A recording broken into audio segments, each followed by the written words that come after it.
Today, just another day, where we are uncertain of our present and future. The ministry has concerns about the rising cases in the recent weeks. The world is undergoing immense change, economically and fundamentally.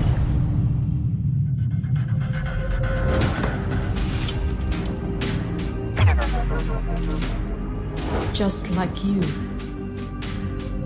I'm one of the million souls striving to survive in this trying time.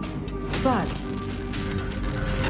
despite all the chaos, there is always hope. A spark of passion in you and me that would flare up and lead us to the end world. And the saga begins. An exciting alternate universe where the limits of reality are your own imagination, where legends are immortalized, recognized, and revered, where new forces are awakened every year to prove their worth. No matter where we are all fans of the game.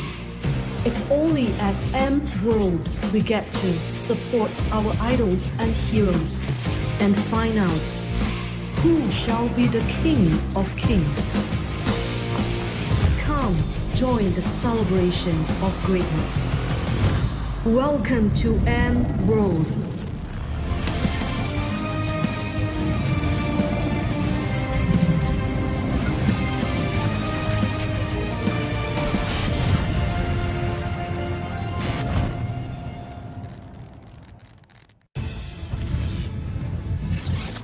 Good morning, ladies and gentlemen, wherever you are from all around the world. We welcome you all.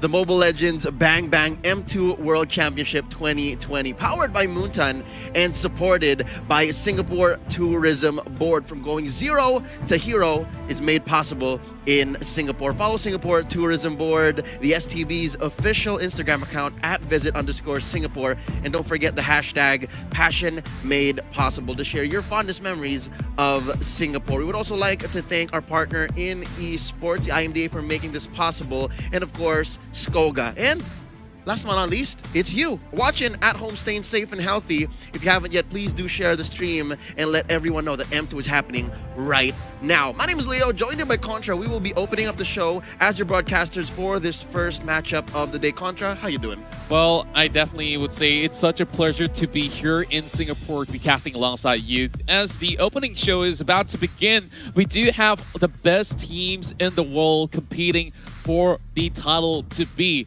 the best team in Mobile Legends Bang Bang. So with that being said, of course, we've got a whole lot to talk about before we move in towards the schedules, rule sets, as well as the format on how every nitty-gritty details will actually go through. So without further ado, let's check out the group stage video right here as we'll talk through the entirety of the formats as well as the groups. January 2021, in the midst of this pandemic, Mobile Legends Bang Bang M2 World Championship 2020 re-emerges. 12 teams from 9 countries will come together and enter 3 stages in their journey to be crowned the best team in the world. First up, they'll enter Phase 1 of the group stage. These teams will be divided into 4 groups of 3, and they'll play best of 3s in a round-robin format. In Group A, we have Burmese Ghouls, RSG, Unique Devu. In Group B, we have Todak, Omega Esports, and Impunity KH. In Group C, we have Bren Esports, Alter Ego Esports, and 10-Second Gaming Frost. And in Group D, we have RRQ Hoshi, Evos SG, and DreamMax. Winning a best-of-3 match will earn them 1 point. The top 1 of each group will proceed directly to the upper bracket of the playoffs. Second and third place teams will proceed to Phase 2 of the group stage. In the event of a tiebreaker, the tied teams will be ranked by their game points. Teams will be given 1 point for winning a game and deducted 1 point for losing a game. If tied teams have equal amounts of game points, teams will be ranked by head-to-head record. If multiple teams are tied and unable to determine the winner, an additional best-of-1 will be held with all the teams involved. At Phase 2, 8 teams will play a total of 4 matches. Second place from Group A will play against third placing from Group C. Third placing from Group A will play against second placing from Group C. Second placing from Group B will play against third placing from Group D. Last but not least, third placing from Group B will play against second placing from Group D. Only the 4 winning teams will proceed to the lower bracket of the playoffs, while the 4 losing teams will be eliminated from the tournament. At the playoffs, 4 teams from Phase 1 will play in the upper brackets, while the other 4 teams qualifying from Phase 2 will play in the lower brackets. All matches will be played in a best-of-3 format, except for 2 semifinal matches to be played in best-of-5 and the grand finals of best-of-7. Who will make it to the end to lift the trophy and bring honor to their country? We'll find out at Mobile Legends Bang Bang M2 World Championship 2020. Join the fight. Wow. The question's already been answered, Contra, and it's just the answer we're waiting for. By the end of the weekend, we will find out. Once more, this is the Mobile Legends Bang Bang World Championships. This is M2. We'd also like to thank our partners in esports, by the way, Secret Lab, Tumi, SUTL, Singtel, and PvP Esports, and of course MeWatch, as well our official gaming gear partner Razer, and of course special thanks to our partner in esports as well, Cathay Cinema. Contra, my guy, that video helped explain what we've been talking about since December, since M2 was released and announced. Yeah, it just gets better and better, and looking at the group stages itself, it gets even more challenging. Back then, you know, it was sort of like a best of 1, and you don't really get too much of those tiebreakers going on. Now you not only have Phase 1, you got Phase 2 to see who will be able to make it through the playoffs. So it's all fair for all of them to have traveled all the way here to Singapore. And let's have a look into the schedule for the entirety of the day, and let's see who will be starting our very first match. Yep, it's going to be a long day today, my friend. It's going to be 6 best-of-3s as we try and go through Group A and B. Who is going to be making it through to the upper bracket? It's Todak and Omega opening up the day, followed by Burmese Ghouls and Unique DeVoe. Oh, yeah, and I definitely will think that the first game itself will be very action-packed, because this is definitely the group of life here inside of this matchup, where Todak facing off against Omega, both equally strong teams. And we've seen in the MPL Live they have performed, although their performances were not up to, you know, that's sort of the expectation that fans were hoping for. This is where redemption sets in, and they are proving themselves once more. I like how you put it, man. The group of life, given how this is the land of opportunity, right? Group That's right. A and B, anyone could take it, right? That's followed by the matchups between Todak and Impunity KH, RSG and Unique DeVoe, and then we're closing up with a couple of best-of-3s once more. Omega versus Impunity KH and Burmese Ghouls versus RSG. It's going to be Group A and B, ladies and gentlemen. They just shuffled it all up so we all get a good amount of action with a lot of variety, and it's so worldwide. It's so diverse, man. You got Russia going up against teams from Myanmar. You've got Singaporean local RSG, which, by the way, I've been here in Singapore for, what now? A couple of days officially? Since quarantine. And, yo, people love RSG. People love their local teams. That's right, and they've been performing really well. These are the champions of Season 5 of the MYSG after all. And Burmese Ghouls, they have been spearheading this scene back in Myanmar, and they are the top team out there. That's probably the game to watch in the very final series of the first day. So with that being said, of course, we would like to actually give a little bit more attention towards our very first game that's about to begin in the later phase. Of course, we still got some explanations to do, because, hey, this might just be the very first time that these two teams actually met, have they?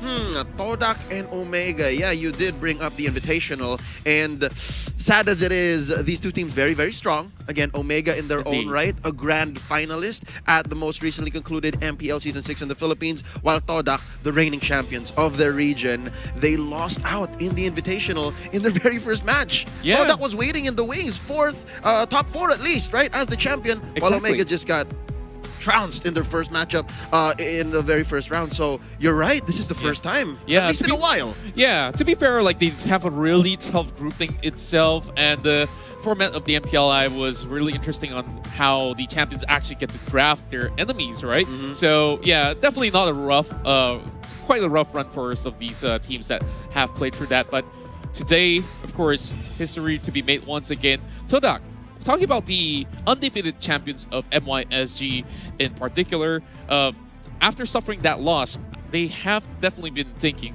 how would they settle the scores? They have been relatively inconsistent in some of their plays, but on a good day spree, they really could crush it. But let's talk about Omega as well, because I understand them to be one of the most aggressive teams hailing from the Philippines. Yep, they are, how do we say, very fundamentally sound. They know exactly how the game works. Their timers are on point. They know how to use the resources. But I think the one thing that has been holding them back in the past quarter, I think Q4 2020 has really put them down on their behind. And I think it's no secret, especially to the rest of the world, how strong Esports is, right? That's been their rival for the longest time now. And I think since they have spent some time as well trying to reconfigure exactly how things are going to be, I think they have a good chance here. Let's go ahead and see who exactly is going to be in the first 5 of each team here. Once more, it's Todak versus Omega. And first up, it's going to be Todak from Malaysia. It's Chiku, Moon, Iwan, Stu, and Formaze. That's right. This is your star-studded lineup hailing from the MYSG region, representing once again. They have once competed back in M1, securing a third place finish. Wow. So, yep, definitely having a great track record so far. Now they're trying to set the bar even higher. Yeah. Do confirm this for me, my guy. You are from Malaysia, and you know this team a little better than I do, admittedly. Stu, I hear Stu is an interesting choice to play for the first game. Indeed, and usually it will be X-Ray in the first lineup as the backbone of the team, where he usually goes on towards the fighter, or you could say the off lane in particular. So having Stu does throw them a little bit of an oddball towards the side of Omega. So I guess when it comes down to all these drafts, it may be affected on how Omega will be going for the picks and bans. Okay, all right. Stu here, possibly the shot in the arm they need, or it might be a risk. Who knows? We'll see in just a bit. But right now, on your screens, ladies and gentlemen, the boys from the Philippines, it's Omega Esports, Curtizi, Heat, Hajizi, Kenji, and Yelly Hayes. Oh, I'm pretty sure that you guys in the Philippines will know them to be the most aggressive team out there. And of course, they're still trying to be in their top shape to be able to best out not only Brand Esports, but other teams such as RQ Hoshi and even more to come. But first, facing off against Todak. So what would you say about this entirety of the lineup, since you've been casting some of the matchups? Oh, yeah, for sure. Back home, I would... some folks would call an Omega loyalist, is because, of course, when you're a fan of the Philippines or just Mobile Legends in general, it's all about the black and yellow. It's all about the Brand Esports, right? But Omega Esports, I do believe, with a spotlight on their jungle player, their core here, Hajizi, their assassin and marksman. He's back home, what we're known as the KDA machine. This kid is untiltable. This kid is so disciplined, and I'm excited to see how he's going to be performing here in this first matchup against Todak. Indeed, and I do believe that I've watched some of all these 1v1 per kilo challenge before we, of course, go into actually cast some of these matches. Well, Katizi really showed in some great display of skills as well, so really hats off to him. So now that we do pit them against, the best of MYSG, things are going to be a little bit tricky, but yet again, this is still going to be the group stages, so whether they do get that 2 win or even 1 win, it will be very, very vital. But if they were to suffer 2 losses in a row, any team between Todak or even Omega, then yeah, they will struggle through the entirety of the groups. Yep, as optimistic as we may see it, right? This is the group of life, A and B. Both groups seem relatively equal across the board, right? Everyone has a 33% chance. Get it? Like 3 times, like as close to 100. True enough, true enough. 33.33, and the numbers behind. To the nth power, right? But yeah. The thing is, this very first match, ladies and gentlemen, as simple as it gets, it's just the best of 3. As simple as it gets, it's just the best of 3. This is going to set the pace for the rest of the tournament. That's right. So, of course, we will be looking at so many great methods to be brought upon the stage as well. And speaking of which, we have some changes coming through of this patch that have been lasting for the past couple of days. Have you been trying out some of all these sort of heroes and what works and what seems to be nerfed this time around? You know, Actually, the thing about this patch is it's more of just tweaks, right? A lot of folks were worried that we were releasing a patch so close to the World Championship, but looking into it, experiencing a bit, and hearing from what goes on, you know, in the back alleys of scrims, even amongst this very hollowed grounds that we're at. That's right. Dude, playing in the venue where M2 is right now is so hard. Like ranked, the MMR, just the average skill for all the players in general is just so high. All the pros are here. So that being said, I think it's more of just a refinement of what we've been going through the past month already. That's right, and I would definitely say that teams have prepared so hard for this very moment. You know, it's really them needing to put the pedal to the metal, even from the group stage onwards. But the trick is to do that without revealing all the cards on the table just about yet, because that's where the playoffs begin, and you don't want to just have an empty tank at the end of the tunnel. Yep, for sure. You did mention putting things pedal to the metal, and I've got 2 points for you, man. One, timers are just so quick right now. Everybody's just on point. Everybody knows that buffs, creeps, turtles, they're just all just much faster now. So people have to be on point when they rotate, clear the wave, get into a little fight, take the resource, right? So that's what it's all about. But you did mention pedal to the metal. It's all about speed, fast and furious. Dude, Johnson is just everywhere. Oh yeah, but I really do wonder, are we going to be seeing any sort of Johnsons being brought into the M2? Because the past M2, I do believe it was being brought out once or twice during the group stages. The results hasn't been really much proven whether or not will it be fully functional in this really competitive setting. So I really do wonder what will be the sort of oddball, because we got so many teams out there coming with some pretty sick draft, if you ask me. They're packing. Yeah, like, remember 10 Seconds Gaming Plus? Wow, now 10 Seconds Gaming Frost might just be offering just about the same. And we're looking at, you know, the current meta here. A couple of things like the Brody, still relatively strong. Are we going to be seeing any sort of play, or most likely permaban? Yeah, I don't know. You did mention these heroes that are coming out. Like, of course, we expect the Brody. Johnson on the up and up. Rank ladder, we know that we see a lot of Brodies. It's because it's gone out from whispers now to screams. People are just, oh, no, not screams, scrims. Yeah, True. Because I have seen my fair share of scrims wherein Johnson is used not as a tank, but also used as a mage. Wow, that's going to be causing quite a crash, you know, like the damage output will be off the roofs. So there's that, Okay. But I do think we can look to teams like ig.Devo from, again, let's look back a little. I counted as a year ago, right? M1 is technically a year ago, all right? Everybody agree with me, because this is the 2020 championships. That's right. They did whip out the Natalia, and nowadays Natalia's just, that's just current news. People know about Natalia. I'm wondering what a team like them, ig.Devo, a meta game from up north in Russia, what they can bring back.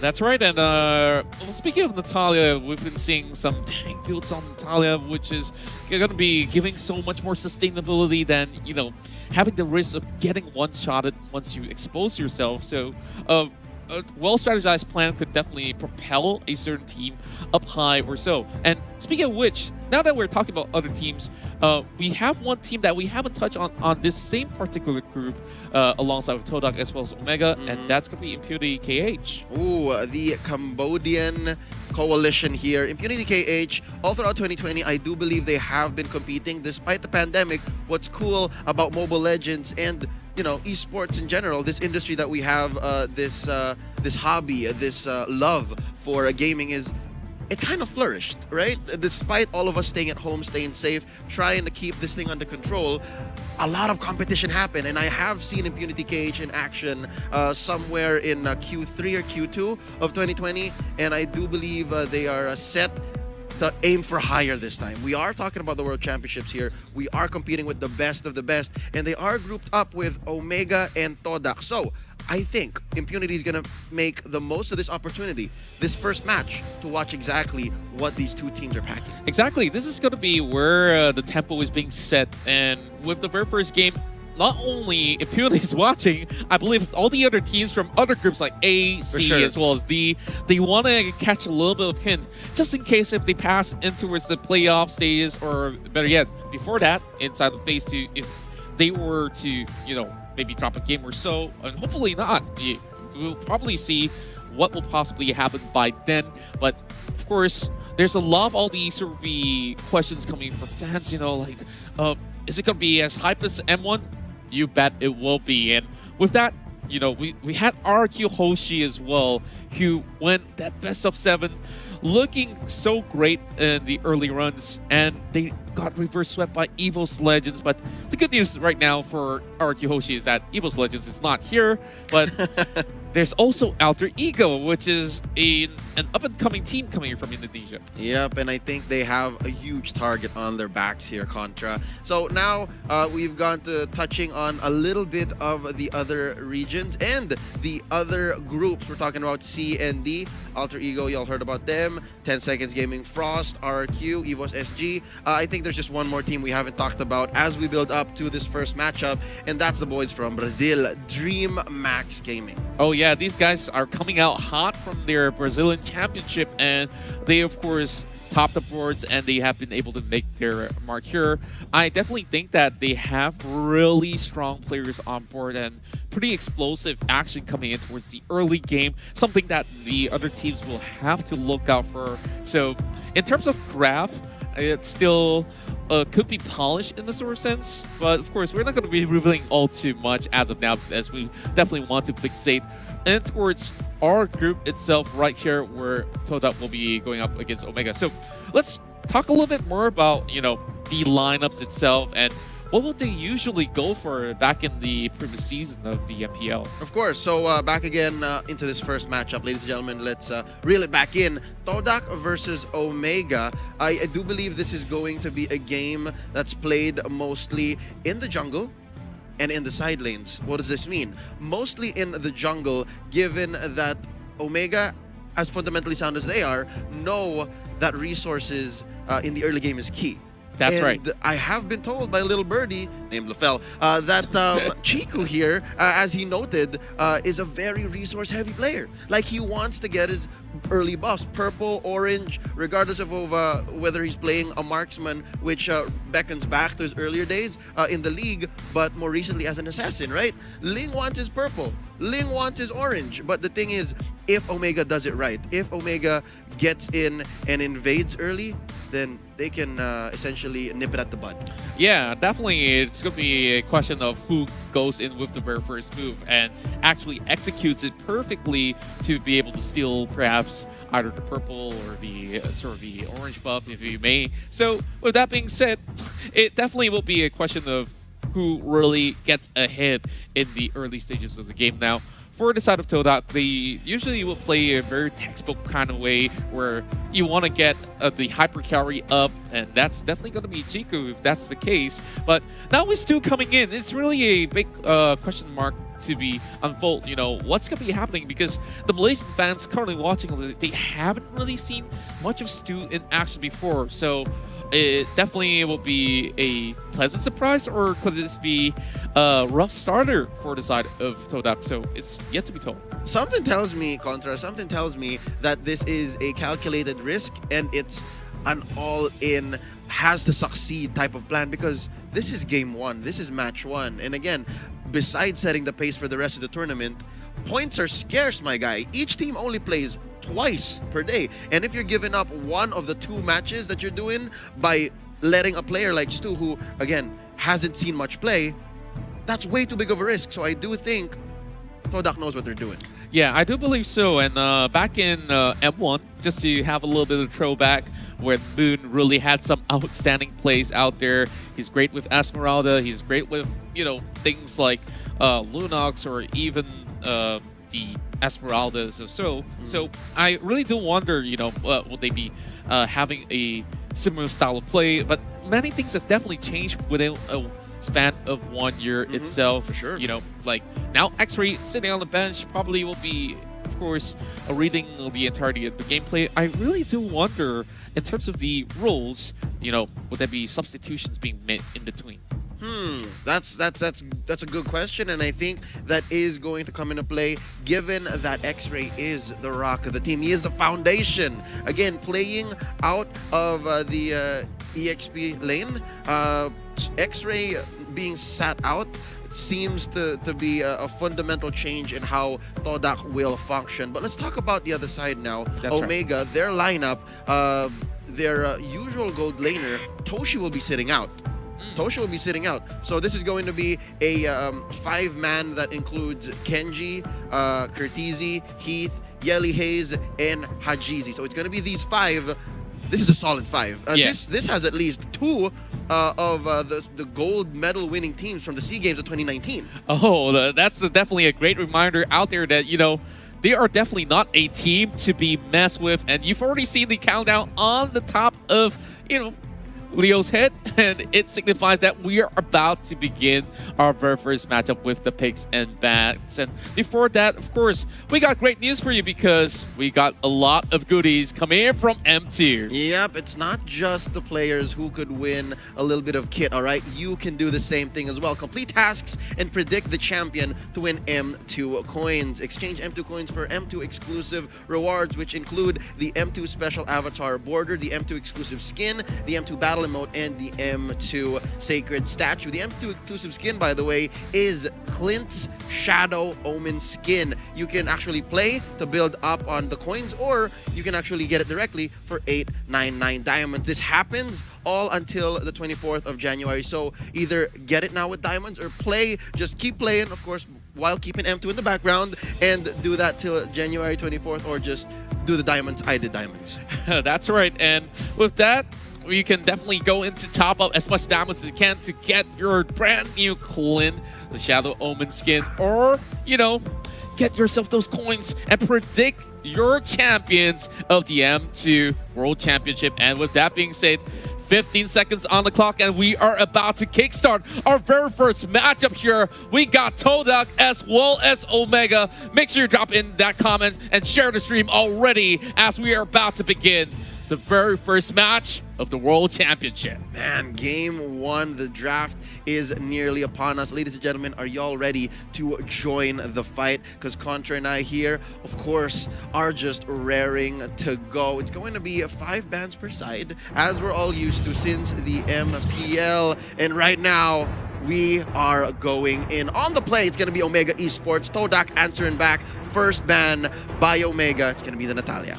Well, definitely we talked a little bit about the Natalia being a really great assassin to just go around to pick off any sort of member that he can, and it's so pesky to deal against that, so you definitely want that being removed from the map. And with that being said, you won't be even seeing those sort of the tank Natalia cheese coming out your way. Oh yeah, I think that the fact that it's the Natalia first that they ban out is they're afraid of the flexibility. Again, you mentioned the tank Natalia, but we haven't gotten into what we would like to call the support Natalia or the roaming Natalia. That's right, and that is equally as vicious as well. But Esmeralda is definitely that sort of a pick that has been very prominent even in your normal rank plays when you queue in towards the Land of Dawn. So Esmeralda having this big fat shield, and you can just easily dive in with the Falling Star Moon, so you definitely don't want to be having that sort of problem in towards the mid to late game phase. You already mentioned it, man. This hero, we've had her for a while now, and there was a time wherein people would play Hylos just to neutralize her. You know, the confirmed stun really helps in stopping the Purifier, at least mitigating that effect. But until today, she's just a menace. Looking at Omega Esports, they go ahead and ban out the Matilda. Have you seen your fair share of Matilda? We've seen a couple of all these sort of games, and I definitely think that she can definitely get around the map pretty well as well. And in terms of team fight, she sets it up pretty perfectly in a sort of sense. But it does take quite an effort to be executing in a great perfection. But when she gets into towards a really good position to just put you off, it's going to be ultra dangerous for any teams to be facing off against. So having Matilda off is definitely going to be pretty much a safe way to go. So now, Todak's turn to ban. They still have 2 more to go as they're taking their sweet time And it seems like they will be taking out the Yuzong. Ooh, Yu Zhong here. This is a Curtizi special. And I do think what these two teams, correct me if I'm wrong, Contra, I don't know if you agree with me, but what they're doing is they're just covering their bases. They're not attacking any strategy or any player specifically. This is just good heroes that they're taking out. Exactly, and I definitely think that some of them are really, really strong. They could definitely sustain all by themselves. And speaking of which, we also have Brody being removed from play. Oh. I definitely think this is necessary. It's so annoying to deal against Brody, and the range is absolutely nuts. It gets so frustrating if he is ahead, and if he's behind, he just waits it out and he gets back at you in towards the late game phase. Yep. So I definitely think this is definitely a smart move coming from Omega. Yeah, it's a hero that just breaks the rules of traditional MOBA, right? Like a marksman of this caliber should have a weak early game, but Brody has no such thing. Brody just marks people and is able to burst you down like what, 3 or 4 auto attacks in. It's ridiculous. It just melts you like butter, and whoa. Okay, I believe that's a Lapu Lapu. Is that right? It is arguably one of the winners of a patch that came down maybe a month or 2 ago, and he has been owning the offlane. He has been taking people down, whether it's from the EXP lane or from the gold lane. This hero right here is just a damage dealing machine. I put him in the same category as 2 other heroes. I put him in the same bunch as Benedetta and Lancelot. Oh, Benedetta just has more utility, and Lancelot just has more mobility and damage. Lapu Lapu kind of like puts those 2 worlds together. Yeah, and he definitely is that sort of bully that you don't want to be messing with, especially that he could possibly outlast many other fighters out there, or even some say tanks. Now, we do have a very first pick coming in for Omega Esports, and that's going to be the Jawhead being picked up here. All right, you know what? I like this Jawhead, given that, yes, it's an okay tank these days. Maybe only second to a Kai, but Jawhead here is going to be key to exploiting one of those weaknesses or those keys to victory for any team facing off against Todak. That's right. It's choking out Chiku's buffs. Oh, yeah. That's definitely going to be really much of a big concern, especially if he can actually get those ejectors off on the right target. Oh, boy. Definitely. Todak will be running for their life. But Moon here is looking for pickoffs as he does secure a Selena on hand. And, well, we do have the Khalid. That's going to be possibly on Stu in the XP lane, but could also be a flex for tank. I do like me some Khalid tank. That quicksand guard is, for the lack of a better term, broken. Yeah. Besides CC, he can just stand there and peel. That's right. Like he could just peel, and as well as taking some hits and still be pretty much okay. He could just use his ult to, dash away with that sand wave, Yeah. The Rampaging Sandstorm is both an engagement tool and a disengagement tool, and the fact that it's AoE stun is just beyond me. Now we're waiting for 2 more picks here from Omega Esports, and Contra, did you notice the Benedetta was not banned at all? So Benedetta is opened up, going over, I believe, in the XP lane for Curtizi, and Hajizi gets the Yusun Shin, which, by the way, does not expose. It's not an all-in choice. It can be good at any point in the game, given that you have the ultimate that opens up the map. That's right, and I really do think that with Curtizi here having that Benedetta as well, this is definitely going to be a really good sort of way for them to actually get in and out of the fight as well. So I would really wonder on how that lane going to be played out in that sort of sense. Is it going to be that Khalid versus this Benedetta that will possibly be holding in towards the early game? And with that, do you actually favor the Benedetta or perhaps the Khalid? That's the thing, is the Khalid can go forever, but the Benedetta has just on a higher uptime. Like, without Rampaging Sandstorm, Stu is just better off staying in his lane, right? But Benedetta can just call it quits. Curtizi can just call it and say, you know what, I'm done here. Like, I'm not getting anything from you. This lane is effectively dead, so I'm going to go ahead and visit mid. Let's see what Hajizi's up to. So I think that's what's going to happen. But right now, going into the second phase of banning, we're waiting on Todak. What else is missing from Omega Esports? They need a mid laner, and there's one taken out, Luoyi.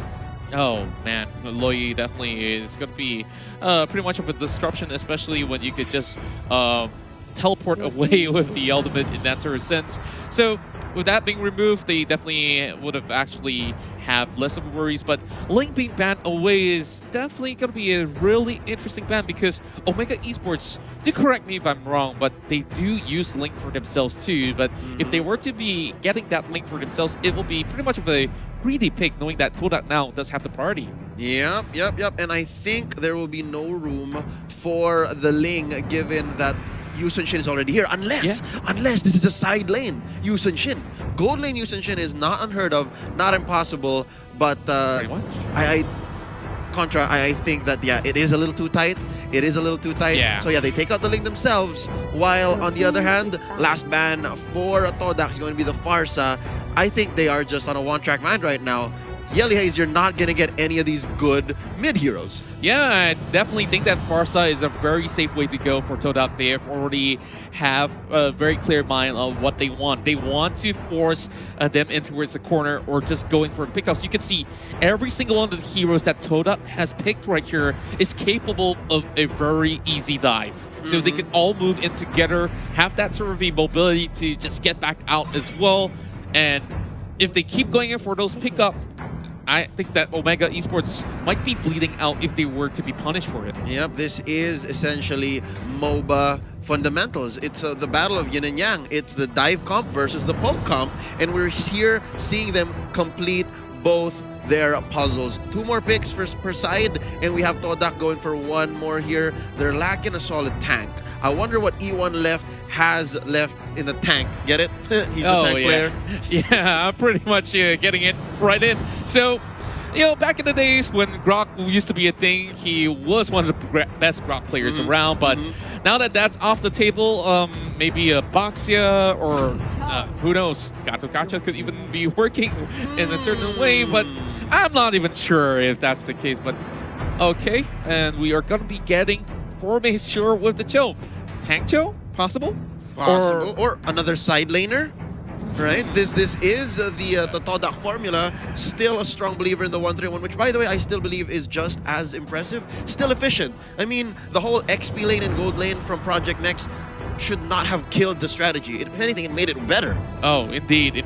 And, you know, it would be even more interesting if all of them actually go on, like, a full offense build and just try to go all in on this one. But of course, somebody's got to neutralize it at one point, and Ruby's going to be coming into the picture alongside with an Eudora. So let's talk through this, all right? So I definitely think that there's a whole lot of crowd control coming in from Omega Esports to actually suppress all these sort of firepower coming in from the side of Todak. But the answer with the Akai.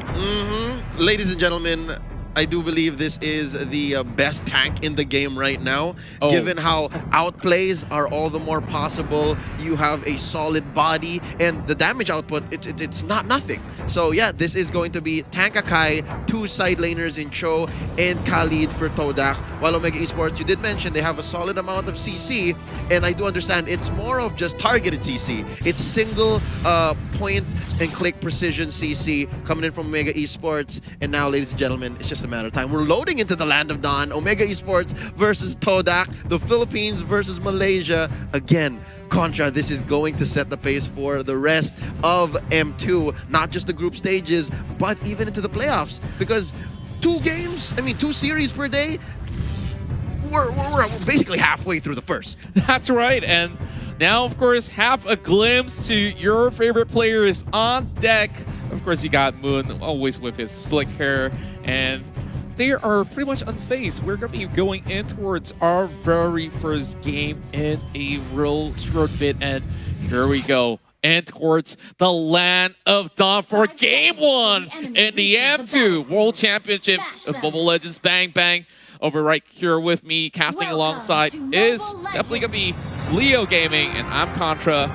And we will not forget to thank Singtel, our partners in esports to unlock lag-free and ultra-fast gaming experience with Singapore's fastest 5G network. Keep calling and get the edge you need on your road to Mystic in MLBB with Synctel. Oh, look at this. Heat starting it up strong. Again, this is going to be key. You gotta bother Chiku. You gotta take away these purples, these oranges, and the Serpent still alive. Maybe a third of health left. Heath is just working his mask. He's saying, you know what, this is a non-starter. Could not get it. Oh, he actually dives in a little bit late to the scene, and it might just be punished. He's already used his flicker as well. He needs to get out of this, and I believe that chunk of health left, he's got to back away. Oh, Curtisi super aggressive up top, cutting the lane already.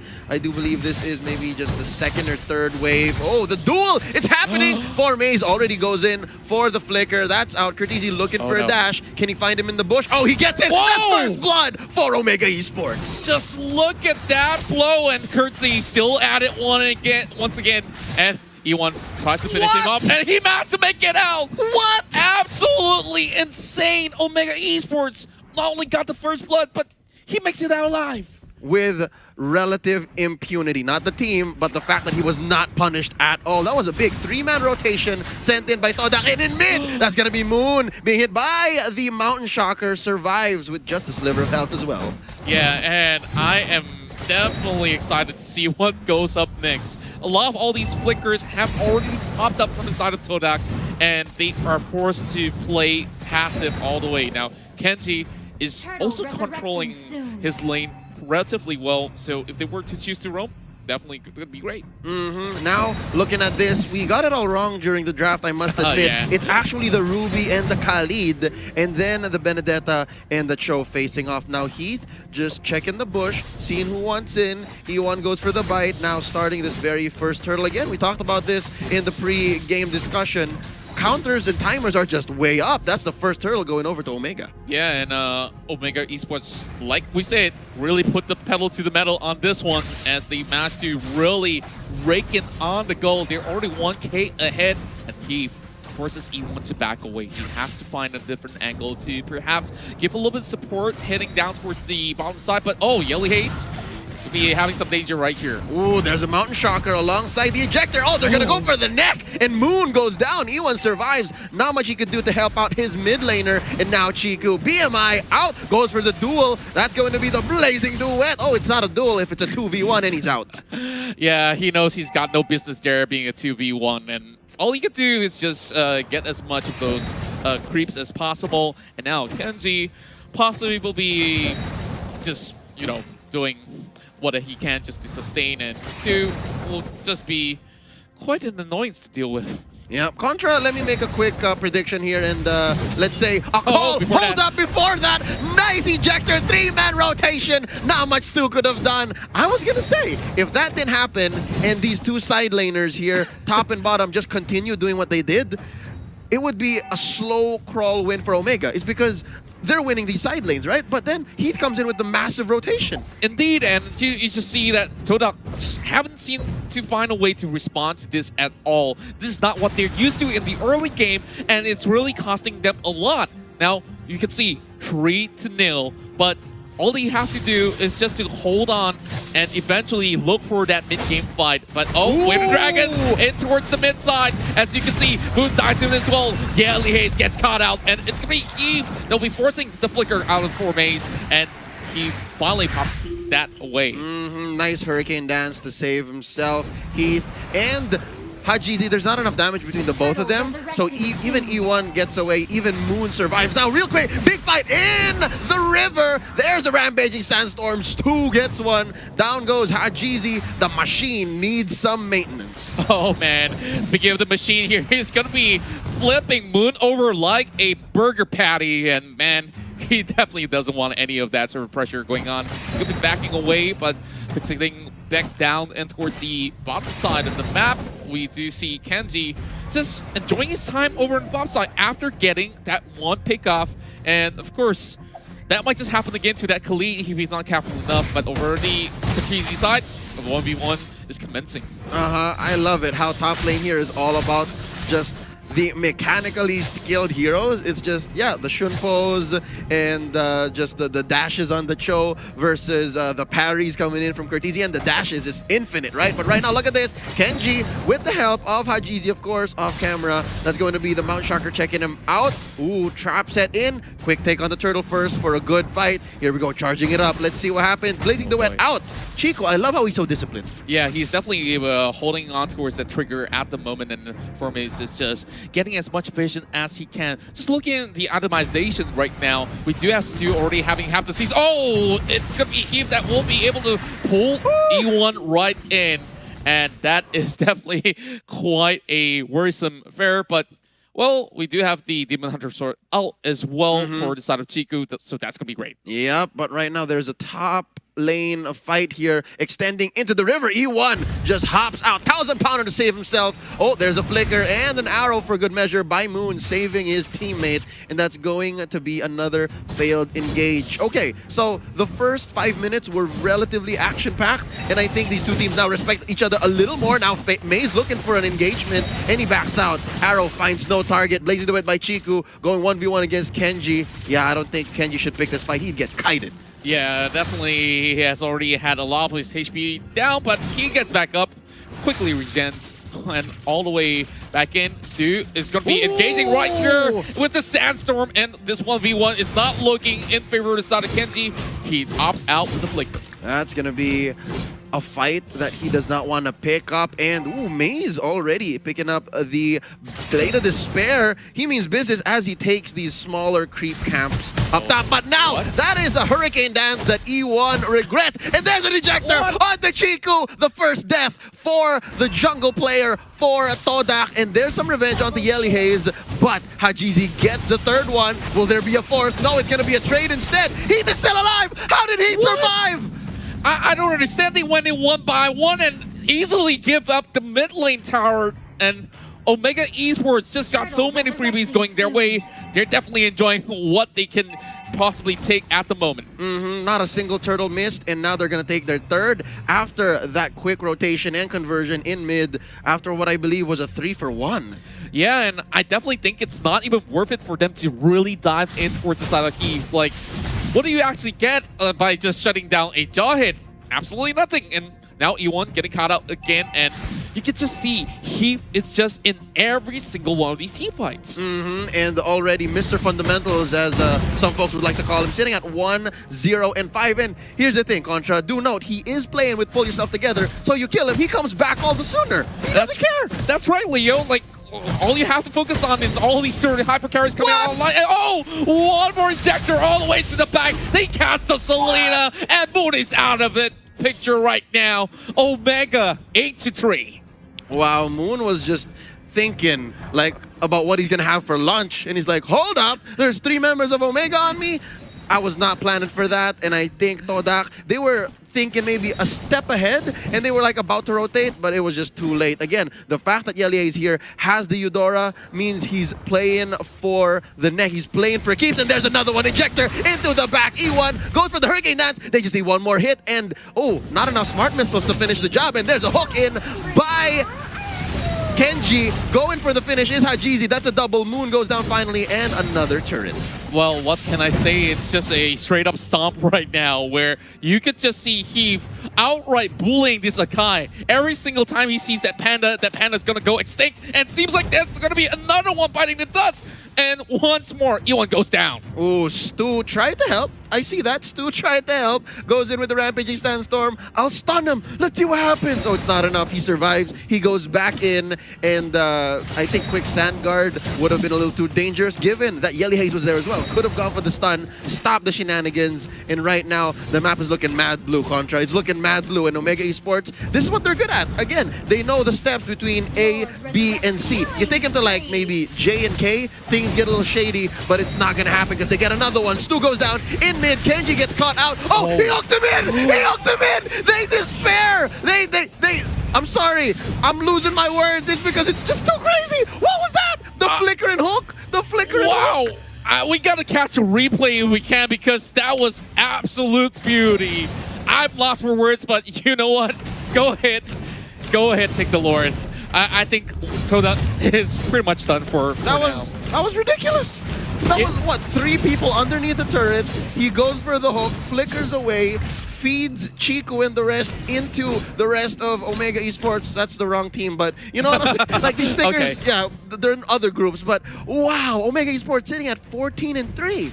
That's right, and maybe they're sending signals to say, hey, Alter Ego, are you watching this? Like, we're coming after you next. Evos SG, check it out. Oh yeah, and the list goes on. I wonder how many more stickers do we see, because early on we saw Moon pop up that M1 sticker, but yep, this Hurricane Down's gonna be setting up, and they might just actually get Heat right across, but he is in safety. Stu gets caught out instead, and Curtizi looking for blood, hunting for Chiku as well as Moon. He's already inside of the enemy space. What? And he doesn't care. Drop that missile arrow as much as you may. I will take out your inhibitor turret on the top lane. He caught it with much gusto. He's like, I'll take it. Don't give it to Hajizi. I'll take it. Now Chico running for his life in his own base. This is not a good spot to be if you are Todak. And it looks like they're just focusing on the base right now. Ladies and gentlemen, it's just 11 minutes and 15 seconds in.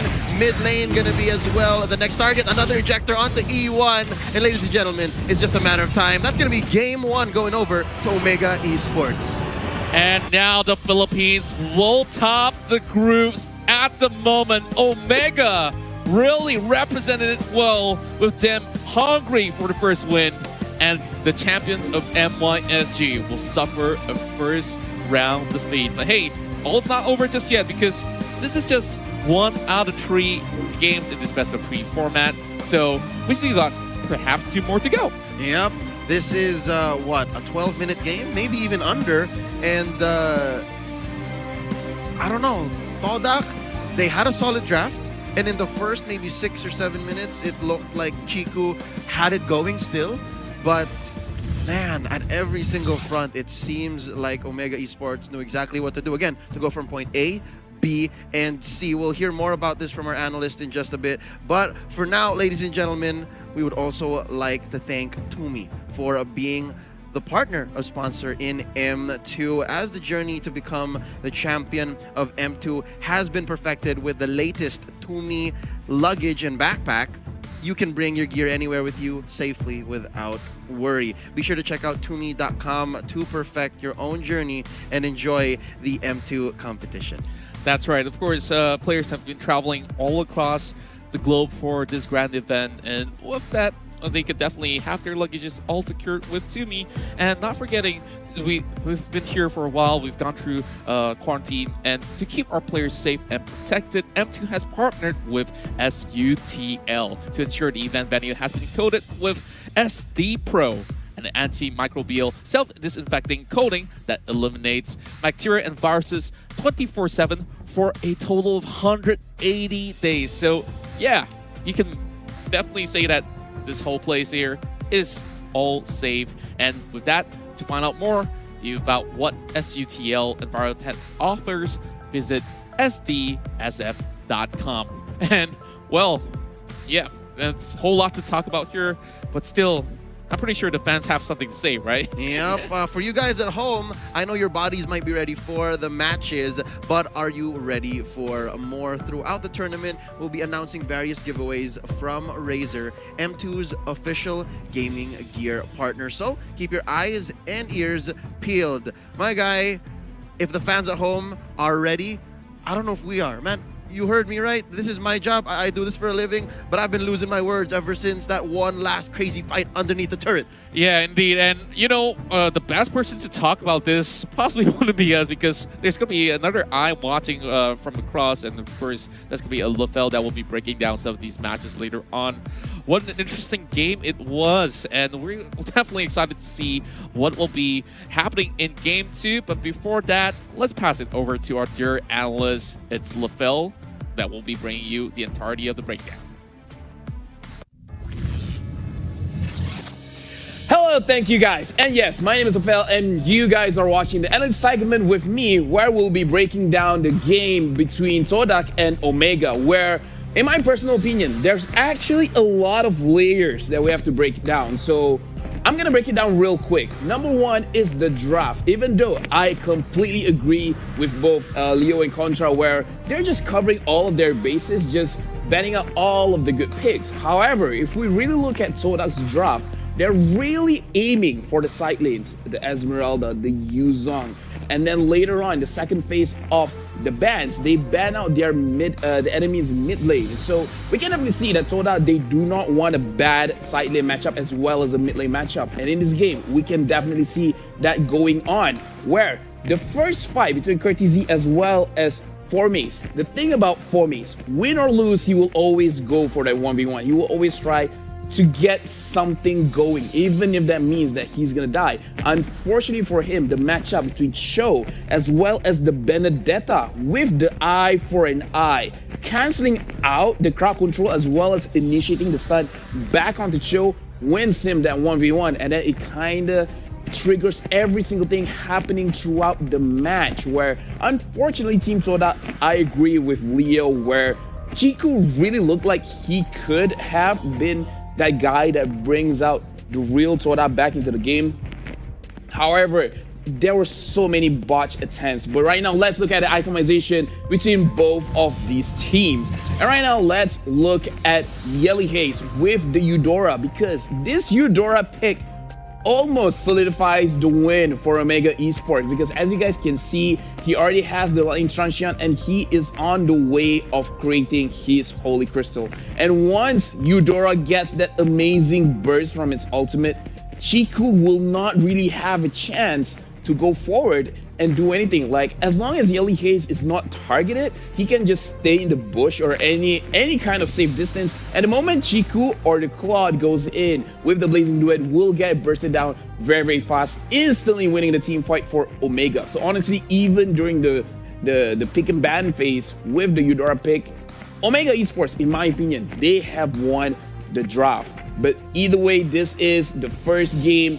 We have at least one more game to go, where either Omega will secure 2 points or Toda can push us to a third game. Chiku, unfortunately, even though he already finished his Demon Sword as well as the Golden Staff, which is the core items for Claude, the setup was not there, where we can see in the mid lane, Iwan made a crucial mistake and then brought everyone else with him, where he went into the bush with 3 members of Omega there, and even the Toda, they should have backed off. They realized their tank is gone. Their main source of crowd control is not there, they might as well just back. But right now, let's look at the guy that made it all happen. Let's look at the MVP of Omega Esports, which will be going to Heath with the Jawhead. Yeah, he didn't deal that much damage, but look at the KDA, 1011. He's looking really good as Mr. Fundamental, not really making any mistakes. He knows what he has to do, go in front and then pull someone back. Especially the roam down bottom after Ruby with the I'm Offended, pulling Stu out of his turret, and then the Jawhead just continues with the ejector, and then after that, ejector after ejector, forcing Team Toda to be away from the team, or better yet, forcing them to be out of position, giving the kills over to his team, only securing 1 kill for himself. So congratulations to Heath for getting the MVP of the first game of the M2 World Championships. But again, this is just the opening series. We have more games after this, but according to the first game, as we see here, perhaps Toda is feeling a little bit nervous, where we can see E1 was not that comfortable with the Akai. Even though Chiku looked really solid on his Claude, the Akai didn't do well. The Cho losing out the 1v1, as well as the Selena not really making any kind of aggressive plays. He mainly stayed in the mid lane, not much rotations to the side lanes, but to be fair, with the advantage that Omega has. And as Leo stated, Team Omega Esports, they are very disciplined. And the thing about disciplined teams, whenever they have an advantage, they hold that advantage. They make sure that the enemy will have very little chances of coming back. But anyway, that's it for me. Right now, we'll be going to the second match, so back to the casters.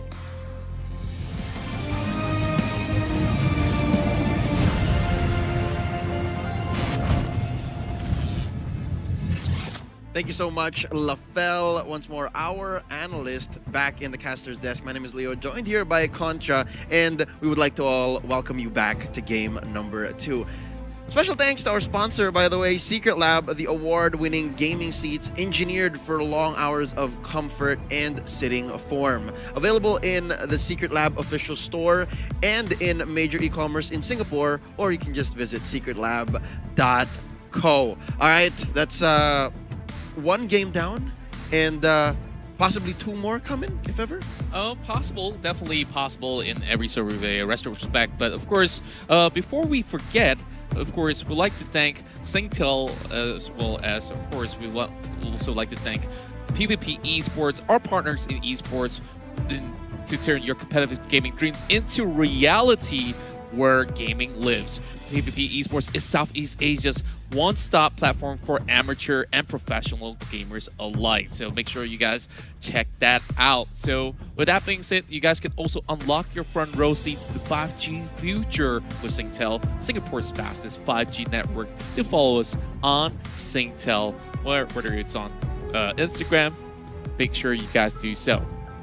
So we are about to lock into game number 2 here, and I don't think there's a bone in me that disagrees with Lafel awarding MVP to the Jawhead, to Heath. It has to be. Like, you just look at this Jawhead, he's absolutely everywhere. Like we were talking about, hey, Akai is possibly the best tank in the current meta. And, well, the best tank looked like it was the worst tank in game 1 because he actually bullied him out where the Akai could hardly even get in for those perfect hurricane dances. Yep, of the 4 or 5 maybe solid hurricane dances we saw, maybe just 1 or 2 of them were aggressive. The rest were just running away from this mad Jawhead.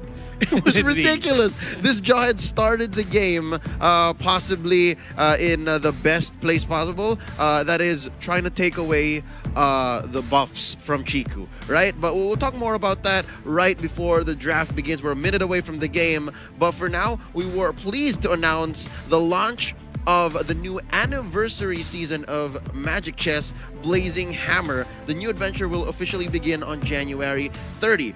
New upgrading system, blessing, new little commander and map, all synergies revamped, and a free trial of advanced skins awaits you. And of course, we all invite you to log in on January 30th to claim your free permanent skin. We're calling this Battle Night. Oh yeah, definitely gonna be having some great battles across. So free permanent skin, what's not to like? And I'm pretty sure there's a whole lot of Cho users all across the globe that will be able to enjoy this. So with that, game number 2 is going to be up next. So after seeing what came in, that early level Benedetta really was a big problem. You're right. You're right. MVP Jawhead, but there is also a big onus to get rid of the Benedetta. Yeah, and not only that, I felt like there's so many threats coming from all angles, but of course, I wouldn't really count the Ruby as the highest of threats in this sort of way because except for that one time. That one time where that set up towards Khalid, it really feels bad because it was just by the edges right there that he managed to just land it perfectly. And wow, from that moment on, they know the first tier turrets all will just be handed over to Omega. Yeah, and again, it's an easy route for Omega if they know it's a straight line between A, B, and C. So I think key for Todak here is this weird? Do you agree with me here? It's not in the draft. The draft is about to begin, ladies and gentlemen. Todak in the play, Omega answering back. I don't know how you feel about this, Contra, but I don't think it all lies in the draft. They had a solid draft, Todak did, but it's in the gameplay. Exactly, and when we talk about the gameplay here, of course, Todak really has to move more proactively across the map. And of course, with the early game being so, they aren't allowed to do that, especially when they started off with Heath trying to hijack on towards the buff side of things, and they immediately know, okay, they're starting on the purple side, so perhaps later on they can just easily set up the pressure on towards the other opposing lane. Now, back towards the draft itself, we already have Yuzong as well as Esmeralda being banned away, Natalia as well. Pretty much similar to what we saw back in Game 1, if you would ask me. Yeah, these are literally the same heroes taken out. I wonder at what point Game 2 is going to change. Because if it's literally the same thing, then we can expect the same results, right? And so far, that's another hero from Game 1 banned out. Yeah, and the only difference that we do have here is Todak's going to be opening with the first pick. For sure. Maybe a little bit of a stealing of hero pools from the opposing side of Game 1 might just happen right here because, you know, they absolutely forgot about the Benedetta. But whoever forgets about the Brody right here is going to be losing out. So Todak can actually force Omega Esports to take that Brody ban again. I hope it's not a matter of forgetting to ban a hero, right? Because how crazy is that? That you lost because, oh, we forgot the hero. I'm pretty sure it was on top of their minds as well. It's just we did not expect it to be that potent, right? There's a new ban right there, man. Todak taking out the Cho. And of course, Omega Esports still sticking to their guns. We don't want no Brody. Yeah, indeed. And with that, I honestly don't feel like the Cho was the biggest of threats, but of course, it was crucial for the side of Omega Esports to really go in to shutpo his way to the setups. But they are still prioritizing a first pick on the Selena.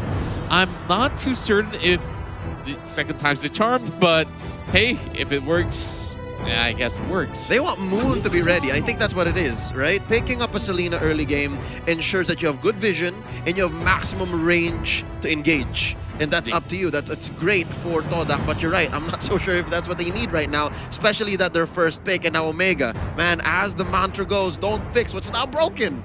Yeah, and I really want to see if it's going to be exactly the same because I'm seeing Jahid, I'm seeing the Yi Shin again. Now, going in, this is what I talk about. Stealing off the Benedetta.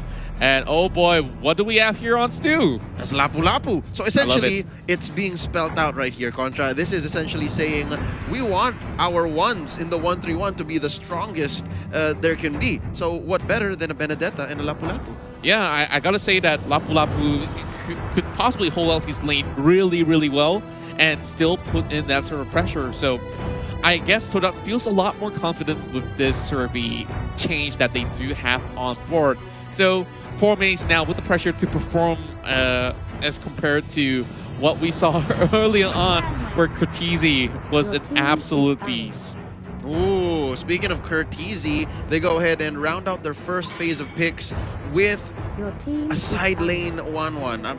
I prefer the 1-1 in the side lane. I'm pretty sure a lot of teams do as well. So now going into the second phase of banning, they get rid of the possible predators to the prey. That is the soft marksman. That's going to be the link taken out for Omega. What is left for Chiku, though? I feel I can smell a Lancelot ban coming up soon. It might just be coming up next, but hey, there's still a plethora of things that they really have to consider. Like, honestly, they possibly will be banning away those tanks. And are you sure you want to go for that Ruby ban? I don't know, dude. I told you that one moment underneath that second tier mid lane turret, that was a thing of magic. I'm pretty sure when Kenji retires, whatever day that comes in, this is gonna be one of those highlights. Yeah, and I think right now with that target ban, like he knows, okay, Kenji's the last pick right now, so we're gonna be limiting some of these sort of pull. But hey, I felt like Todak here is just having a little bit of knee-jerk effect. Like you got hit once and you very reactive. Very reactive, yeah. So I'm pretty sure that Kenji has a lot of other plans, but now that it's being disrupted a little bit, Omega Esports have taken the time to think, and what's that final ban gonna be like?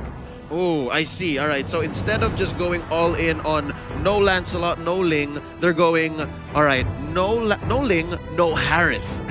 Ah, I see. Harith might be a better, a worse foil to a 1-1, given how mobile this little white-haired boy is, despite being, for years on end now, being such a menace in Mobile Legends. Indeed, and no matter how many nerfs you throw to him, he's still pretty much relevant to the scene and, well, definitely have a heart in the most regions itself. So last M1, we did see them really playing out an insane Harith, so I guess he's the skin, dude. Yeah, definitely is the skin. He's it's the championship skin. So are we calling in for a Clint coming in because he did receive that M2 skin buff in a way?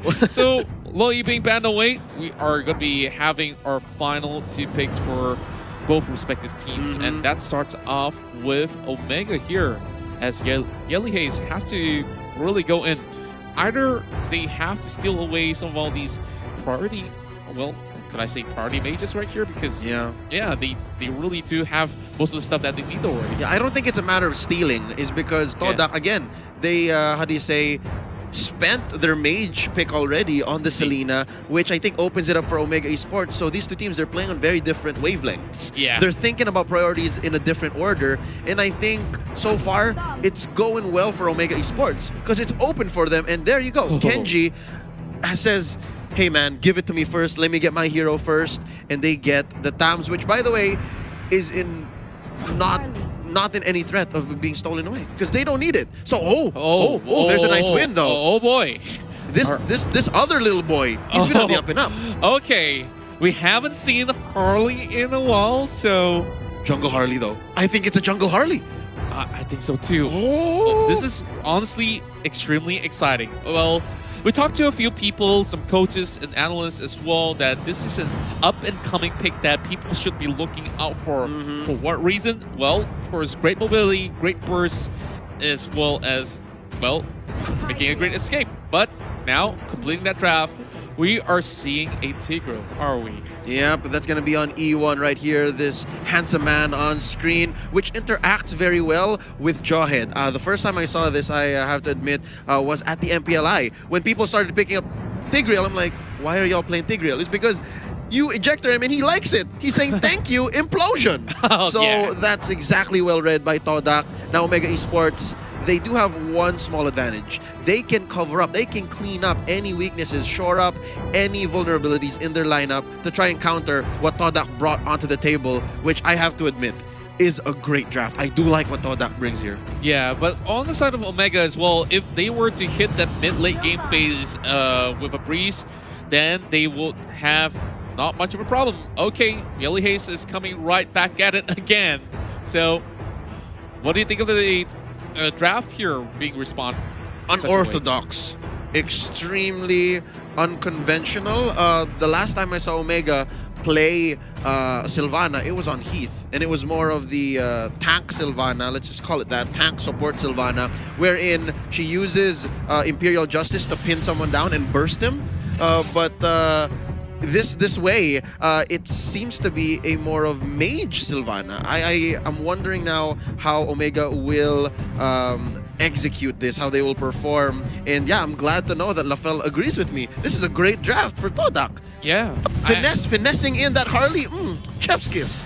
Oh man, a lot more kisses will be flying up in the air. Of course, shows these players some love here. Of course, support your favorite teams throughout the entirety of the M2 World Championship run. Now, Todak has already suffered a deficit in terms of, the points. They feel the pressure. They feel the pressure. Indeed, you can see none of these guys are actually talking all too much because they are now focused on winning this upcoming match here, and we are already in the Land of Dawn for Game 2 as Omega takes on Todak again. Now, with Todak switching over to the blue side, things are going to be getting more interesting, and Eve is doing the same exact thing where he did back in Game 1, disrupting the buff. Yep, this is just what Heath does. Missed the fundamental, back at it again, clocking in, 30 seconds. He's saying, Chiku, I want your buff. I want your buff. I wonder if he can hit the ejector just right. He did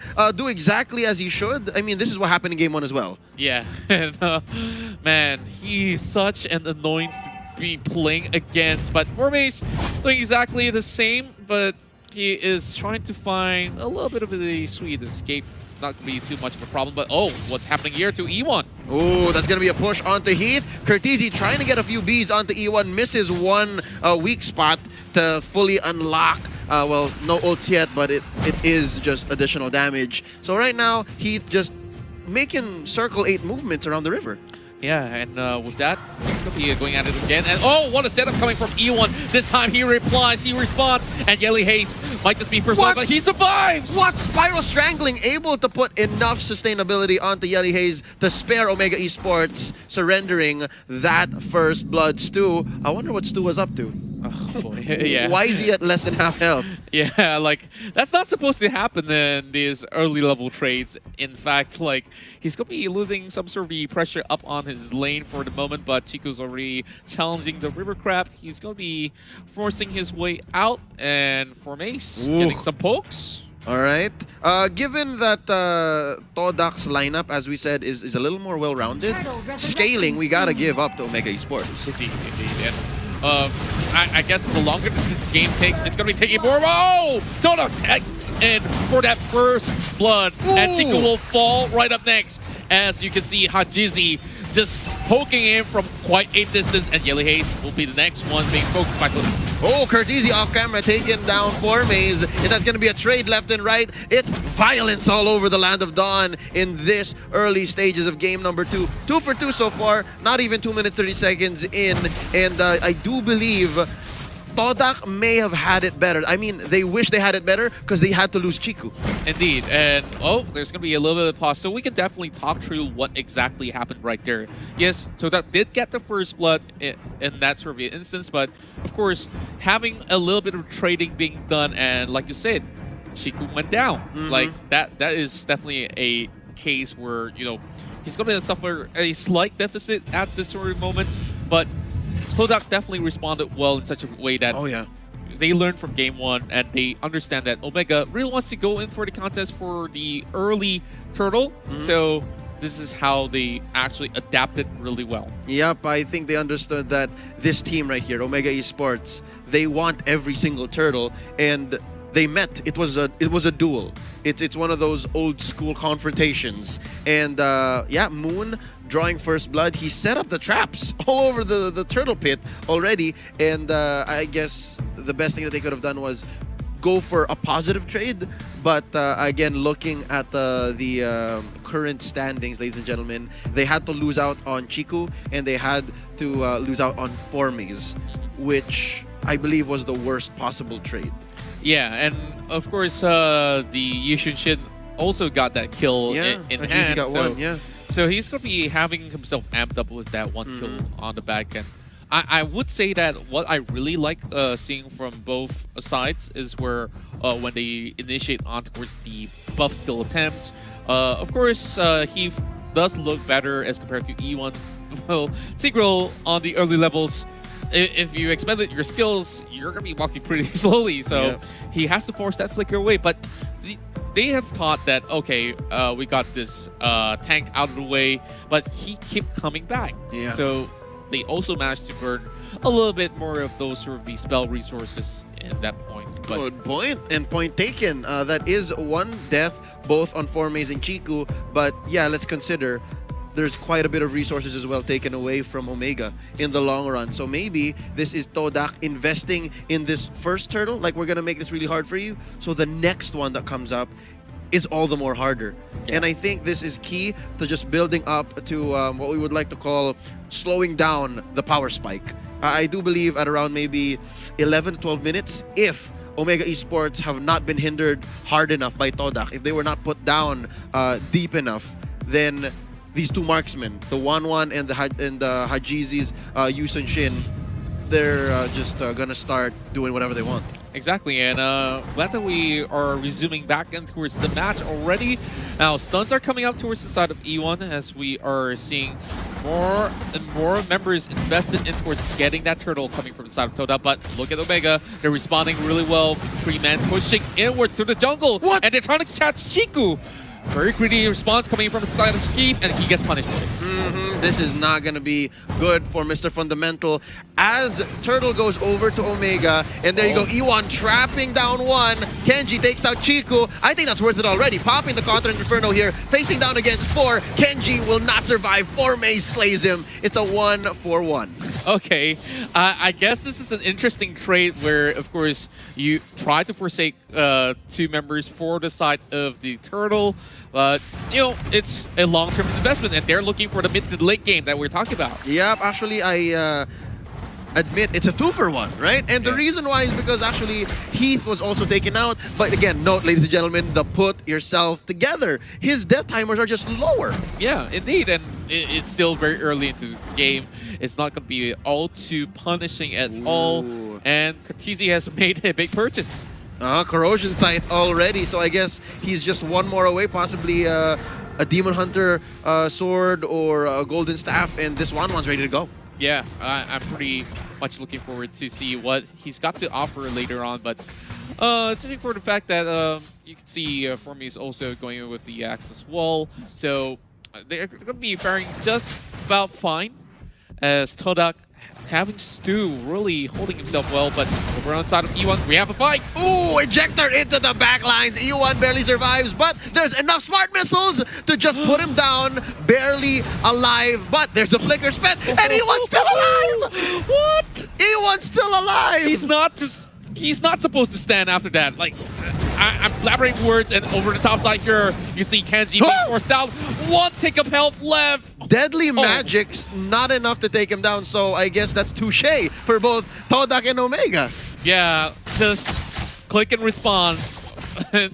It's a little bit of push and pull going on for both sides, but you get to see how well Todak has changed after the first matchup. Now, this is what we are in for, and they are looking pretty much well in shape.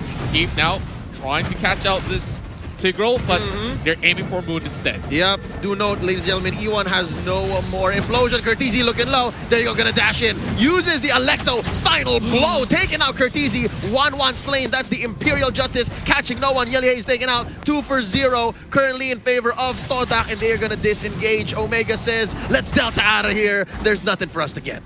Yeah, and Todak has found himself 2 kills up right now, and pretty much a free total without any sort of contest coming from Omega. They get really pushed in towards the lower side of the turrets as well. So consider this a big macro play coming in from the side of Todak after that big fight. Oh yeah, no doubt. I agree with all my heart. Todak definitely won that fight. They won the engagement, and they have secured their lead. I'd say maybe 1.5k gold. And now that's Forme's ejector out. Gonna be dashing through, and he survived.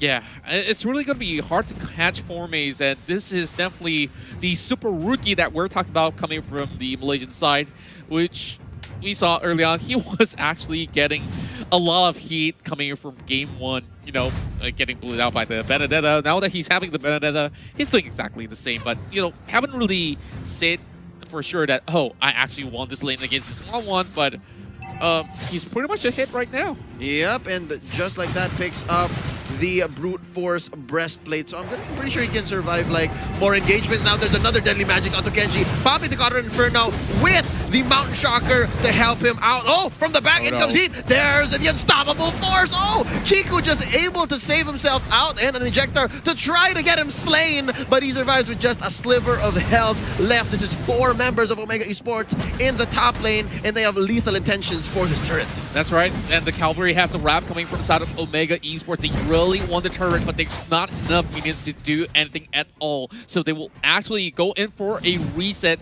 and opt to find some opportunities elsewhere. But hey, really interesting trait that both actually responded well just to defend their own members. And well, you can just see he was just a little inch away from actually getting his grasp on towards his party picks. But, you know, he just uses all these utilities to be able to actually get the cross. And this guy, after scoring the MVP, a lot of all this attention is drawing upon him from Todak. Yeah, and I think with good reason, right? With good reason. Now there's another ejector onto Moon. Yelly Haze hits the Imperial Justice. Takes down E1. Not much the tank can do. Solo. Oh, sorry. That's Stu able to get away. That's a trade so far. E1 for Yelly Haze. I wonder where else they can go. Stu destroyed here by XctN. 2-for-1 currently. And for the first time, Omega is able to breathe.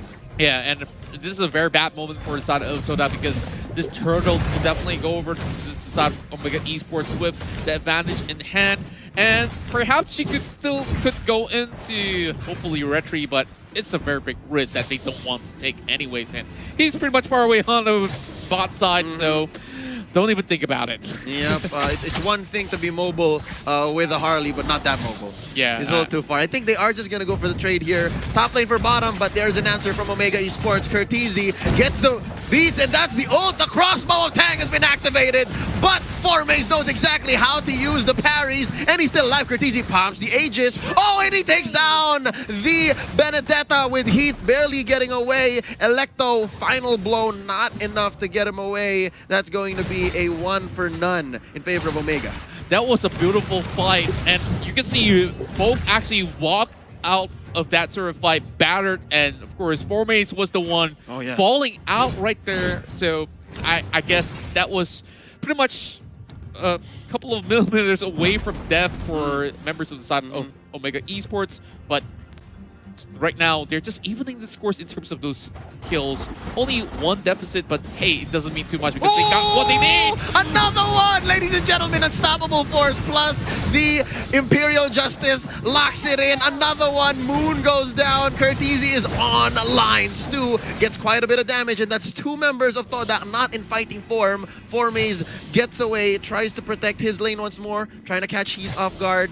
And how the tables have turned, Contra. Omega Esports are now back in the driver's seat. Yeah, and Leo, I just can't help but to look at how well Omega Esports execute things. And speaking of which, one more free kill up in the mid lane while Formaze is being forced away. And this is going to be a siege, but Curtizi is getting a little bit of pressure, but Formaze dashes all the way back.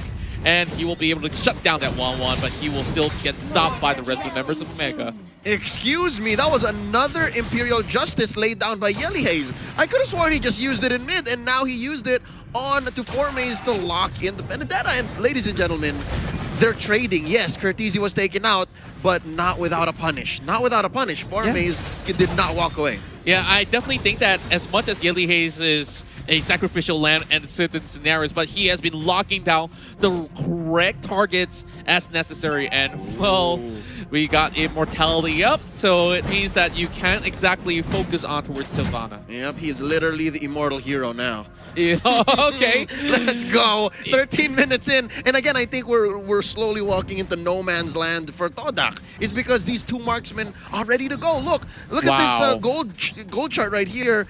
It's all going towards Omega right now, and an endless blade goes over to Hajizi. Indeed, it's a big fallout coming in from the gold charts, but E1 being forced to flicker away. Real smart decision, because if he doesn't, he will be sacrificed right there for no apparent reason. And for the moment, also on the top side, we do see a Harley going all the way in to engage Aura towards Kanji. Stinkers coming out. Well, you have seen the other side of my ego, but that's going to be a big catch on the Moon. There's another Imperial Justice putting Moon in, but there's not enough engagement because from the back, Formaze is giving Hajizi a bad time. There's lacking one hit, and that's Formaze. He's going to have to be taken out. And in the back, Heath and Kenji in trouble. Yelly Haze, Curtizi looking for some targets. Heath taken out here by Chiku, 2 for 1 currently, and Todak wins that exchange, and they're looking to go for more. Yeah, indeed, and the Abyssal Marrow will be missing out. Not going to be heading out towards Kenji or even the likes of Yelly Haze. They will have a little bit more room, but this calls for a sort of reload attempt, which is a little bit dangerous because Moon does not really have enough health to deal with this. Yelly Haze now being pretty much the center of focus of Moon, but Kenji's coming right in. Will this be a steal?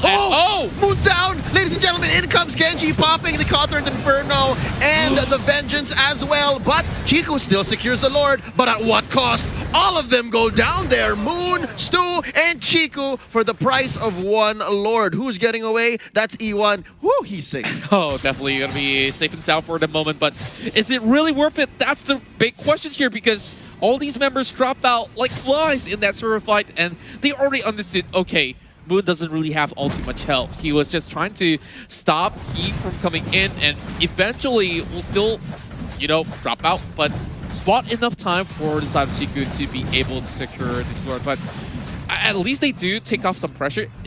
in the case Omega Esports actually get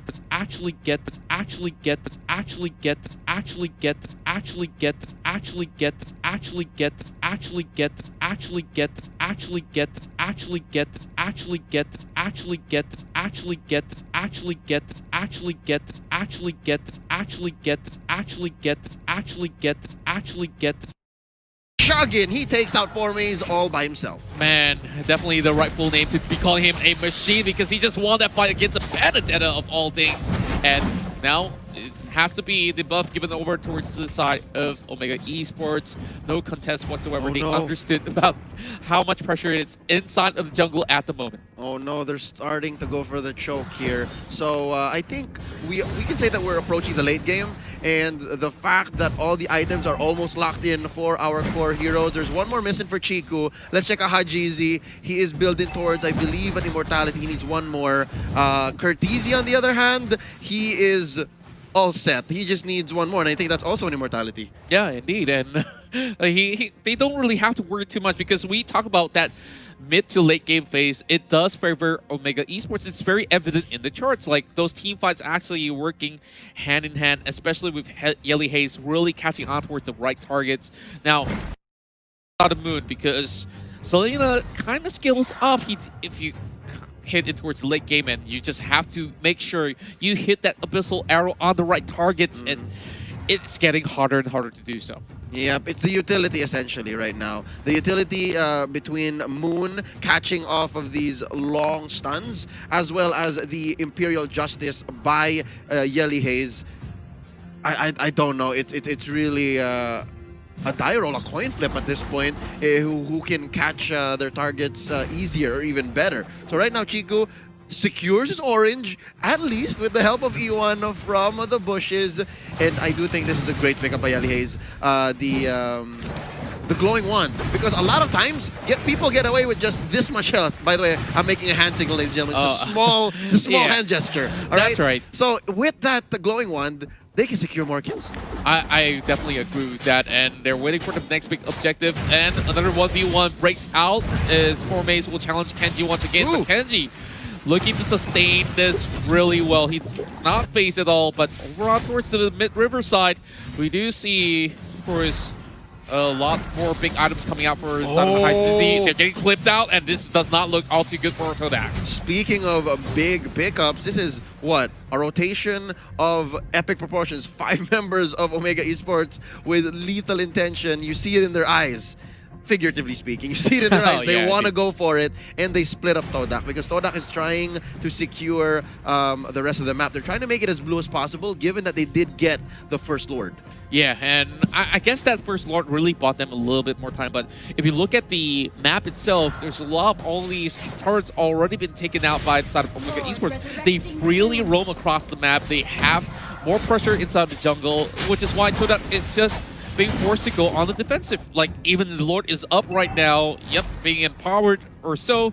It's going to be very tough to challenge at the moment, especially with Jawhit waiting along the lines. Yep, that's going to be a Luminous Lord here, worked on by Hajizi and Curtisi. Each marksman actually dealing a crit level of about 1,200 apiece. All right, that's 1,200 apiece. Your life bars rip. Okay, so this is going to be 4 maze from up top, watching out. E1 as well. They have all of their ults, they have all of their flickers.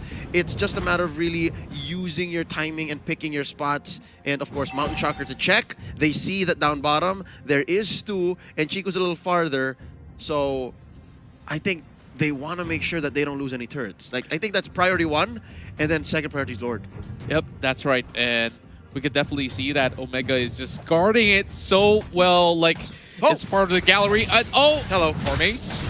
Hello. Oh, does not get any yet. There's the Electo final blow. He tries to go for the ejector, still stays on the spot. The big fight is actually both in mid and in top. They disengage. Check out Stu, though. Stu's just working, man. Stu's just working. He's working out, and he will be able to actually secure one more, sneaking it through the noses. But now this is going to be the Lord being startled. E1 just checking in as well. He does have immortality, so he's going to be A-okay if he were to even nosedive in towards his way. Now, he's planning himself in towards the Pixel Brush.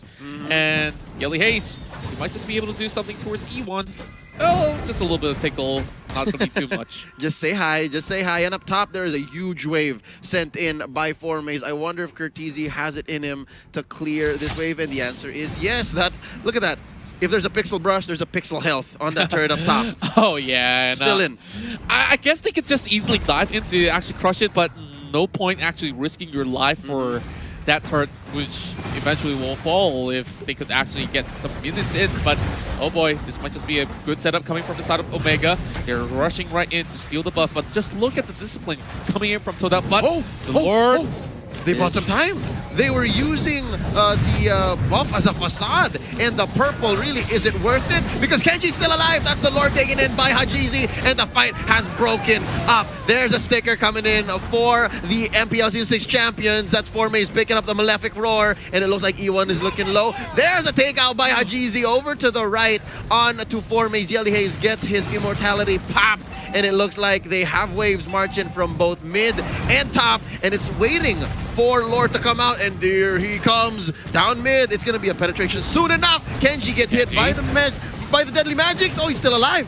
Oh my goodness, just look at his health bars going back up. Moon is on a tick of health as well. They're chasing in for Hajizi. Chiku does a desperate attempt, and it won't be members from Santoda backing off, retreating. Remember, there's a Lumin's over on towards the mid side. This does not look good. And Omega pinning them down. There's nowhere for them to run after Yishushin gets another one, and they have stopped it on their tracks. Only E1 as well as Moon left. And now the Lord is knocking on their doors. Omega might just secure that 2-0 here. Oh no, this is so close to happening. E1 gets knocked up, and there's a Lord as well.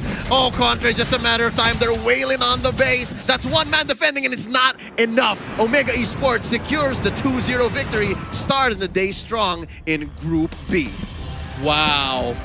What a way to start off the first series. Omega have been able to topple the giants of MYSG as Toda has suffered a 0-2 loss right here. And, well, what can I say? They have definitely displayed their talent as well as their hunger for all the points. And with that being said, Omega is getting closer to just securing that playoff run. It was quite an interesting go. I must say, Todak showed a better showing here in Game 2 in the first maybe 5-10 minutes than they did Game 1. Indeed. And, you know, Game number 1 was them really having their gears not really kickstarting in the right spaces in that sort of sense. And they get punished for many of these sort of the early game mistakes, if I must say. But Game 2, they responded well to the same sort of aggression. They understood, okay, these guys from Omega are actually focusing on objectives. So they did exactly the same, but the only difference is that they may not have been able to control the map all too well enough, where they gave off a little bit of pressure on, you know, the side lanes itself, and that's where they really opened things up inside of the jungle. Yep, and again, just how good Todak's draft was. I still have to stick to my guns. I really liked it. It was a great amount of coverage. Again, Chiku with the Harley from the jungle. But again, when it comes down to scaling, Omega has it in spades. Well, there's 2 marksmen, so let's just put it at that. The 1-1 on Curtizi and Hajizi's Yu Sunshin. Ladies and gentlemen, that was that. The series and the game. Omega Esports starting it strong, getting their first point in this group stage, Phase 1. If we haven't told you yet, you can catch the live streaming of the mega event Mobile Legends Bang Bang M2 World Championship 2020 held in Singapore's Shangri-La Hotel for free on MeWatch from 18th January to the 24th. A total of 12 teams from 9 countries include RSG and EVOS SG from Singapore competing for a USD 300,000 prize pool, right? That's 300 big ones.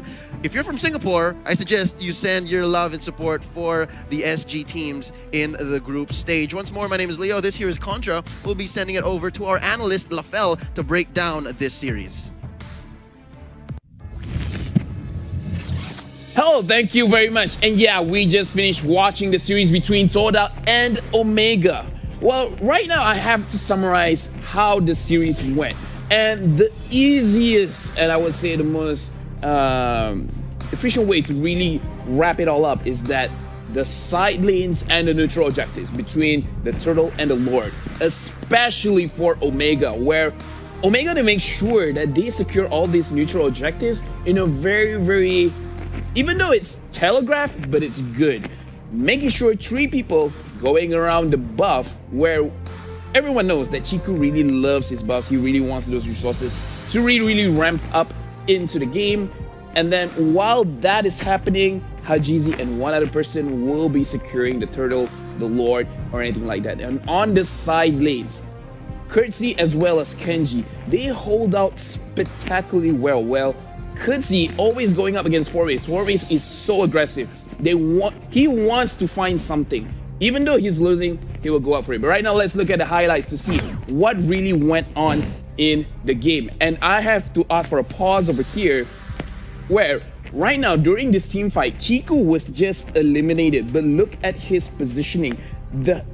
He was primarily inside of the turtle pit, which I feel was a total mistake. He wants to get out of it, but he accidentally walked in and he could not dash out, and all of his teammates just stayed around trying to cover for him, but it was not enough. And throughout this game, we can see a lot of decision making by Chiku that really didn't work out. So let's continue with the clip, where in this trade, it really did not, it's really not worth it, where Chiku as the jungler, and I think he still had his buff at that point, it was a really bad trade. He should have got a kill, get out. If they wanted a turtle, they could go. If not, then probably not go for it. Over here, we can see, I want to ask for another pause over here, which a good setup by E1. E1 pushing everyone back, and then a full Electo around this particular area, managing to push out a lot of damage, getting that win from Toda, and then Toda having the discipline to not really chase too much, not bite off more than they can chew.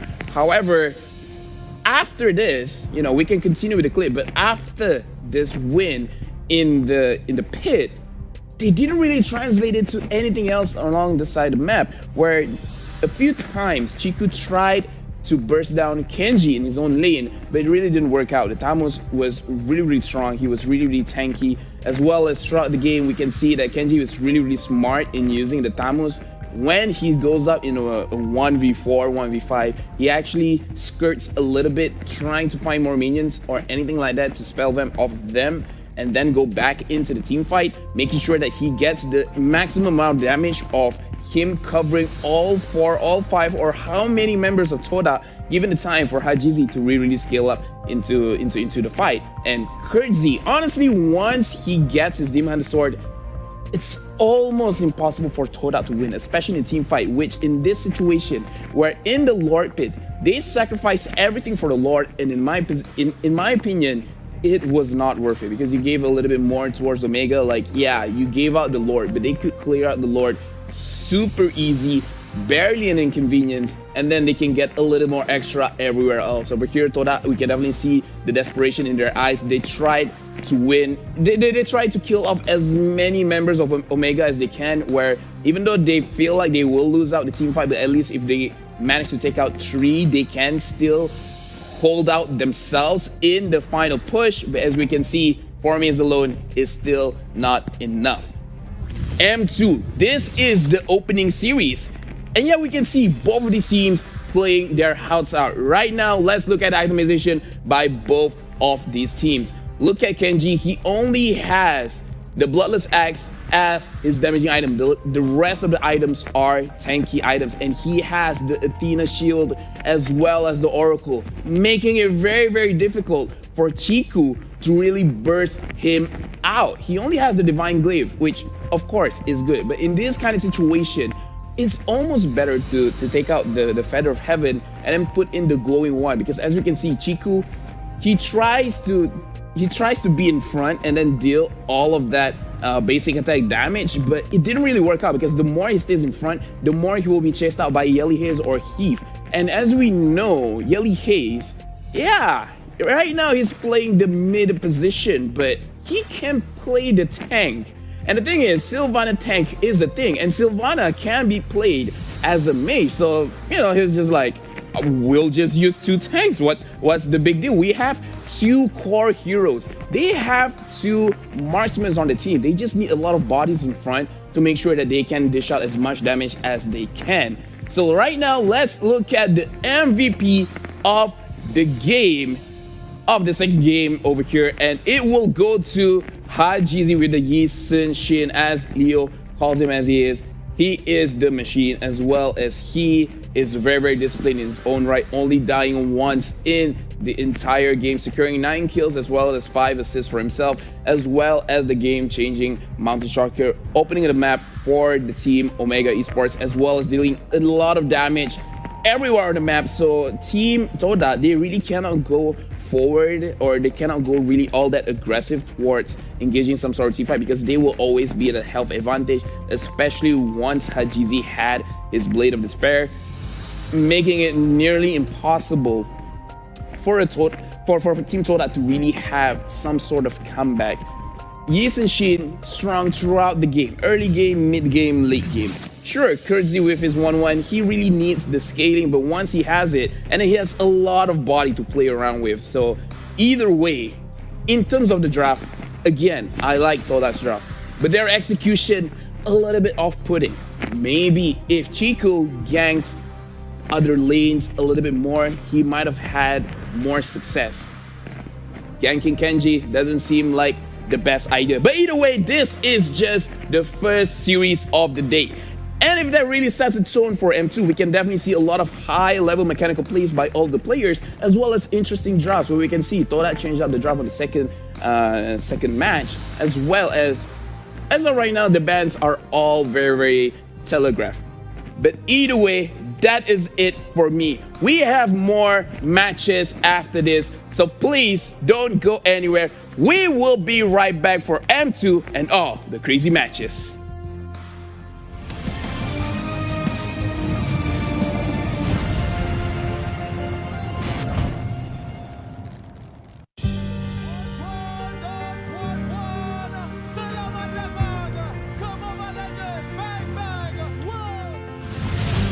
Chivalry is dead. I will revive it.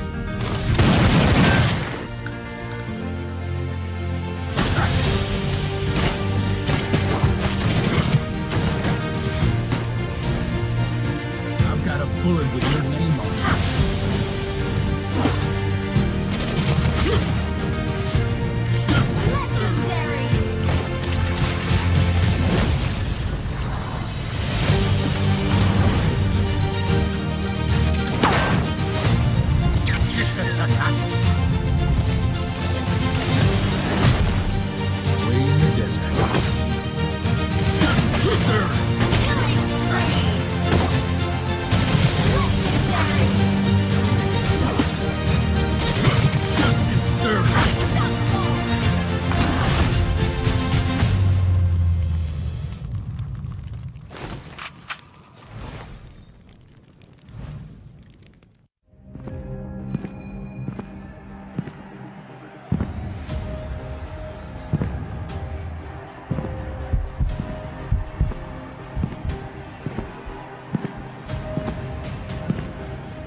To celebrate the release of Paquito, we are gonna showcase his true power in an epic 1v1 mini tournament between the best Mobile Legends players all over the world. But before we get into that, let's first talk about his hero. Paquito is a super versatile fighter that aims to be the strongest fighter of them all. He can be played in the side lanes or even be played as a roaming tank. His passive, Champ Stance, is a unique mechanic that allows him to conduct a variety set of combos, making him unpredictable and able to create skillful plays. Paquito builds stacks when hitting enemy heroes with basic attack and skills. When 4 stacks are reached, Paquito enters Champ Stance and enhances his next skill. After using his enhanced skill, Paquito will have a short burst of movement speed. Personally, I really like his movement speed animation. Whenever Paquito enters champ stance, his skills will be enhanced and it will also reset the cooldown of his skills, allowing for devastating combos on his enemies. Paquito's first skill is Heavy Left Punch, which she will be using his left hand to do. It is a damaging skill that gives Paquito a shield when he hits his enemies. In champ stance, the damage and shield numbers will be higher. Paquito's second skill, Jab. Paquito's Jab is a blinking ability that lets him dash in or away from his enemies. He can dash through small walls, however those thicker ones, yeah, that's not gonna happen. This skill does massive damage and in champ stance, Paquito will do even more devastating damage. Paquito's ultimate, Knockout Strike, is his flashiest skill which makes him good in teamfights and diving. Paquito will dash forward, pushing his enemy and dashing back away from them, all while dealing damage. In champ stance, Paquito adds a knockup after pushing the enemy away, creating a better setup for a team fight. Correct use of Paquito's Knockout Strike can definitely help him out in winning those team fights. In this Paquito challenge, we have 14 players. M2's first seed teams will have 2 representatives, while the teams from the second seed below will only have 1 representative. They will be competing in a 1v1 best of 1 elimination ladder match, except for the semifinals and finals. That will be a best of 3. Who among these talented players will pilot this new hero to the greatest height and be the champion of the Paquito Challenge? Get ready for some impressive fistfights. Stay tuned to the next episode. Mabilis siya gumalaw, tsaka marami siyang burst damage. I think in general the hero has a lot of potential. To me, it's quite OP on this side because he doesn't require mana. In terms of damage wise, it's out there.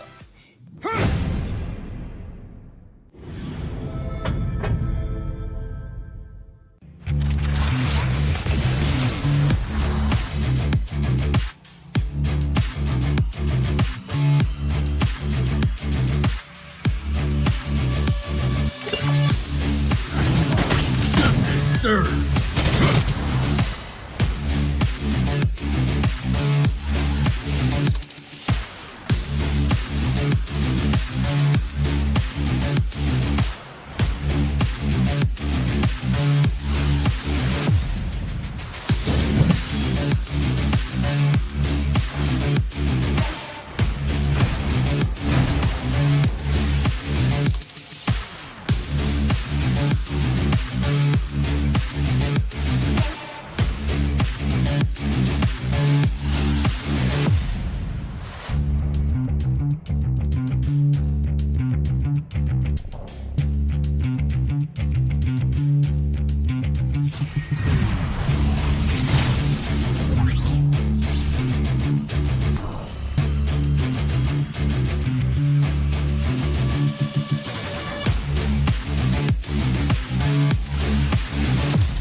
Download for free. Mobile Legends Bang Bang.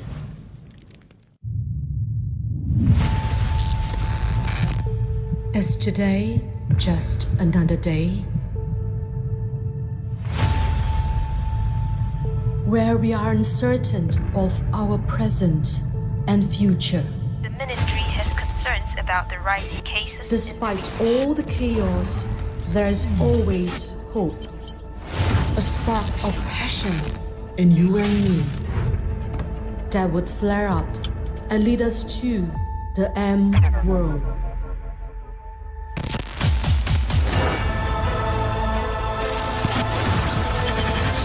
And the saga begins.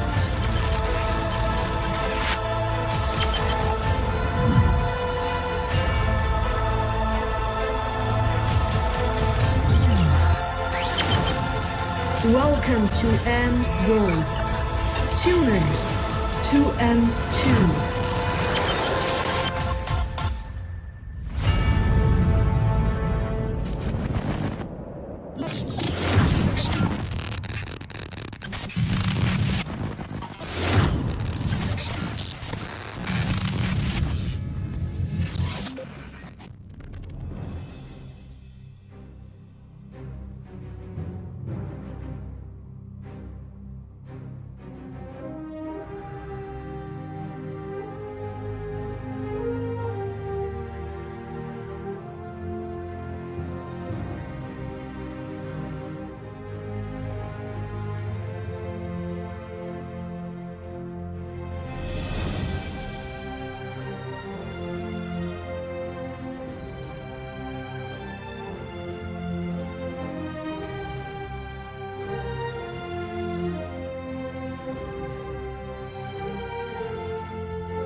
Welcome back to the Mobile Legends Bang Bang M2 World Championships 2020, powered by Moonton and supported by Singapore Tourism Board and Skoga. We'd like to thank everybody for coming back to join us, and also IMDA for making this possible. Don't forget, that also includes you guys. We also have to mention Secret Lab, Toomey, SUTL, Singtel, MeWatch, Cathay Cinema, and as well as our official gaming gear, Razer, for making this all possible.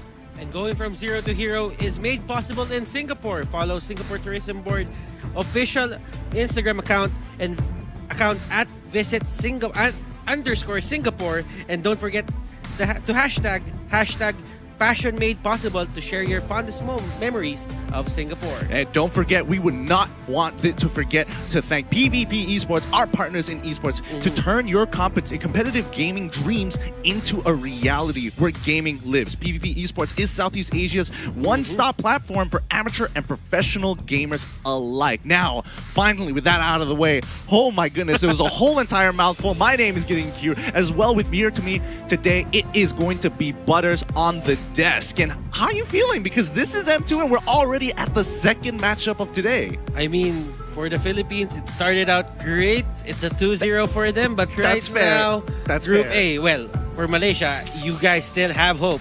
It's still the group stage. It's phase one, you know, just we're taking our time.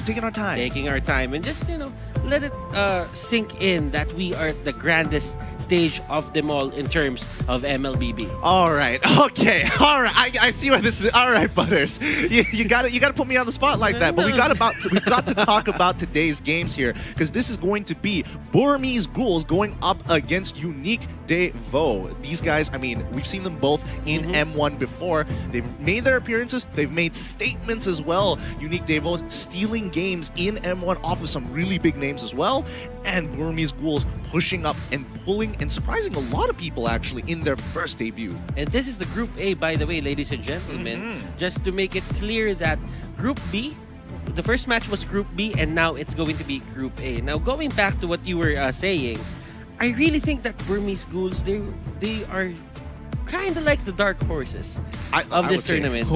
They're huge dark horses. Yeah, and they have the talent, they have the potential. It's just that they lack this certain ways of closing a match at certain points in time, where, as for Unique Devo, the only thing that I'm thinking of about them here right now is a new hero that they're gonna, you know, utilize and use, something that they discovered by themselves, and probably, you know, the element of surprise. Like, that's true. Information is scarce when it comes to like the Russian team. So actually, for the non-MPL teams, let's just say that information is scarce. You wouldn't really know about them if you don't really follow the teams.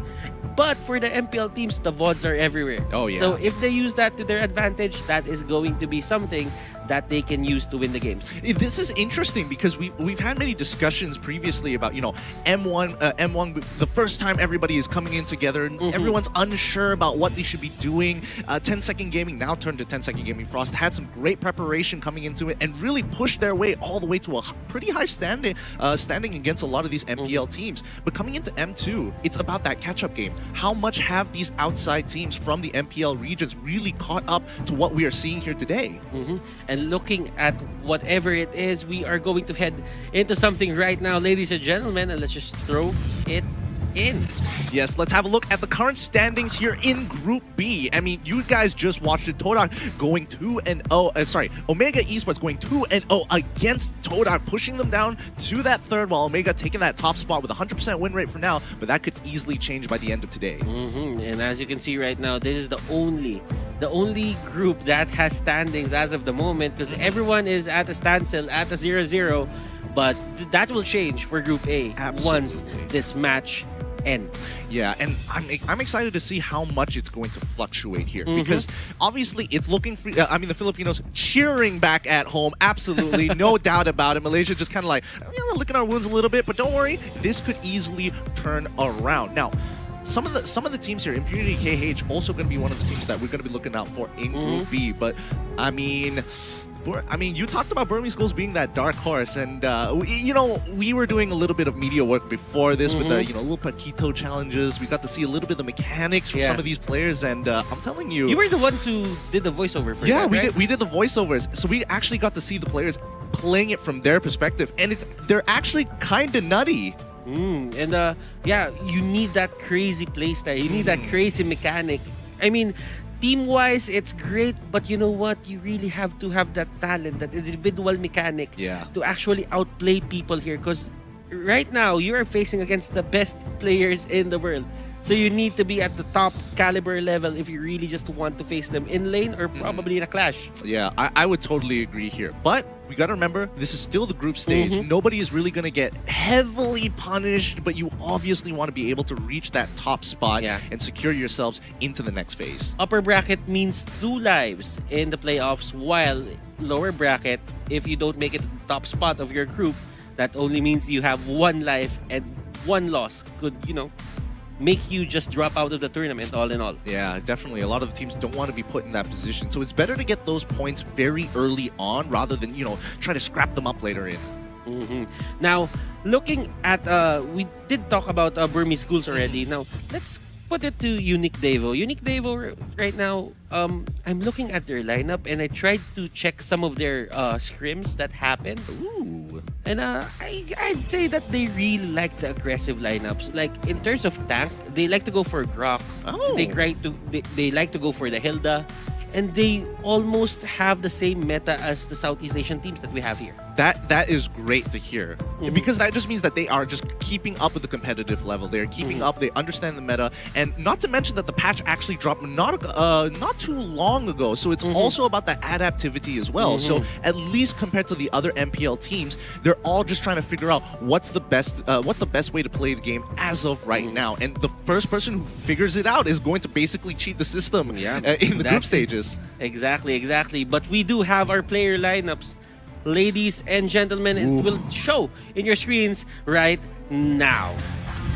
So now let's have a look. This is going to be the Burmese Ghouls. Ruby, DD, maybe Kid, Ace, and D is going to be your main lineup for this best of 3. I mean, these guys have shown some really exceptional skills outside in their own MPL as well, naturally netting themselves the champions multiple times. These guys are undefeated locally, but let's see what they're going to bring to the international stage. These guys haven't left each other's sides ever since that MSC showing that they did last year, and right now, I think in a way we can say that they're the most consistent, and in terms of the connection, the synergy, I think they're the most stable in the M2 World Championships. Absolutely. I mean, the bonds between these players, it's got to be something else, because a lot of teams change it up every single time, and you never really know whether it's going to be something better or worse. But Burmese Ghouls are exceptional because they've stuck together and they progressively get better and better and better. And you know what? It's hard to hold the top spot for long, especially if you don't have changes, but these guys just held on to that Myanmar MPL title for the longest time that they wanted to. Absolutely. But now, let's look at their competitors here, coming in all the way from Russia itself. It's going to be Unique Deuce Vault. You know and love these guys coming in from M1. They brought out Natalia for the very first time. We thought it was Troll. We were absolutely wrong, and it popularized it here in Southeast Asia. It's Defender, Sunset Lover, Sawo, One Shot, and Lil. These guys are gonna go aggressive. You know it, Gideon knows it, and everybody knows it, that these guys really like to go for the aggressive. Absolutely. So keep your eyes on the support player Sawo, because he is going to be the initiator. He is going to be the aggressor every single time. And also Lil as well, both of them. Now, it's kind of interesting here, because we're going to expect to see a lot of that side lane, especially with the way the meta is sort of shaping up. It's going to be the side lanes as well as the supports really pushing that charge instead of the carries. Looking at their pictures right now, by the way, Gideon, Look at those eyes, the intensity of that look. They're all killers. Men on a mission to just Absolutely. take that trophy, lift it up, and become the best team in the world. And you know what? Unique Devo, they have that chance. And they just have to prove themselves right now for their first series in the M2 World Championships. Honestly, I feel like, especially for the very early days, a lot of the teams are going to be like, okay, this is the performance, this is the like the first game's going to be a little bit of a warm up, and then thankfully it's a best of 3, so they can really start, you know, showing their stuff later on in games 2 and 3. Yeah.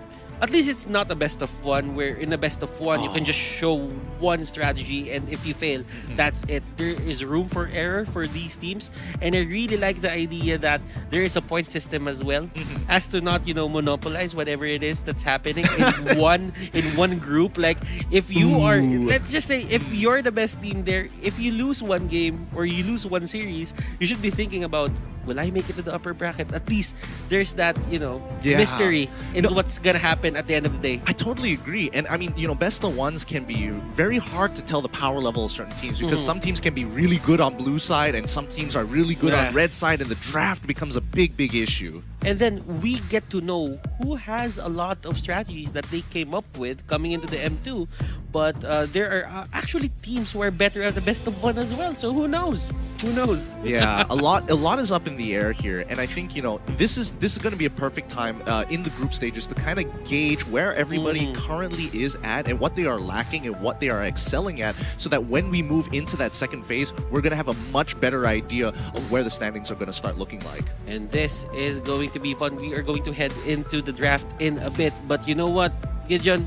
I'm excited for this game.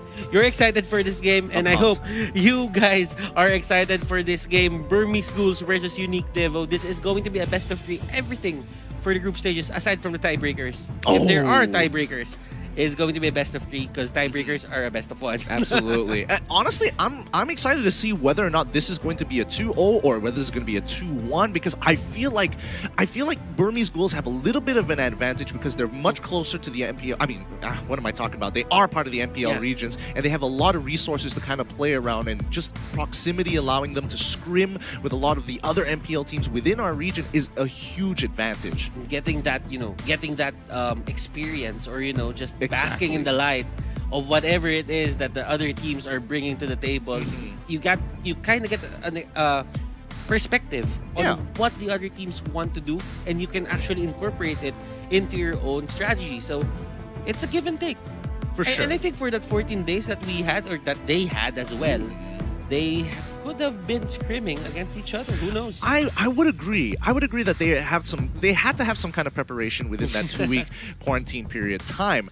I will say, Unique Devo, what's scary about them is that we don't really know how much they're going to get away with here. They could get a lead and then slowly lose it back. They could play from behind. We don't have a general idea of what their playstyle is going to be looking like, other than the fact that we know it's aggressive.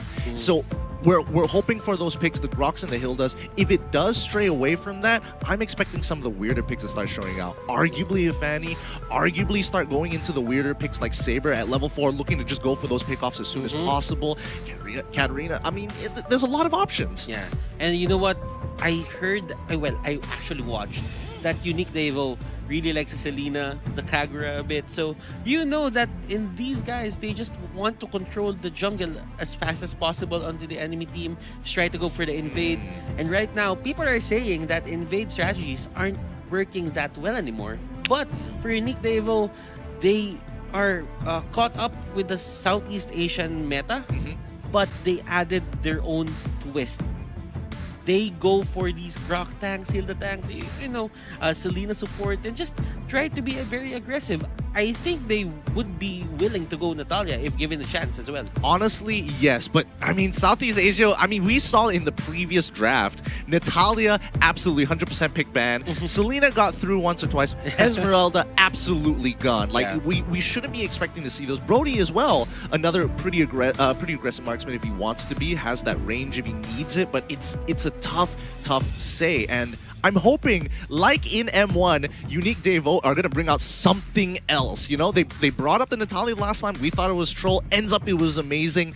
Let's see if they're going to do it in M2. And for M2, for Mobile Legends Bang Bang right now, it's not the same as the previous patches. Like, oh, for sure. For the previous patches, we only had like 17 heroes that are activatable in that sense. But right now, everyone is in a way usable for your advantage. So what you do is right now is you try to find the right mixture and the right strategy just to fit in that certain draft. Now, I'm not saying that all of them are going to be playable at the highest level, but given the chance and given the specifics of the situation, you can make the most of one hero, given that he's not probably the, tournament's favorite pick. Absolutely. Hey, did you know that there was actually an event happening in-game right now to get those M2 exclusive skins? Well, if you're not playing the game, it's understandable if you're watching the stream, but if your friends are at the meantime, they could be earning a lot of M2 coins within the game itself to allow them to get that absolutely beautiful Clint skin. And complete the task and predict the champion to win M2 coins. Exchange M2 coins for M2 exclusive rewards. M2 exclusive skin and can be gained. This pass can be gained for only 899 diamonds. The event is happening right now till 24th of January. Yeah, so there's still plenty of time. 24th January. I mean, as long as M2 is going on, this event is going to be going on at the exact same time. So don't waste your time. As soon as M2 is over, you got to start grinding right away. And you know what? Just have you splurged? Have you bought the pass? I'm not gonna answer that. I'm not gonna admit I spent money on it. I mean, I grinded it like everybody else. I spent my money responsibly. Don't call me out like that, Butters. Come on, man. I mean, if you ask me, I'll just tell you that I bought it. Yes. Oh man. I mean, 899 diamonds for all these freebies. You have the M2 special avatar border, the M2 exclusive skin, the M2 battle emote, and the M2 sacred statue for only 899. Okay, now you're starting to convince me. I feel like the sales pitch makes sense. Like, okay, I kind of like that battle emote though. I have to admit, the battle emote looking pretty good. But it's time to move over in towards the ban pick. Are you guys ready? Because we are at the caster's desk. And you know what? Getting ready for this pick and ban right now as we head on to the player cams. This is Unique Devo versus Burmese Schools, game number 1. This is group stages, Group A. And man, right now, they started with a Brody ban for the side of Unique Devo. For the side of Burmese Schools, it's going to be the Matilda. Yeah, I mean, this is pretty standard. We've seen pretty much every single team playing in professional play just saying, no, these two, absolutely not. Matilda, a great way to start harassing people. Brody, just an exceptionally good marksman. And you know what? The mid-game spike of Brody just got a bit better. Oh, yeah. I mean, the early game got hurt a bit. Oh, yeah. But it's not by much. True. I think it shifts the playstyle a little bit where it's like, okay, yeah, maybe I can't go for those big invades anymore, but who cares? I just get a couple of items. I'm looking pretty good. Level 4 comes about and bam! I'm going to start hitting hard like a truck. But Unique Deus Vault is going to be banning out the Yishin Shin this time against the Burmese Ghouls, and it looks like they're going to reply themselves with the Selena. And looking at it right now, ladies and gentlemen, Burmese Ghouls did do the research, and they don't want to give Sawo that Selena, probably the Matilda as well, because Matilda is one of those heroes that allow their team or allow her team to just be aggressive just because of the extra shields that she gives. Yeah, I'm noticing a little bit of a pattern here coming in from Unique Devolt, and they are banning out the marksmen in particular. I'm wondering if they're trying to force Burmese Ghouls into something like a Hayabusa, and then looking to try and looking to pick up the Jawhead or something that can absolutely lock down that Hayabusa and shut them down early. That plays well with their own playstyle of being hyper aggressive from the early to mid game. Now, looking back on MPLI, I remembered Burmese Ghouls playing a lot of these marksman mid laners, junglers rather, and I think they're forcing them to go for the assassin pick onto the jungle side because they think that it's in their perspective, it's easier to take down Burmese Ghouls if they go for the assassin mid lane. I think I would kind of agree compared to the 2-item power spike that a lot of these marksmen have in comparison to a 3-item power spike coming in from a Hayabusa. It's definitely understandable. Oh, Burmese Ghoul is getting rid of the fan favorite Natalia here as their last ban of the first phase. First picks going over to Unique Deus Vault. And to me, I'm seeing right now Burmese Schools just went all out on targeting Sawo in terms of the support, the mid laner bans. Now, let's see. Unique Devo, they have the first pick. Who will they go for? A lot of heroes are open. They can go for the Benedetta if they want to. Oh, Benedetta is wide open. They could look to get something a little bit more flexible if they wanted to, but let's see where it's going to be. And it looks like their minds are towards that flexibility in that Jawhead. Can go into the offlane, can go into as a support position. All around, solid hero. Burmese Ghouls here starting out with the Lunox. They know that Unique Devo here would go for steady Grok or Jawhead or Hilda pick. So what they went for is a good mid laner with solid damage that can, you know, isolate or zone out people or probably take the tanks down. I would agree. But also what's really great about this opening coming in from Burmese Ghouls draft is the fact that both of these core heroes are able to evade and escape the unstoppable force coming in from the Jawhead. Lunox with her brilliance, and we have Rubididi, especially with Ivor 9. He does mind. Oh, you hit me a little bit of damage, whatever, and I'm out already. Yeah, that is true. Now, looking at it, Unique Devo going straight for that Roger, not even thinking about the next picks that will happen here for the side of Burmese Schools. But right now, we did say that they want to go aggressive, so they go for a Yu Zhong, a Roger, and a Jawhead.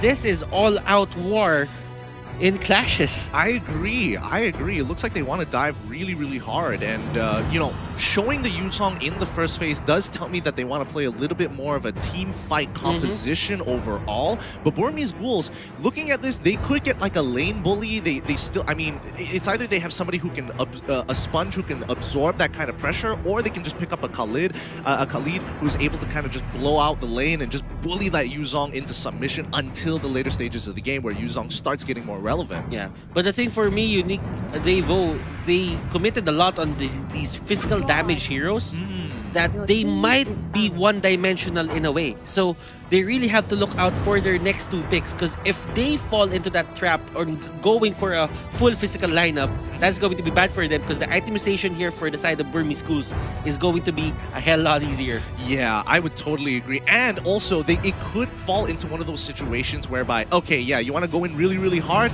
That's totally fine. I could pick up something like a Kadita. I could pick up something like a Valir, something to push them away and create space for that team. But let's see what it's going to be as Burmese Ghouls now realizing, hey, they're all physical damage. Let's start cutting out magic damage. Kagura, a really safe mage overall. And looking at Burmese Ghouls, they're not done with banning out heroes for Sawo here. they're just going all out. Like, okay, we did see Sawo play. Who's going to be the target? Coach Panda says, Sawo. Go for it. Go for it. Shoot him down. Shoot him down. And now Unique Deuce Vault, they've got to start thinking about minimizing the pool coming in from Burmese Ghouls. But overall, Burmese Ghouls, their draft is really flexible thus far, so it's going to be a little bit harder. They get rid of the Akai, a very staple tank pick that we've been seeing popping out more often than not in pro play. Now, I'm thinking about this certain setup that Burmese Ghouls did. They have Ruby DD on the Benedetta, D on that Claude. You have Kid on that Lunox. Now, I'm kind of wondering, is this Lunox going to be an XP lane Lunox? Because looking at it, if you put him on the mid lane, that's going to, you know, set him back a bit and not get the Chaos Darkening as fast as possible.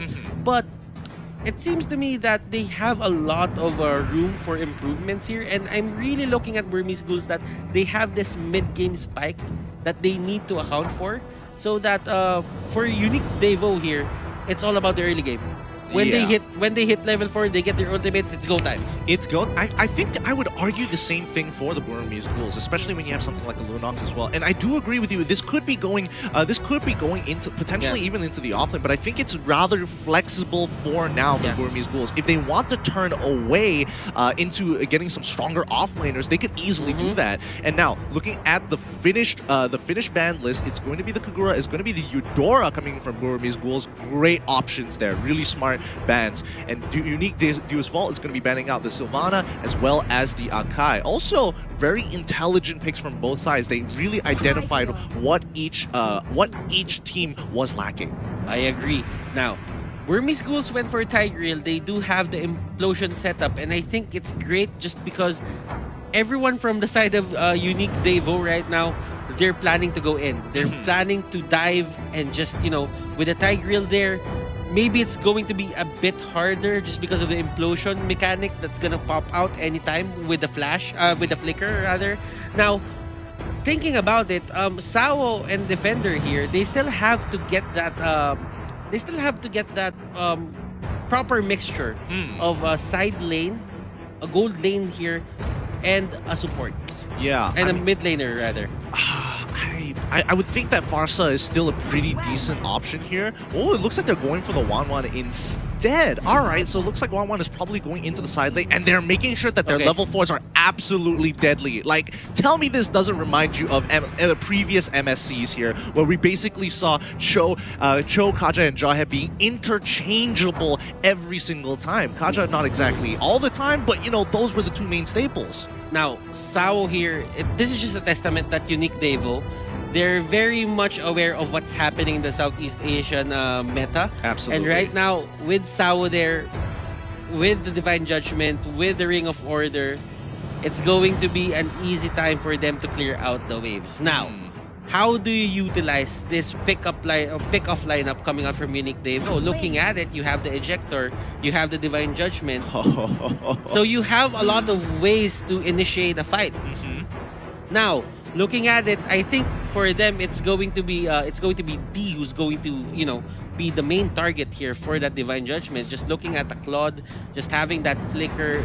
It's one of those skills that are instantaneous. Like, you just have to use flicker on it, the Divine Judgment, and you're fine. You're gonna catch out anyone here onto the side here of Burmese Ghouls. Yeah, I totally agree. And I think at this point in time, they might consider. I want to see the battle spells because that's going to be a huge game changer for a lot of the members of Burmese Ghouls. Some of them are probably going to have to take Purify at some point of time because again, that is just a real lockdown, composition coming in from Unique Deus Vault, who wants to play for those short skirmishes, but when the time comes, hits those level 4s, looks to get those pickoffs like you mentioned. And now this is going to be very interesting. I'm excited to see what Russia brought to the table, but you know what? Burmese Ghouls, statistically speaking, they are the favorites to win this series. So right now, Russia, Unique Devo, you need to show us what you brought to the table and how aggressive and how calculated you are when it comes to the fighting. Now, let's get into this second game of today. Welcome to the land of... Here, both of the teams aren't really giving that much priority into, you know, just invading people. For sure. And even Lil, even with the Jawhead, he's not gonna go into that purple buff area, and he's not gonna, you know, try to ejector it as much as possible. Yeah, I think maybe he's trying to find as much information as possible here on where exactly which buff they're going to start on from. Oh, Lil getting the ejector onto Kid. He is in a lot of trouble. He has no spells to get himself out of there because he took Purify. No flicker at all. First blood going over to Unique Deus Vault. And the timers right now for the side of Burmese Ghouls is a little bit more delayed, to be honest, now that Kid and Maybe went down. Well, that's one kill on Maybe, but you would have preferred it if it gone to, like, you know, Ace or Kid. I mean, at this point, obviously you would want to put them on your cores and carries, of course. But you know, considering the situation, Deus Vault still traded up. It's a 2-for-1 trade, and at the end of the day, they're very happy considering that they are the early game composition. And look at this. They know that this guy doesn't have flicker, and Lunox here is the primary target. But Ace, jumping in, Tempest of Blades, and look at that. He's going in hard. He's trying to jump on top of his Sawa as well as one shot, having to get on out of there. One shot. He's still a little bit of health left. Can Ace? He doesn't have enough energy. Even with a purple buff, he could go for the dive, but no, it's too much damage. Ace pulls away, and they continue to try for this invade onto the Beetle side. That could have been the great equalizer here into the early game if they got that kill, but Ace didn't have enough energy. Yeah. And maybe that's one of the things that you have to look at when you're playing Ling. Ling's energy regeneration got a bit, you know, nerfed, and you can see it there. You can definitely see it. Oh, but now Defender coming in hard. He's already using his Black Dragon form to try and hold, but he manages to get his passive off, allowing him to sustain longer, and the rest of the Burmese ghouls forced to push back. Sawo getting more information on where exactly this Ling is going to be. Still has the orange buff on him, but maybe zoning them out. The turtle is up again, and Ruby DD looking kind of low. And as you can see right now, Sawo has his level 4. Divine Judgment is up. How will they utilize this? But he doesn't have the flicker, so there's no forced engagements that's gonna happen right now. Lil here getting spotted out. Maybe and the others just trying to control that Lord area. The turtle area, rather. Yeah, and I mean, Sawo doing a good job making sure that he's getting plenty of information so that his team can actually, you know, avoid certain areas and force out Ace to use a lot more energy. But Ruby DD going in hard onto Defender. He's getting plenty of damage, clears the wave absolutely perfectly, and dashes on out of there as soon as the passive coming in from Defender pops. And as you can see, a lot of these teams are giving a lot of priority right now to this turtle lane. And they're trying to measure up each other. Are they gonna go in? Are we gonna go in? Could we initiate the fight right now? And I think for Burmese ghouls, it's all about zoning them out, just giving the idea that they're there in the area. But Ling was actually taking that Soul of Lava onto the top lane. Yeah, and this is a really good idea, using that mobility, but oh, Lil going in pretty hard, already using the Unstoppable Force. He gets pulled in by the Implosion here, but it's not looking great, as now the rest of Burmese ghouls going to be cutting down the Unique Deus Vault members one by one. They use a lot of their abilities, but unfortunately it's not going to be enough. They want to go for this dive, and Kid, he is waiting for the opportunity. The Machine Gun Mage looking for the opportunity again, maybe looks for the initial pickoff. He might sacrifice his life for this. He goes down finally. Concussive Strike is going down, and that's going to be a 3-for-1 trade-off in favor of Burmese ghouls. Unique Deus Vault. They've got to be so careful of that implosion coming in from Tigreal. And nice order of brilliance there coming out here for Kid, dodging that unstoppable force coming out from the Jawhead. Sunset Lover and the others, they're just trying to get the farm. Corrosion Sight is up, and it's a step in the right direction now that he's getting items. Yeah, it's looking good, and considering that the gold lead that they have, 2K ahead, Burmese ghouls, and they also have the EXP lead, which is even better for their side, speeding up this game as soon as possible, but they already found that pick onto Lil. There was no way for him to get on out of there. Kid ensuring that even if he did have his flicker up, he would have ensured that he would go away. And now Roger, when the next to fall under, he can't walk under the tower at all. No minions to actually help him out here. Let me just remind you, that Jawhead was a tank. That Jawhead was a tank, ladies and gentlemen, and he got bursted down quite fast, especially with the Lunox there in that certain area. And that's technically how you use the Lunox. It's just try to find those lineups where the team wants to go in and tries to pick those sustainable off-tank heroes. You're gonna punish them a lot, and Kid just showing us how it's done. What's scary about this situation is that Kid, he's got 4 kills under his belt. Ace has 2 kills under his belt. D has basically been farming the entire game. Oh wait, Sawo getting pulled out and gets hit by the implosion as well. Divine Judgment does come, it hasn't been used just yet. Defender coming in hard. He's trying to come in and cut off the rest of Burmese ghouls, but maybe he's in trouble. He can't seem to get out. He finally goes down as Kid gets into the backline, uses that brilliance. Ace now coming in, drops down hard. He can't get out. D is the next to fall as Ruby DD tries to jump onto it, but Sunset Lover trying to dodge as many abilities as possible, doing a pretty good job. The assassins finally get him. Sunset Lover pulling it back. 3-for-3 trade. And that fight was one for the ages, and one shot, literally one shot, Kid on that Lunox. Oh, that was hot. That was really hot coming in from Unique Devo, and they did a really. Oh, hold on. Oh, look at this, Burmese ghouls. Is he gonna get it? No. Okay, he finally backs away. He doesn't want to greed out for the wave. They're not backing down of the aggression. Burmese ghouls, they want to fight this head on as well, and this is one game that you really need to look at in terms of being aggressive. Burmese Ghouls, they're just going at it as well. Yeah, they aren't backing down. That's the scary part. But now Lil trying for the opportunity to go in. Oh, Rubididi getting hit, but can he get on out of there? Sunset Lover making sure no matter how many times you dash, I got you covered. But let's look at the fight here as Defender is going in hard with his Black Dragon form, trying to circle them together into one space. Maybe finds the implosion. He's gonna pull it backwards. Lil flickers on out of there. Salvo now has no Divine Judgment, can't really do too much about it, and the rest of them are going to be dropping down like flies. The Kid, the machine gun Medj with a darkening, as Ace looking to clean up that fight, but unfortunately one shot still there, especially with the Soul of Lava to slow down any kind of assault. Woo! Burmese Ghouls. And this is turning into a fist fight, ladies and gentlemen. This is a brawl. This is a cage match. This is a cage match, ladies and gentlemen. And this is going to be something that you have to look at for, this is the benchmark of what you should expect from some of the teams here for the M2 World Championship. Their understanding right now is to just be aggressive. They don't want to surrender any turtles. This is, well, some of the teams here in the M2, they would give up the turtles for some certain areas of the game, which they don't think that you know, the turtle is important. The turtle buff is important.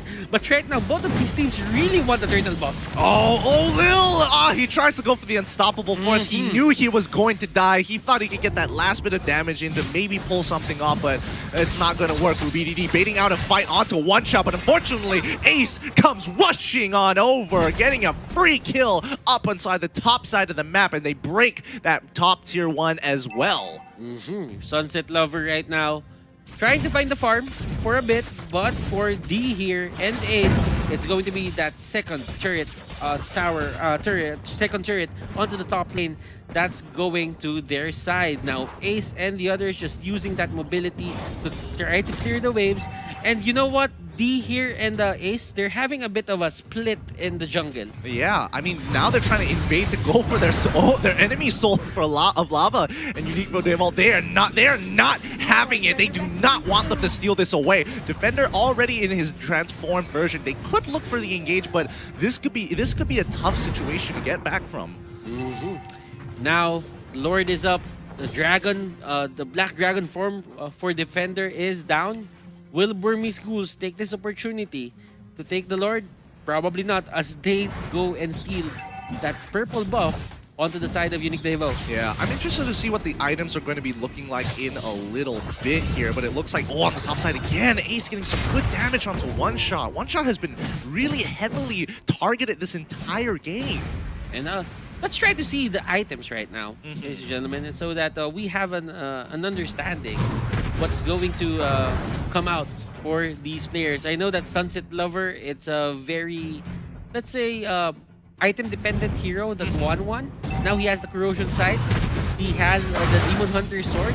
And looking at it, his counterpart onto the other lane, it's going to be the Wind of Nature, the Demon Hunter Sword, and the Golden Staff. So Claude is stacked. Yeah, it's 3-2 items on the marksman players. It's looking really, really tough here, and especially for Lil, he's been picked off so many times already that he is falling significantly behind when it comes to just being that raw tank for the team. He's getting the cooldowns, but it's tough. Now Lil, he's going to walk out once more to bait out as much as they can. The Lord has been given over to the Burmese Ghouls. They had a really good foothold on that side of the map. I'm not sure what Unique.Devault could have done there. Now, clearly, Unique.Devault, they're having problems holding the line. They're not stopping Burmese Ghouls from invading their jungle, and all those monsters, all those creeps on the jungle are going to the side of Burmese Ghouls. Now, this is the fight that they want, I think. Unique.Devault here. This is a big engagement here. Defenders still trying to push them around as much as they can. Vendetta trying to go in towards the backline, but unfortunately, Sawo wasn't able to find the right targets, and they're going in hard. Lil comes with the unstoppable force onto D here, but Ace, it has to pull back. It's a 2-for-1 trade, 1-for-3 trade. This is looking great for Unique.Devault. They really, for the side of Burmese Ghouls, they really need to look out for the, the places they fight in. That was a very narrow space. And when the Yuzhong came in, every path that they had to escape was blocked. Absolutely. And it was every man for himself at that point. I totally agree, but like you can see that a lot of the members, especially for D, he wants to go in hard with the Blazing Duet, and he gets absolutely shut down by Sawo at that point of time. He tries to battle mirror image forwards or backwards. The Divine Judgment completely locks him in place. They have to be mindful of their surroundings. If another fight like that happens, you're giving extra time for Sunset Lover to get his items. Remember, he has 0 deaths. So, meaning his uptime on just farming is 100%. As long as he's alive, he's getting the gold, and right now he's just clearing the waves and he's moving closer and closer to his items, and once he goes online, it's a monster that you have to stop alone. Yeah, it's pretty insane. Looking at Ling's items as well, it looks like he's got the Demon Hunter sword as well as the Endless Battle, and it looks like he will be purchasing that Blade of Despair once he gets enough gold. Looking over to Unique Deuce Vault's side, looks like they are hitting their item powers, but their 2 item power spikes. It's looking like it's finally some smooth sailing and a little bit of breathing room for now. Sunset Lover and the others, they're just trying to wait for the late game. Well, for the side of Burmese schools, they do have the late game insurance on D. Oh yeah, for sure. For sure. Now, I think, let's just say that whoever uses Wind of Nature first loses. Yeah, that's how this matchup works. That I totally agree with that. That is absolutely right, because both sides are so focused on getting rid of those marksmen that if they use it a little too early or they use it ineffectively, they just end up dying anyways. Then again, it's all about the positioning. If you do not want to use your Wind of Nature, do not get caught out. Agreed. But I will say that Unique Devo actually has a little bit of an advantage in this particular area of catching people off, because a lot of their abilities is just point and click. Yeah, and to be honest, they have a lot of these heroes that we talked about this earlier in the draft. That it's single target, it messes up with your position. Oh yeah, and that's the only thing that you need. It's the worst feeling. Blade of Despair being purchased here by Ruby DD as they lose another turn. The macro play coming out Burmese Schools looking really nice, but one shot he tries to go in is going to get heavily punished for that. You cannot be tumbling into your opponent. A bit of a miscommunication there, as Defender wasn't really in the area to go for the follow-up. One shot wanted to go in, wanted to fight, but his team thinks otherwise. Yeah, he's got to be a little bit more patient in that sense, but hopefully that wasn't hopefully that was a little bit of a misclick. That's fine. Unique Deuce Vault doesn't lose too much off of this. It's not like they had a lot of pressure to work with to begin in the game. But Burmese Ghouls, looking at their macro, it's looking good. 7K ahead of their opponents. It's a tough situation to be in. Yeah, man. Looking at it right now, Ace and Kid are here in the Lord area, and this is going to be the most important part of the map right now. Lil here, spotting them out. Will they contest? Everyone is scattered here for the side of Unique Devo, while Burmese Ghouls, they are in the Lord area and they're just trying to take it down, and they will give it to the side of Burmese Ghouls without contest. Yeah, I think it's definitely understandable here. Burmese Ghouls are finally, especially for their core heroes, are reaching that point of that breaking point. Being able to have that 3 to 4 item power spike, and that's what happens when you reach 49K. While Unique Deuce Vault is trying to catch up to it. They're just a little bit behind. They're just 5K behind actually from hitting that power spike themselves. So until they hit that, I don't think Unique is going to be doing too much. Yeah, clock's ticking for both of these teams. Who has the better positioning? Unique Devo, they got the early game advantage. Right now it's slowly slipping out of their hands, and for the late game it's anything goes, because you have the Claude, you have your 1-1, and especially for Burmese Schools that they have this late game Lunox potential, and that's Benedetta who has late game potential as well. Yeah. This is going to be a tough one. Illuminous Lore going to be crashing into the top inhibitor turret. It breaks it instantaneously, but Unique is doing a good job clearing out the Lord-empowered minions on the mid and bottom side. Now they just have to deal with Lord. They lost that inhibitor turret, which is not the greatest, but they are still in it to win it. They haven't bowed out just yet. And they have good wave clear, mind you. That is going to be the Ring of Order coming out here from Kaja. Ruby DD is going to go in. Oh, he forced that. He's forcing it hard. Defender trying to disrupt as much as possible, but in the back line, maybe going in with the implosion. Nothing they can do about it. Burmese Ghouls, they go in. Maybe tries to save the day, but unfortunately, RubyDD might have accidentally baited a fight. Oh, it's not over yet. Kid turns around with the darkening as well. Goes into that brilliant form, but nah, he's gonna be absolutely shut down by Unique Deuce Volt. And they do not disappoint Unique Devo. They hold the line to their base, and right now, Sunset Lover is getting all the items in the world, and Sunset Lover is loving it. No puns intended. But RubyDD, he's going to be trying to clear that wave as soon as possible, but this is the time that Unique can do something about it. RubyDD, he's in trouble. Oh, that was clean. Come on. Eye for an eye. When you time it right, it can do you wonders. Man, literally, it's a 0.7 second ability, less than a second. That timing couldn't have been any more perfect. It had to be within the range of 0.5. That's ridiculous. But then again, man, that is a telegraphed skill. You can see it from a mile away. It's gonna come in front of you, and you just have to time it right. Ah, but still, it's so I like it. I like it. Oh wait, hold on. Oh, Sunset Lover! It's looking bad. They finally found that pick onto Sunset Lover with the implosion, but now they are going in hard. Defender trying to disengage the rest of the team. They cannot afford to lose any more members. Maybe well done. Even without a flicker, he is still pulling punches. Looking at it, that was a clutch catch for maybe. For the longest time, he couldn't get really an explosion on that 1-1, but with that flicker in, yeah, he got it in time. He's doing it again and finds Lil in the process, and now it's gonna allow Ace to jump in towards the backline. Zawo gets executed, and he is down. This opens up the entire wave for Burmese Ghouls to finish off the fight. Defender trying to clear it up as soon as possible to keep the crystal alive, but Ace, he's trying to kill it out as soon as he can. One shot doesn't take him out in time. Burmese Ghouls take game 1. And clutch moments from the players that could have gone both ways.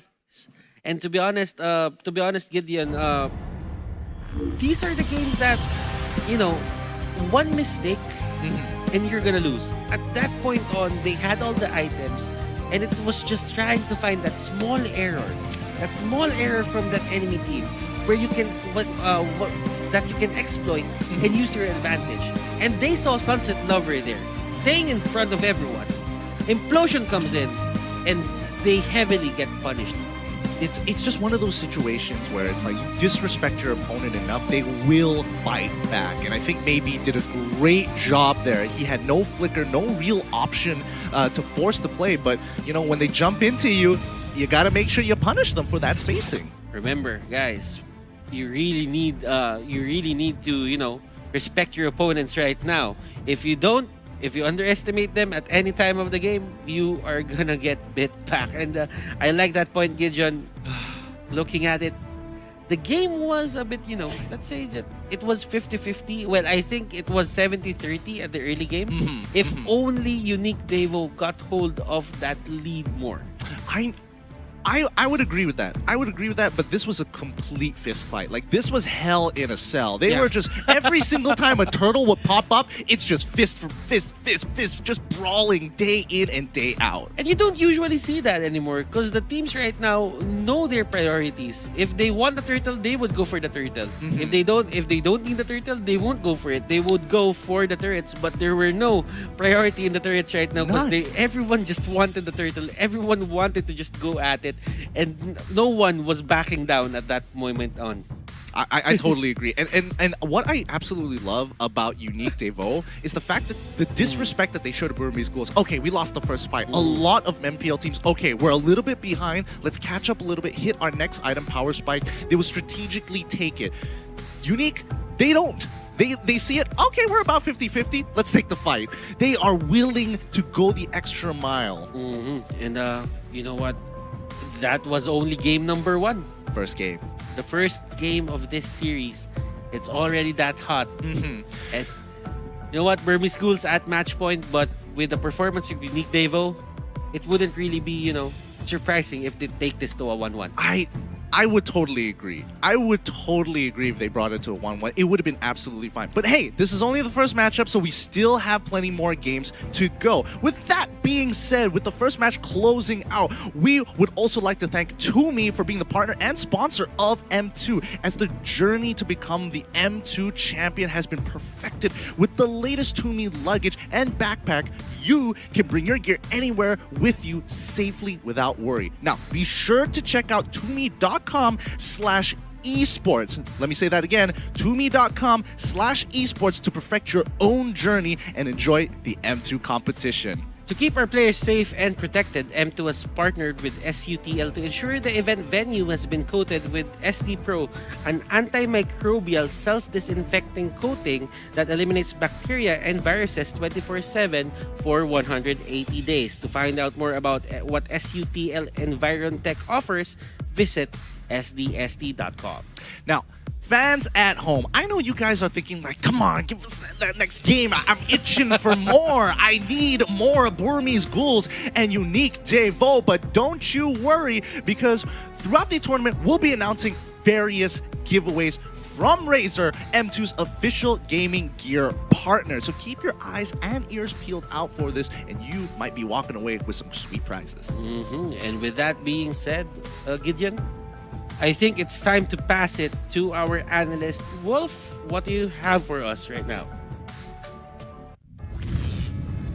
Well, Butters and Gideon, it's all about understanding win conditions, I feel like. What I really notice about Burmese Ghouls is that they have a firmer grasp of what their draft looks like compared to Unique Devo. My name is Wolf, your analyst, and let's talk about win conditions of each draft. I mean, for example, looking at this lineup coming out from this vault, it's very important to take note that they do have good early game composition. They can be aggressive and then take it to the late game with a 1-1, but the biggest problem is they are very much dependent on their ultimates. They needed the Kaja to work, they needed the Roger to pop off in the early stages of the game, and in a way I kind of see some glimpses of them going into that route. However, it was a very interesting reaction from Burmese Ghouls. Do take note, they have taken out all of the important mid mages for Unique Devo to use, which is very interesting to me, because this is probably the first time I'll see an all support or all mid mage ban. Well, there was a ban on Natalia, which isn't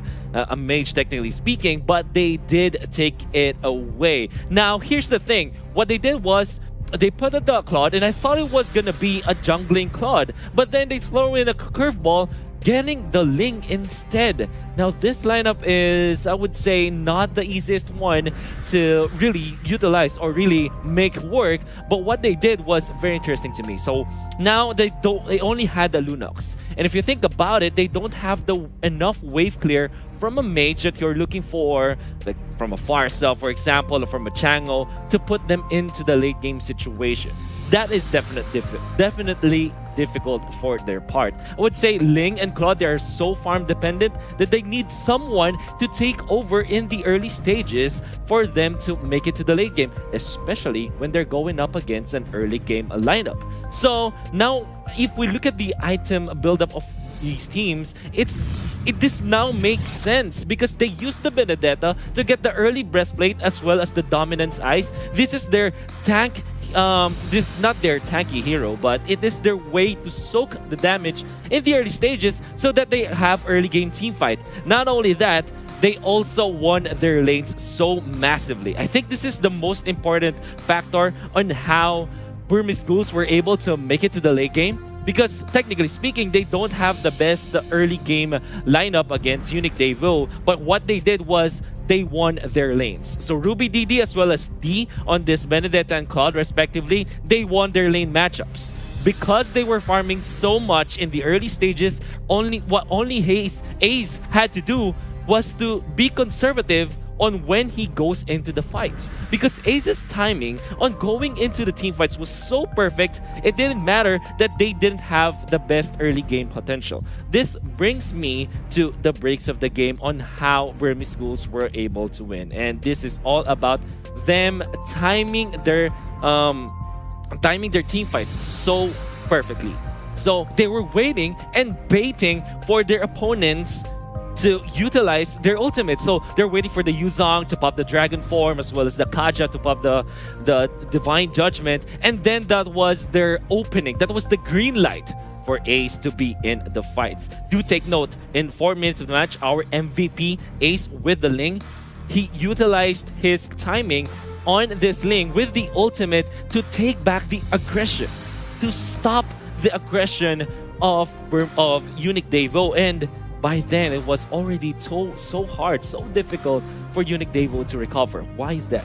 Because their timing with the Roger, with their Joy even, was already stopped. And it's really difficult for them to recover afterwards. Now, Ace, he was so, I would say, he was so conservative on how he timed this perfectly well. And I think that he is also showing how he is good mechanically wise. He's showing it to the world right now with a 6-0-8 performance in his first game for the M2 World Championship with the Ling debut. Man, this is such a wonderful usage of the Ling coming out from Burmese schools. Now, other breaks of the game for sure is them baiting out all of the ultimates, all the team fight ultimates coming out from Unique Devu, not only in the first match, on the first skirmish, but also in the following matches. Do take note that the last clash, they won with baiting out that pickoff in the middle and then eventually taking over the game with a massive push in the middle and in the bottom lane because of their man advantage. This was because of them splitting the map. That is also another key to victory coming out from Burmese schools. They have understood that there's a big team fight potential coming out from the side of Unique Devu. That was also backed up with their victory in a 3-4-1 trade that happened around 11 minutes. After losing that specific skirmish, they just split the map and just took over the game. That, to me, is very important. And why don't we go back to game number 2 and see if there will be some improvements from Unique Devu.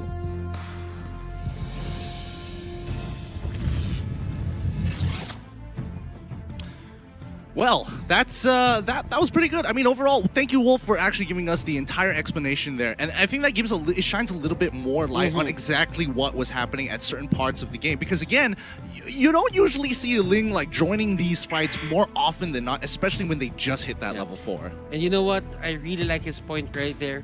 At the start, win conditions. These two teams knew their win conditions and they just forced a lot of fights into the early game. Now, Unique Devo had a lot of pick-off potential, especially with the Roger into the early game, but it worked on their side, but they kind of dropped the ball when it came to the mid-game. So it could have gone both ways, and it all depended on that clutch play coming out from Maybe, to be honest. Absolutely, but let's remember the Blazing Hammer Battle Night. Make sure you guys are logging in on Jan the 30th to claim your free permanent skin. And I mean, who doesn't love skins? Come on, who doesn't love skins? Everybody loves skins. Everybody. You love your skins. Absolutely, I love my skins as well. How many skins do you have? Well, not a lot. Not a lot because I don't play a lot of heroes though. I don't have a lot as well. Fair enough. Fair enough. We like to flex on people with just the few heroes we have, don't we? Right? Yeah, it's all about it. That's all about you know, just playing a couple of heroes and just trying to get the best, you know, skins for them. Flex on them. Flex on them, bro. My man right here. My man right here. He knows. You don't just collect skins just for the sake of having them. But if you're a collector, you might just go for it. It's something that you should guys keep an eye out for, especially if you guys are more of the collector type rather than flex on your opponents here. But we also want to have a big shout out over towards Secret Lab. So again, special thanks to our sponsor, Secret Lab, the award-winning game seat engineered for long hours of comfort and sitting form. Available in the Secret Lab official store in major e-commerces in Singapore, and visit secretlab.co to check out their prices. Maybe they got some special deals in certain events. I don't know. And also, we're sitting on them right now. If you're wondering why, I mean, it's the best comfort, man. It's the most comfortable chair I've ever sat on so far. And we would not want to forget to thank PvP Esports, our partner in esports, to turn your competitive gaming dreams into reality, where gaming lives. PvP Esports is Southeast Asia's one-stop platform for amateur and professional gamers alike. Man, I mean, it's absolutely great. Now, we are jumping into the second match here. Oh boy, another game to go. Let's see who's going to be sitting right on top. Is it going to be Burmese Ghouls or Unique Devo? Burmese schools right now still going for that Selena ban. They don't want it to go to the hands of Unique Devo as much as possible. Brody is still the ban here for Unique Devo. They know that the marksman setup is just the marksman jungler setup is just way too good here for the side of BG. They're still avoiding it. Yeah, they still are avoiding it. I mean, now that they've shifted sides, because Unique Devo was on blue side, moving over to the red side, which means Burmese Ghouls are going to have priority pick. And that first priority pick could make it or break it for a lot of these teams. So I want to see now that they've switched things up, is it going to be different for a Unique, or does Burmese Ghouls just get even stronger? Now, clearly you're seeing another Matilda ban. Like, Unique Devo, looking at what they showed earlier in that very aggressive game coming out from them, you would not want to give them the Matilda. Yeah. It just gives them this extra protection. Yeah, it gives them the ability to just harass you without taking too much punishment back. And I think that's especially with a player like Sawa on their side, who wants to be able to harass you, who wants to be right up into your face and take and dish out that damage. Burmese Ghouls just making sure, just minimize his pool, force him onto something that requires him to just go in deep, go in really hard, but just has high risk for high reward. That is true. Now, Unique Devo, they are just gonna ban out the Natalia. Doesn't want to give it to the side of Burmese Ghouls. It's probably because I think Burmese Ghouls is forcing Sao to something very safe or very aggressive. There's no in between. Oh no! Like a lot of these heroes that are getting banned on his side, the Matilda, the Selena, they do have this mode that they can be very passive. They can just throw out their harass, poke a bit, or probably for the Selena, if you hit an arrow, that's the only time that you would go in. But for the Natalia ban right here, I'm seeing that, you know, it's probably so that Sao doesn't get punished as much. Well, I would like to believe that, other than the fact that I just feel like Unique understand they're on red side, so if they leave Natalia up, it's 100% going to be picked off. And if they don't, they could have actually readjusted their draft such that they can wait until the very end there. So they could even pick up a potential Esmeralda or a Natalia and make Burmese Ghouls choose one or the other. Now, Burmese Ghouls banning out the Esmeralda. They do not want to have that falling star moon catching them out, you know, staying in their faces. Unique Devo, this is a great ban. Yeah. The Lunox ban gave them a lot of problems, and Burmese Ghouls, they might have really read that certain strategy that Unique Devo really wanted to go for. And you know, if you cannot fight it, just ban it out. Yeah, and I think this is a little bit of a tell, because now that they are banning out the Lunox once more, Lunox isn't great in every single composition. That's for sure. It's particularly, I don't want to say unique and be specific. That guy. Yeah, it's very situational, especially when the Jawhead pick comes up. But Burmese Ghouls, they pick it up for themselves almost instantaneously. So now, what does Unique do to respond? You know what? It's Unique Devo. They banned out the Lunox. Burmese Ghouls just went straight and picked up that hero. It was like, okay, there's no more counter. Let's go. Oh, looks like it's going to be Yi Shin as well as the Benedetta coming in for Unique. All right, totally understandable, but let's see what the Burmese want to actually bring out to the table here. Because again, there's still a lot of options here on the table, especially Lapu Lapu. It can easily be picked up to match up against the Benedetta if they really wanted to. They could easily start picking up their marksman for themselves. Oh, did I just hear a Harith? There we go. We haven't seen Harith in so long. That is a Harith. That is a Lapu Lapu. You were right with the Lapu Lapu. It's a great matchup against the Benedetta. It could hold itself up onto the lane. Now, for this Harith, this could be an answer for the Yi Sun-shin as well. Because remember, Yi Sun-shin, the traceless dash that he has, it only resets cooldown at certain when the certain requirement is done. So that means when you're a Harith, when you have the Salmon Force on, you can chrono dash as much as you want as long as you can hit people with it. Yep. So that means when you have one dash, on your hero, that means the Harriet will really have a easy time chasing you down. Well, for now, we don't know what exactly. Unique.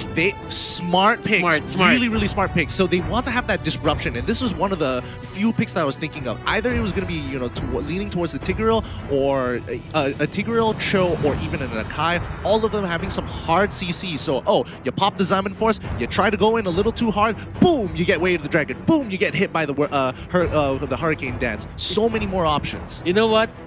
It just feels like Burmese Ghouls and Unique Devo, they swap strategies. Almost, yeah, I would agree. I mean, looking at it right now, it seems to me that Unique Devo, they want to be, you know, the passive one into the early game. But right now, Burmese Ghouls, they want to go all in. They just need their level 4 ultimates. For the Zaman Force, for the Harriet, he wants the Zaman Force up. That's the only requirement that he has. If you don't fight him into the mid lane, if he goes there, then that means your turret is going down. Yeah, totally agree here. And I mean, funny enough, like even the bans are looking a little bit similar in a sense here, because Burmese Ghouls, they have basically taken the entirety of what Unique was deciding to ban out in the very first game. I mean, minus the Kagura, of course, but they are just making sure that they don't have any more mage options here, because that's what Unique is missing as of right now. And they're not giving any more priority for Sao, because Sao's heroes are just getting banned. And you know what? For the side of Burmese Ghouls, they are forced to keep on banning these Sao heroes so that he cannot get any any comfort heroes for his side anymore. And it just seems to me like Unique Devo, they're really just letting this happen. Yeah, I think it's totally fine. And Unique, seeing that Roger is up on the table, they decide to ban it out. I find that kind of interesting. I think maybe it's a different mindset in terms of hero priority for them. But I don't think Burmese Ghouls would have wanted to pick up the Roger for themselves anyway. Claude is still on the table, and I would say that it's a little bit more effective than Roger in a lot of cases, especially with the patches, just making sure that Roger can't hit critical mass as quickly and can't be as effective with his damage numbers.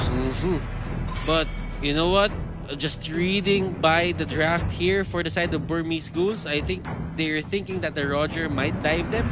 And since they picked the Roger, they probably think highly of the Roger as well.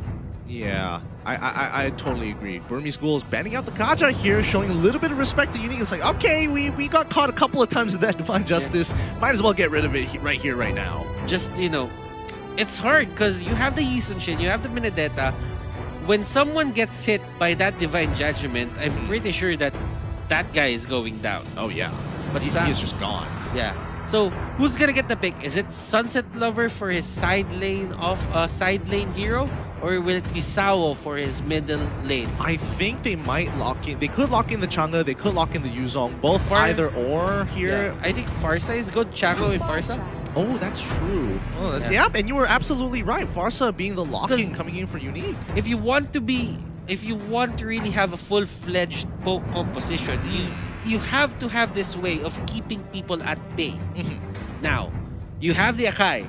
But the Akai after that, after the Hurricane Dance, it's going to be a full-on engage from the enemy team.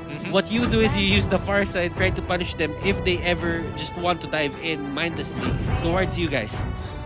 Yeah, I would agree. And it looks like Burmese Ghouls just playing for that hyper scaling here. They are making sure that they have the Lancelot, who scales pretty well into the game. A great assassin, especially one of those picks that can get on top of that Farsa really, really easily if she isn't looking or paying attention to where he pops out from. And not to mention Veil.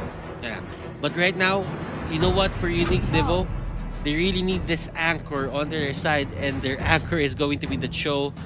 What I think about their lineup is it has good damage, but if you think about it, they're kind of squishy. I would agree that they are a little squishy in comparison to the Burmese Ghouls, but I think I would say it's about 50-50 here. A lot of it is going to boil down to whether or not your abilities actually land, because everybody kind of counters everybody on each side. It's almost mirroring each other to a certain extent. I kind of agree, because when you pick Veil, then you have the knock-up. When you have the knock-up, then you can use it against the Hurricane Dance. Exactly, right? So it puts both teams here, to just think about their executions properly. If they don't, there is a hard counter that's going to stop them from doing what they plan. Absolutely. And I think, considering we got to take the pros and cons from both of these team compositions. I would say Burmese Ghoul, very team fight oriented composition. I mean, you have a Veil. If he gets like an amazing ult, that's pretty much game over for the large part of it, unless the Akai doesn't get sucked in as well. However, for the side of Unique Devo, they've got a really, really interesting siege composition where they want to create that space. They want to harass you under the tower. They want to start pushing you out of the jungle. Now, we head on to the land of Dawn, ladies and gentlemen, and this is going to be game number 2. Burmese Ghouls 1 game away from taking the series against Unique Devo. Unique Devo right now, they are trying to take this to a game number 3. They want us to go the distance. And they do not want to give a series with a 2-0 that easily, because this is the group stages, and the group stages require you to bring your A game so that you can get the upper bracket slot. Absolutely. So it looks like RubyDD has been sent down in towards that offlane against the Cho. Not too bad overall. Cho's not going to have the greatest of times until he hits level 4, and then he has some kill pressure. They also send D up inside offlane. That's fine. And maybe as well as Ace down. Oh, wait, no. They are going to send maybe as roaming around while they have both Veil as well as Ace just keeping track of that mid lane. Sunset Lover here, not holding back on that aggression. He just wanted to get the minion. Now, maybe here, using the ejector to force everyone out of his, circle. No one wants to get ejected to the top turret. And nobody wants to get... It's always a feel-bad situation here. But, so far the game has been pretty okay. And immediately, once one shot hits that level 4, using that Mountain Shocker to get information on where the rest of the team is. And, oh boy, maybe getting pushed down to lethal damage, but he still is going to be alive. This is a more tame game than what we saw in number 1. And actually, onto the bottom lane, this is... For me, I would coin this as the movement battle, because the Cho and the Harith has a lot of dashes. So that means the dashes that you make right now could be the one that's going to punish you in the future. Oh man, that sounded like a proverb. Absolutely, it really did. More so than I was expecting, because honestly, it comes down to that execution and mechanical prowess here. As defender, oh boy, he is low, and Lil, he's in trouble as D getting some pretty good damage on him. He still has an ult still available. That Blaze Rust is not going to be enough. As Sabo going to be sieging them over. Can he find that pick? No, he cannot. But Kid is able to stop that feathered airstrike just in time. Maybe the only person to go down there. Sunset Lover, Way of the Dragon on top of RubyDD, but not enough damage just yet, even with a high dry. And the turtle goes to the side here of Burmese Ghouls, and Ace having a field day. He is not contested in any way. Just looking at Unique Devo earlier, they really wanted that to secure that turtle for themselves as well. But you know what? One of the factors that you really have to look at there is their HP bars. Their HP bars is at 20%, 30%, and you wouldn't really want to dive against Lancelot at that, at that health level. Oh, absolutely. Yeah, that's for sure. And now maybe he gets caught out, but unfortunately Veil is able to try and counter it on top of him, gets ejected and dies at the same time. Maybe he goes down as well. That's going to be 1-for-1, one shot. He does not want to get into this battle against RubyDD, especially without items, but Kid now in trouble. His defender looking to clean this up. Oh no! He misses that last auto, and that is going to be a kill opportunity absolutely missed. And good try there from defender, just being that aggressive Benedetta, trying to get the kill on the Veil. Kid there missing the knock up. If he, landed that in a way, that could have been the greatest punish for a defender. It would have been huge, absolutely huge. But I think, honestly, Kid did a pretty good job being able to react to that, having to use... I mean, he did have to blow his flicker at that point in time, which is a little unfortunate, a bit of waste of resources, but it is absolutely necessary as long as you are not giving those kills and free gold over. But once again, the team fight has started once more. Ace coming in with ult as well, able to pick up one. Sawo can't seem to get rid of Kid, who survives with a single sliver of HP. And Defender here going in, trying to go for Ace. Ace here is the primary target for Defender, and that is going to be Lancelot going down. But for the trade with the Farsa, Defender still wants more. It's up against the Lapu-Lapu, and he will bow out from that. Yeah, he will bow out, but the execute has been used. Sunset Lover, again, he is getting harassed, and oh my goodness, RubyDD trying to make it work, but he totally forgot that he had the Purify, is able to get out of that way. The Dragon almost frame, pixel perfect there. Sunset Lover getting outplayed there. And the Zaman Force is just one of those skills where when it drops, you need to take down the Harriet, or you need to force out the Harriet out of that certain area. If you don't, it's either you go down or your turret goes down. Absolutely, and I think he was trying to buy as much time as possible under the turret to get that free damage to even out the life totals as well. So really great attempt coming in from Sunset Lover, but unfortunately, he would have gone out either way with the help of maybe coming in from the backside. But looking at the rest of the plays, it looks like Turtle is back up, and again, both of these teams, we saw this in Game 1. Oh, Kid put down a 1 HP, and now maybe is going to go down as well if he doesn't, but Kid comes back and makes sure he drops his ultimate to save that situation, netting them 2 kills in the process. That was the perfect hurricane dance coming out from Lil. He caught 2 people, but the problem was Vale was in the area. It hurts to admit it, but that's totally right. I mean, what can you do in these situations, especially had Kid just taken the recall, it would have been a completely different situation. So this is the question, Gideon. You had your moment of brilliance right there at that point, only to get stopped by 1 knockoff. Yeah. He caught Ace, and it's really hard to catch that, or that's not with the Hurricane Dance. And he's about to do it again, maybe finally going down. Lil trading 1 for 1. Considering that they are losing a turret in a situation like that, not the worst, but Lil his efforts are going to go in vain with Sunset Lover also falling over to the side of Burmese Ghouls. It's not looking good coming in from this offlane side. Cho is getting absolutely punished. Yeah, you have to minimize the casualties, you have to minimize the losses. But right now, that was maximum loss for them. They lost the Akai, they lost the turret. Yeah, and they also lost purple buff in the process, and it's tough. Burmese Ghouls have full control over the bottom side of the map, and Unique just have to give it up every single time.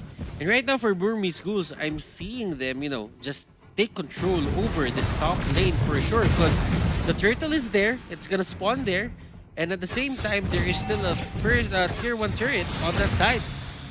Yeah, I mean, failed once again, finding another kill for himself there. Lil walking up, but again, he's got to be careful here. He can't die to maybe, but the rest of the team, especially with Ace so close by, he can make this happen. He gets a pretty good throw and runs, and he goes in with a lethal execution as well to secure it, to secure the kill. Ooh, 1 shot.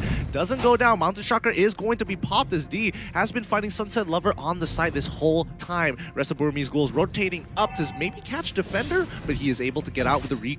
And you usually don't see assassins go for the tank, but at that point on, the damage output from Ace was just way too much. He knew that he had it in him, went for the Phantom Execution, Puncture, and the Thorn Rose, and it was all that he needed. Yeah, and he is going to try and do it again. Once again, Defender coming in with Final Blow. Doesn't exactly connect too often. However, this is looking big. D with a big attack coming in with the ult as well. Gets quite a lot, but not enough to secure those kills. Harith as well jumps in pretty deep. RubyDD coming to clear it up with the help and a big flicker from the D himself. Sunset Lover on the run. Did he catch 3 people with 1 Synchro Vision? I think that was it. He did. He caught 3 people, and then he was able to chunk out the 4th. All with a single health bar. He had a sliver of health. And you know what? The frames here coming out, ladies and gentlemen, for the side of Burmese Ghouls. They're using everything at maximum range. Did you see that Veil ultimate? It punished Sunset Lover at the very edge.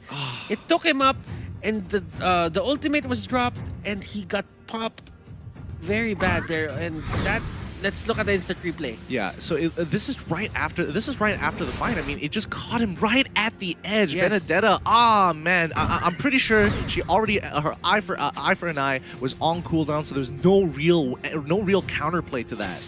You know what? If you're a Benedetta, you should avoid these sensory overload moments when there's a lot of things happening in your area. Most likely, you would want to have a 1v1 so that the eye for an eye, you can time it perfectly. But when there's a lot of things happening, there's this thing that goes into your mind. Should I use it right now or should I save it for later? Exactly, you know. Again, as you mentioned, sensory overload. This game has a lot of ultimates that kind of just cover your screen as well. So all of these things layering one on top of the other. Once you max it out at 0.9 seconds, it's long, but it's not that long. That is true. That is true. Right now, Burmese Ghouls, it will be, you know, it's going to be time for them to knock on the doors here of the base of Unique Devo in just a bit. But I think for them, it's going to be the Lord, that first Lord, that's going to be their main priority right now. As of this moment, Burmese Ghouls, will they just go for this, and will they fight Unique Devo if they go near the area? I don't think so. They have just engineered the waves perfectly here. They're pushing at the same time. It's just giving a lot of information, because if Unique walk out of their base, the minions will spot them. They will have that information that they're making that move now. So Unique can't really do too much. They just clear the waves, let the Lord go on through. But Burmese Ghouls happy with their position, so happy. And Kid there, getting hit by the feathered airstrike a bit, it won't really matter, as it is the keep away game that Kid is doing. Like, do not stick, do not go near the enemies, just try to control them from afar, and try to see if Lil is controlling anyone on my team with the Hurricane Dance. So right now, Lapu Lapu D doesn't have any deaths on his belt. Well, not yet. Not yet. It can happen later. It could potentially happen. It could potentially happen. But right now, looking at it, he is going to dive, and he's going to try to take down people here on the side of Unique Devo. Oh, Defender, he gets chunked out pretty heavily here, but now it's going to be the rest of the team. Lil, he's looking for the angle, but he's brought down to about half his HP. One shot gets absolutely destroyed by Lancelot, and the rest of the team is just going to walk and end this game absolutely clean and perfect. Burmese Ghouls have an even more convincing game 2. Congratulations for that 2-0. Burmese Ghouls 2-0. And BG here proving that they are still the team to beat for the side of Group A. Yeah, these are some crazy moments here, and BG just finding their stride in that game, and Unique just realizing, man, that side lane Harith just absolutely demolished our Cho, and they just kept punishing him every single time he walked up into lane from mid-game onwards. I mean, after the Jit Kundo of the Cho, you would rely on the Only Fast passive and the Shunpo just to get the extra attack penetration on it. But I think, in a way, Harith is much more consistent into just dealing the damage. If you can cast a Synchrovision and you can keep on using the Chrono Dashes, that's going to be, let's say, it's a range battle as well. Physical, melee versus range, the same old story, the oldest story in the book right now. Yeah. So it's how you use the range advantage. And yeah, I think for the side of Burmese Ghouls, they had all the lanes working for their side. I totally agree, and I mean, even though Lapu Lapu didn't exactly have the best matchup against Benedetta, he did a phenomenal job just holding on to his own while the mid and bottom side worked together to make sure that they took full control of the bottom side of the map. And Jaw had even rotating around sometimes just to say, hey, what's up, Cho? You think you're pushing out? Oh, you don't have a Shunpo? Okay. Unfortunate, my friend. Okay, maybe you just want to stay near our turret. Okay, I'll just throw you back there. Then if you have Shunpo, then you might go out. You might get out. That's you might. you might get out. But you know what? If it was any other hero onto the XP lane, the Lapu Lapu and the Benedetta matchup, that could have gone to Benedetta's way. But at least in a way, Lapu-Lapu didn't really have the best time with her. Agreed. But he held on the lane. And that's what's important. Yeah. You just hold on to your lane and try to just, get some more time till your jungler can go to your lane. Absolutely. He had some great wave. He had some great wave clear overall, but that's going to be concluding for our game 2. And remember, guys, as we move on to these games, you guys can be watching this as well. So catch the live stream of the mega event, Mobile Legends Bang Bang M2 World Championship 2020, held in Singapore Shangri-La Hotel for free on Me Watch from the 18th to the 24th of January. Don't forget, a total of 12 teams from 9 countries, including RSG and EVOS SG from Singapore, competing for 300,000 USD. So, if you're Singaporean, let's go Team Singapore! And with that out of the way, I think it's time to throw it to our analyst, Wolf. How on point was Burmese Schools at game number 2?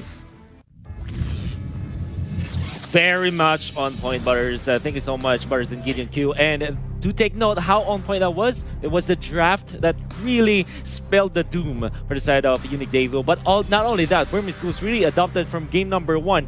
They actually won game number 1, but then they also adopted in a way that they masterfully outclassed Unique Devil in game number 2. My name is Wolf, and let's talk about that particular game. And maybe the series as well, because I think that Burmese Schools really showed up. 2 things that we have to take note here. The draft was on a point, and second is they made Ace look good. Now, why don't we look back at the highlights of that series and see what is very important. And I think that in game number 2, this is what we're showing right now. The control of the turtle area is just immaculate. And this was such an important clash coming in for Burmese Schools because this gave them a lot of lead after that double kill. And I'm sure that continuously Unique Devil will try to make the plays out of the map. But unfortunately, Burmese Schools, they have the power spike in the early stages of the game because of this Lancelot. This is their pick and they utilized it so perfectly well. And this was the perfect one. Let's pause here because this is so important to take note. The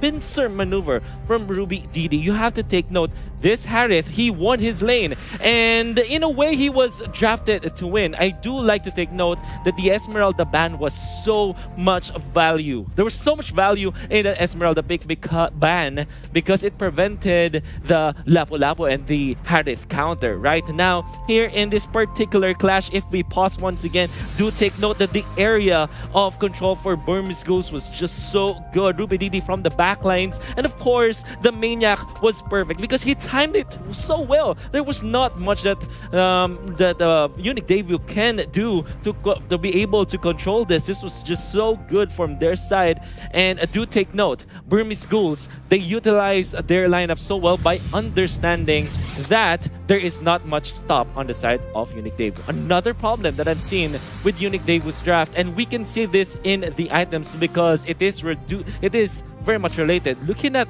the Farsa, there's no Durance for Unique Devil. And I'm not saying that Durance should be picked up by the Farsa. Unfortunately, for the lineup of the Russian squad, they don't have like a casual Deadly Blade carrier or Durance carrier to stop the sustain of Burmese Schools because that is how the draft went. So it is a combination of Unique Devil not really looking ahead when it comes to the draft and Burmese Schools knowing exactly what their advantages are against the draft of Unique Devil. The lack of anti-sustain on the side of Unique Devil really spelled their doom because Burmese Schools, if you're looking at their lineup, there's so much sustain in there. Lap was there.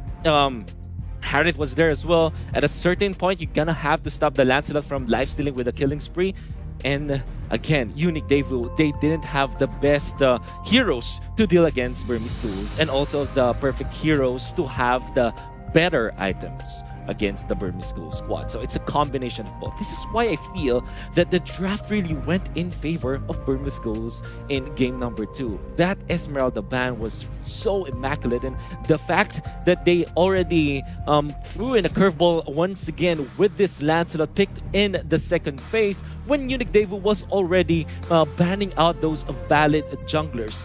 Definitely an MVP. I think that, as I said previously, Burmese Ghouls, they make Ace look good. I mean, Ace is wonderful. He showed up already in game number 1. He already showed up in game number 2. But this is such a good coordination with his teammates that he was able to just shine in this particular game. His early game control, particularly in his timings, when he went in, was so good that it punished Unique Devu's aggression in the early stages. Also, I think that it was important for him to be aggressive in the early stages, or at least in the perfect timing between the first turtle until the third turtle of the match, where the Lancelot just naturally shines, and that made the space for the Harith to have such a good farm in the bottom lane. And I think that Ruby Didi just winning his lane against the Cho was also very crucial in this particular match. I think that some people will argue that the Cho can win against the Harith in particular team fights,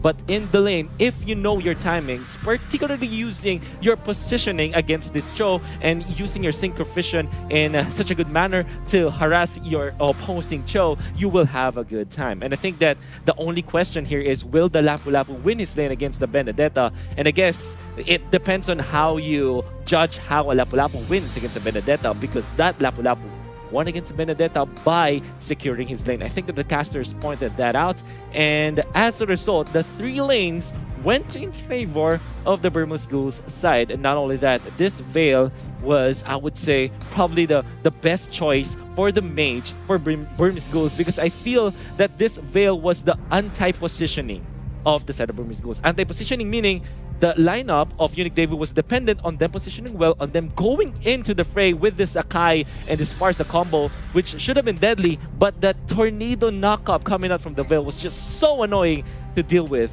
That has been my analysis of this game and this series that went in favor of Burmese Ghouls. My name is Wolf, and thank you so much for watching. We still have plenty of games to go, and we'll see you after this break.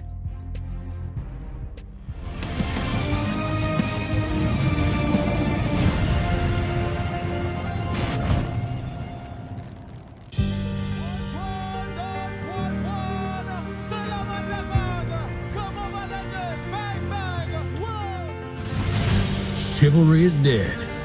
I will revive it.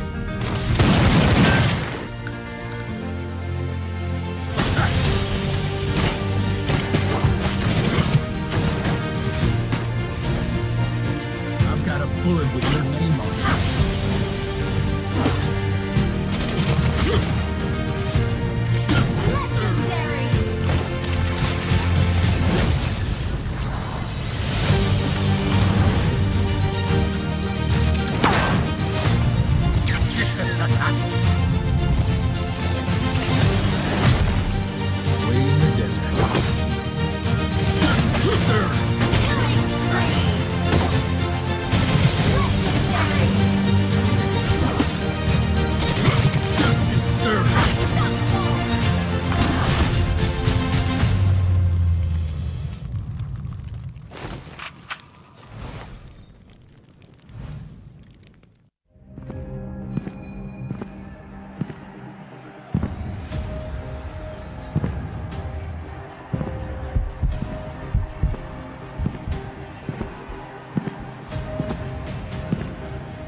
To celebrate the release of Paquito, we are gonna showcase his true power in an epic 1v1 mini tournament between the best Mobile Legends players all over the world. But before we get into that, let's first talk about his hero. Paquito is a super versatile fighter that aims to be the strongest fighter of them all. He can be played in the side lanes or even be played as a roaming tank. His passive, Champ Stance, is a unique mechanic that allows him to conduct a variety set of combos, making him unpredictable and able to create skillful plays. Paquito builds stacks when hitting enemy heroes with basic attack and skills. When 4 stacks are reached, Paquito enters Champ Stance and enhances his next skill. After using his enhanced skill, Paquito will have a short burst of movement speed. Personally, I really like his movement speed animation. Whenever Paquito enters champ stance, his skills will be enhanced and it will also reset the cooldown of his skills, allowing for devastating combos on his enemies. Paquito's first skill is Heavy Left Punch, which she will be using his left hand to do. It is a damaging skill that gives Paquito a shield when he hits his enemies. In champ stance, the damage and shield numbers will be higher. Paquito's second skill, Jab. Paquito's Jab is a blinking ability that lets him dash in or away from his enemies. He can dash through small walls, however those thicker ones, yeah, that's not gonna happen. This skill does massive damage and in champ stance, Paquito will do even more devastating damage. Paquito's ultimate, Knockout Strike, is his flashiest skill which makes him good in teamfights and diving. Paquito will dash forward, pushing his enemy and dashing back away from them, all while dealing damage. In champ stance, Paquito adds a knockup after pushing the enemy away, creating a better setup for a team fight. Correct use of Paquito's Knockout Strike can definitely help him out in winning those team fights. In this Paquito challenge, we have 14 players. M2's first seed teams will have 2 representatives, while the teams from the second seed below will only have 1 representative. They will be competing in a 1v1 best of 1 elimination ladder match, except for the semifinals and finals. That will be a best of 3. Who among these talented players will pilot this new hero to the greatest height and be the champion of the Paquito challenge? Get ready for some impressive fistfights. Stay tuned to the next episode. Mabilis siya gumalaw, tsaka marami siyang burst damage. I think in general the hero has a lot of potential. To me, it's quite OP on this side because he doesn't require mana. In terms of damage wise, he's out there.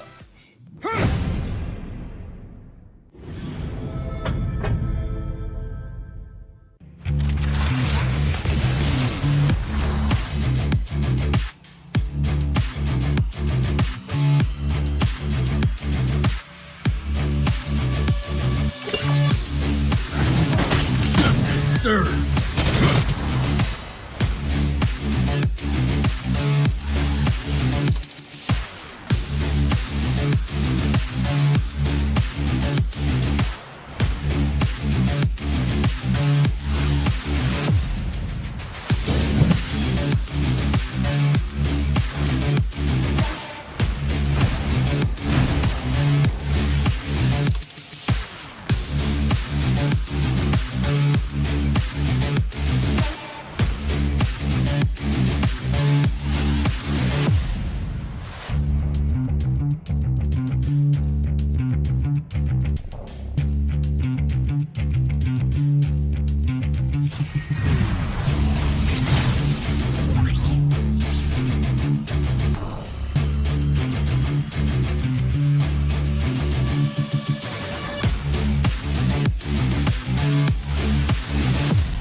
Download for free. Mobile Legends Bang Bang.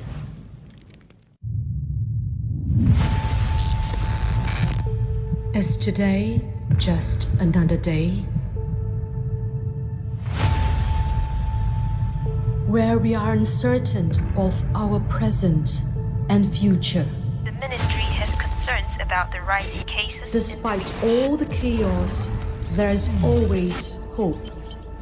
A spark of passion in you and me that would flare up and lead us to the M world.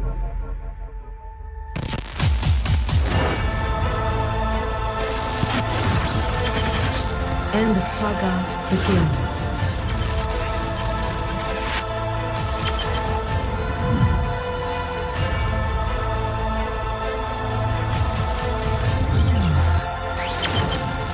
Welcome to M World. Tune in to M2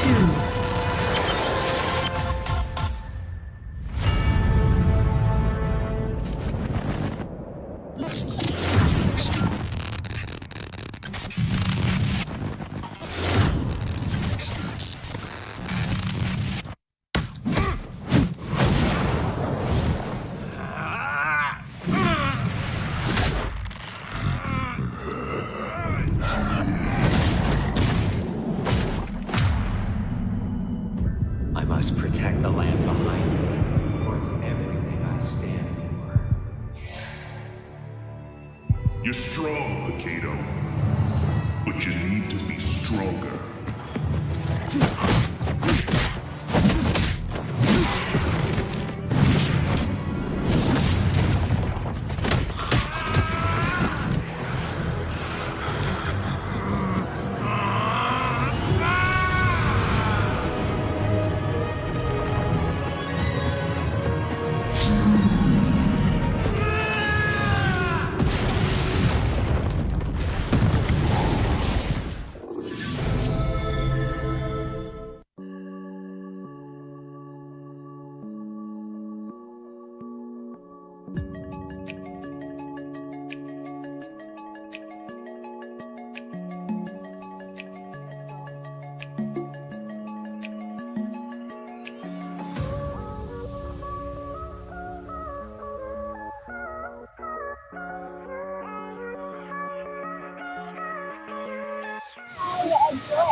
Chivalry is dead. I will revive it.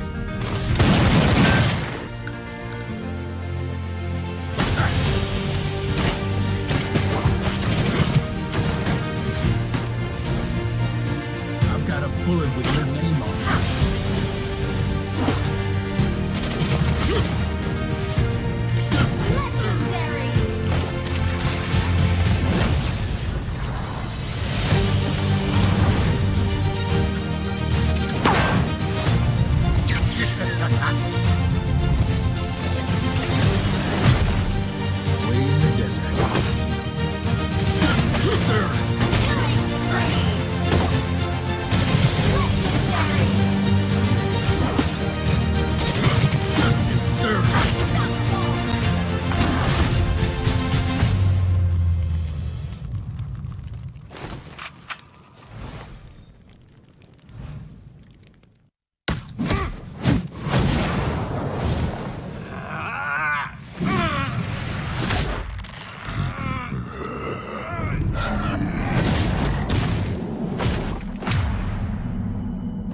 I must protect the land behind me, for it's everything I stand for.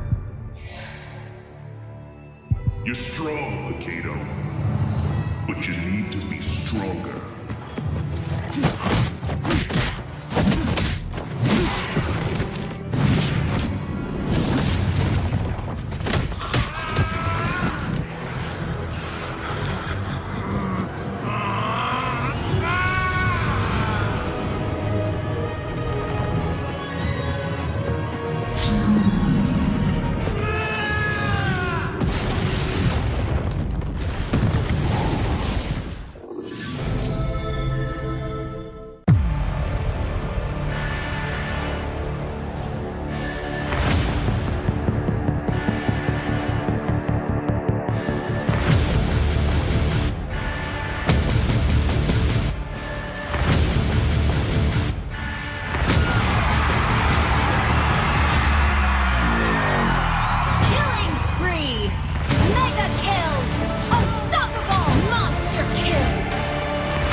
Ladies and gentlemen, welcome back to the Mobile Legends Bang Bang M2 World Championship 2020, powered by Moonton and supported by the Singapore Tourism Board, also known as the STB. Going from zero to hero is made possible in Singapore. Follow Singapore Tourism Board's official Instagram account at visit_Singapore, and don't forget the hashtag Passion Made Possible to share your fondest memories of Singapore. As well, we would like to thank the SCOGA and our partner in esports, IMDA, for making this possible. And of course, all of this includes you, by the way, watching at home. Don't forget to share the stream to let people know that M2 is happening right now. We're going into the third match of the day. Your broadcasters for this one gonna be Leo and Contra. My guy, how you doing? Well, of course, we've seen some explosive matches already happening in the past two match, and with that, we, of course, do congratulate the side of Burmese Ghost for taking a 2-0 victory run against a very on-form Unique Devo. So, of course, we had Gideon alongside with Butters to be covering that matchup, and of course, not forgetting Wolf as well. But hey, it has been a phenomenal run so far, but we are coming back for even more. This time, going back in towards the same group that we did cast it, but Todak this time will be taking on Impunity KH. Yep, it's going to be a matter of resets here for Todak. They were swept earlier in the first series of the day by the Philippines' own Omega Esports. So now the MYSG champion from Season 6 have to figure out how exactly to find their bearing once more.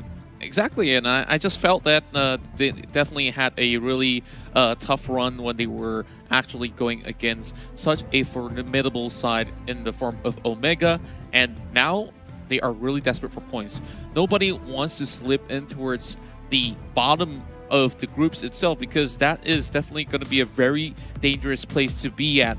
And if they were to move into Phase 2 being on the lower standings, they will have a tough bout facing against the rest. And let's have a look at their standings right now as we speak about that even more. Yep, we are taking a look at Group A specifically. Oh, sorry, Group B. That's where the next matchup's coming from. But real quick, a review of Group A. That's going to be the Burmese Ghouls on top with an average win rate of 100%. I mean, they've only played one. They swept their opponents in Unique Devo, while RSG, the hometown heroes here in Singapore, are waiting in the wings. They are going to be playing in just a bit, though. So all you fans out there, I'm pretty sure you guys are just raring to go. Yeah, I'm pretty sure the Burmese fans out there are really happy with the results that they saw. This something that they would expect none other than, you know, perfection that is coming out of the best team hailing from their home country of the MPL Myanmar side. But Unique Devo honestly put up such a great fight where on game number 1 they were holding out well. I think game 2 they kind of dropped the ball. Yeah, no, I stand by what I've been saying all throughout. Studying Devo, seeing how they performed in M1, kind of shaking the meta up. I mean, we still feel the waves of what they've done back then in these early draft Natalia bans, right? Yeah. Like that was their thing back then, and I was expecting them to show us something else this time around. But I guess what really comes up to the surface is their evident lack of reps. They are playing out of a region that has Mobile Legends in, you know, its relative infant or adolescent state, wherein the game can grow more. So they are just forging that path. They are front runners in that sense. But against a team like, you know, Myanmar's very own Burmese Ghouls, those are the champions. That's right. So evident that there was a skill gap, there was a deficit. And yes, even if they did have some signs of life in Game 1, as you mentioned, Game 2, it was just, at some point, calling it in. Oh, yeah. But, of course, with them having that sort of deficit, just like how we saw Todak did have a tough run overall. So these two teams now needing to prove themselves to be worthy to be placed at the very least on the second place of their respective groups to at least have a better sort of the standings in terms of like getting into phase number 2, and you just want an enemy that could possibly give you an advantage than a disadvantage, right? So with that, I still think Daewoo might be able to maybe have quite a run against the likes of RSG. Yeah, but again, Devo here is going to be sitting out because up next is going to be Todak versus Impunity KH. All right, ladies and gentlemen, let's get y'all a little more familiarized with these two teams as we lay out the player lineups. First five coming at you from both of these competitors. Todak once more. Let's introduce Chiku, Moon, E1, Stu still have us wondering what exactly the sixth man is doing in the first five, and of course, Formaze. Exactly, and of course, a lot of all these fans have already witnessed him play quite an interesting amount of fighters or even, pseudo tanks coming out there. So he's been having pretty much of a tough sort of the bout out there, but hey, he's doing decently well. But the comparison of X-Ray, of course, people have been wondering, can he be able to be the backbone of Toda when it matters the most? And this is that match that he really has to show it. Alongside with Moon as well as Jiku, they need to get ahead of the game to be able to just press on the attack. And of course, we'll be moving on towards our next team as well, as we'll introduce you to the side of Impunity KH as well. Hailing from the land of Cambodia, you have Seo Baby, Opie, Boom, Rookie, and Naker. And here's the thing, man. Boom is actually a returning competitor from M1. And this young gentleman right here who plays a tank, of course, the veteran among this young team, by the way, arguably might be the youngest team in all of M2 here today. They are possibly the most enigmatic of all 12 teams. Yes, indeed. And we're also looking at names such as OP as well as Naker to be having pretty much of a really interesting chemistry that is going to be going on. And with that, there's still a lot for Impunity KH to prove, because the last M1, they did not make it out of groups. So with this, they are facing against the likes of the M1 third place finishers. Yeah, again, because of how they performed in the first series of the day against Omega, it kind of buries the fact that Todak finished strong in their most recent MPL and in the last World Championships. So again, this is a matter of Todak not just making it through their group, but also regaining that foundation and that bravado, the reputation that they have. Indeed, and with that, I just feel like Impunity KH, as they were pretty much an organization that was established long ago. I believe that they were, of course, starting off in Singapore first, and they branched out to many different countries, and they have definitely solidified their base in Cambodia, and this is the team that has been pretty much hyped up, but we haven't seen too much out of it. Like you mentioned, like back in around Q3 or so, that's where we last really saw them going in action. But since then, there was a little bit of a silence going on in between, but who knows? They might just let all the action do all the talking. Exactly. Enigmatic is as enigmatic gets. The last time we actually saw Impunity KH in action was, yeah, as you said, Q2, Q3 of 2020. I believe one of them was, if I'm not mistaken, the Razor C Invitational for Mobile Legends. That's right. And names like, exactly, OP, Boom, Naker, and Rookie. I've seen these names before. I've seen them compete, and again, we all need our memories jogged up. And I'm hoping that it's in this matchup they put up a good fight against Todak, who I think is in either the best shape for them to make a comeback, or for Cambodia to just, twist that knife and just take it down. Oh, yeah, and I really hope to see some really close fistfights going on. Well, although there's no Paquito being played out in the entirety of the M2 run, but not to worry, since it's being released, you guys could definitely top up some diamonds and perhaps get yourself on that fistfight itself. But with that, let's talk about, strategies right here. Early on, we saw Todak. They were more of that sort of the adaptive team. Game one, they just have a little bit of game plan where, okay, we'll play our old ball game where we do everything textbook, but if somebody goes in to challenge, that becomes a problem. But game two, they were just adapting, learning really quickly to respond, and honestly, that was really a close fight against the enemy side, which also see them dropping that game. It was a little better than game 2. The game 1, obviously. Game 2 was their step towards the right direction, but again, they're taking steps. Omega just ran away with it. All right, so I'm looking at how Todak here will watch out for pitfalls like that and how they will play a more proactive game. Yes, reactive is great, like you're a counter fighter, right? But there's only so much countering you can do, especially against a team that knows exactly how to get from point A to point B to point C. I don't know exactly if that's the kind of team Impunity KH is. So the thing here is, Todak, I suggest for them to actually stay in the running here, to actually give Omega a run for their money, especially since they lost Game 1 and Game 2, Series 1. What they do here is they just ride the 1-3-1 hard.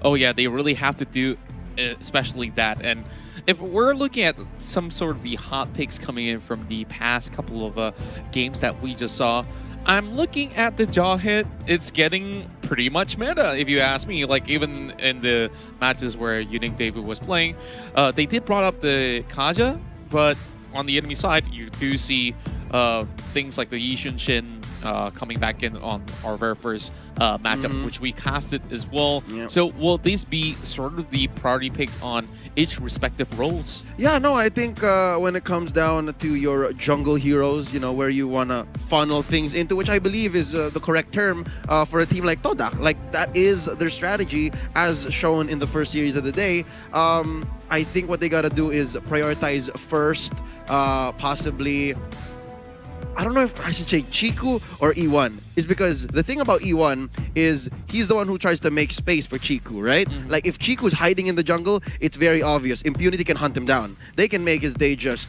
miserable, right? Indeed. So if E1 gets a good hero, like let's say his Baksha, or maybe go for another attempt at his Akai. The Akai was here and there, all right? Yeah, There's some statistics out there that might say maybe a little more towards the aggressive side, he could have done well. Cross fingers, Impunity KH, don't play a jawhead. Yeah, I felt like when we talk about the Akai and stuff that E1 plays, he should play it a little bit more aggressively to be really getting in the face of the enemies and go for those setup sort of plays with the Hurricane dances, if in the case that he actually takes it. So in Impunity KH, I do think that they are somewhat, if I would like to compare a younger version of Burmese Goals in their certain way, like in their infancy stage, which now, how much have they grown up? I'm not too sure. Okay. We're about to find out. All right, so in that case, for Impunity KH, if Todak has already their priorities set, 1, be more proactive, 2, settle on E1 and Chiku, like get that duo down. For Impunity KH, are you saying that since they are a baby version of the Burmese Ghouls, right?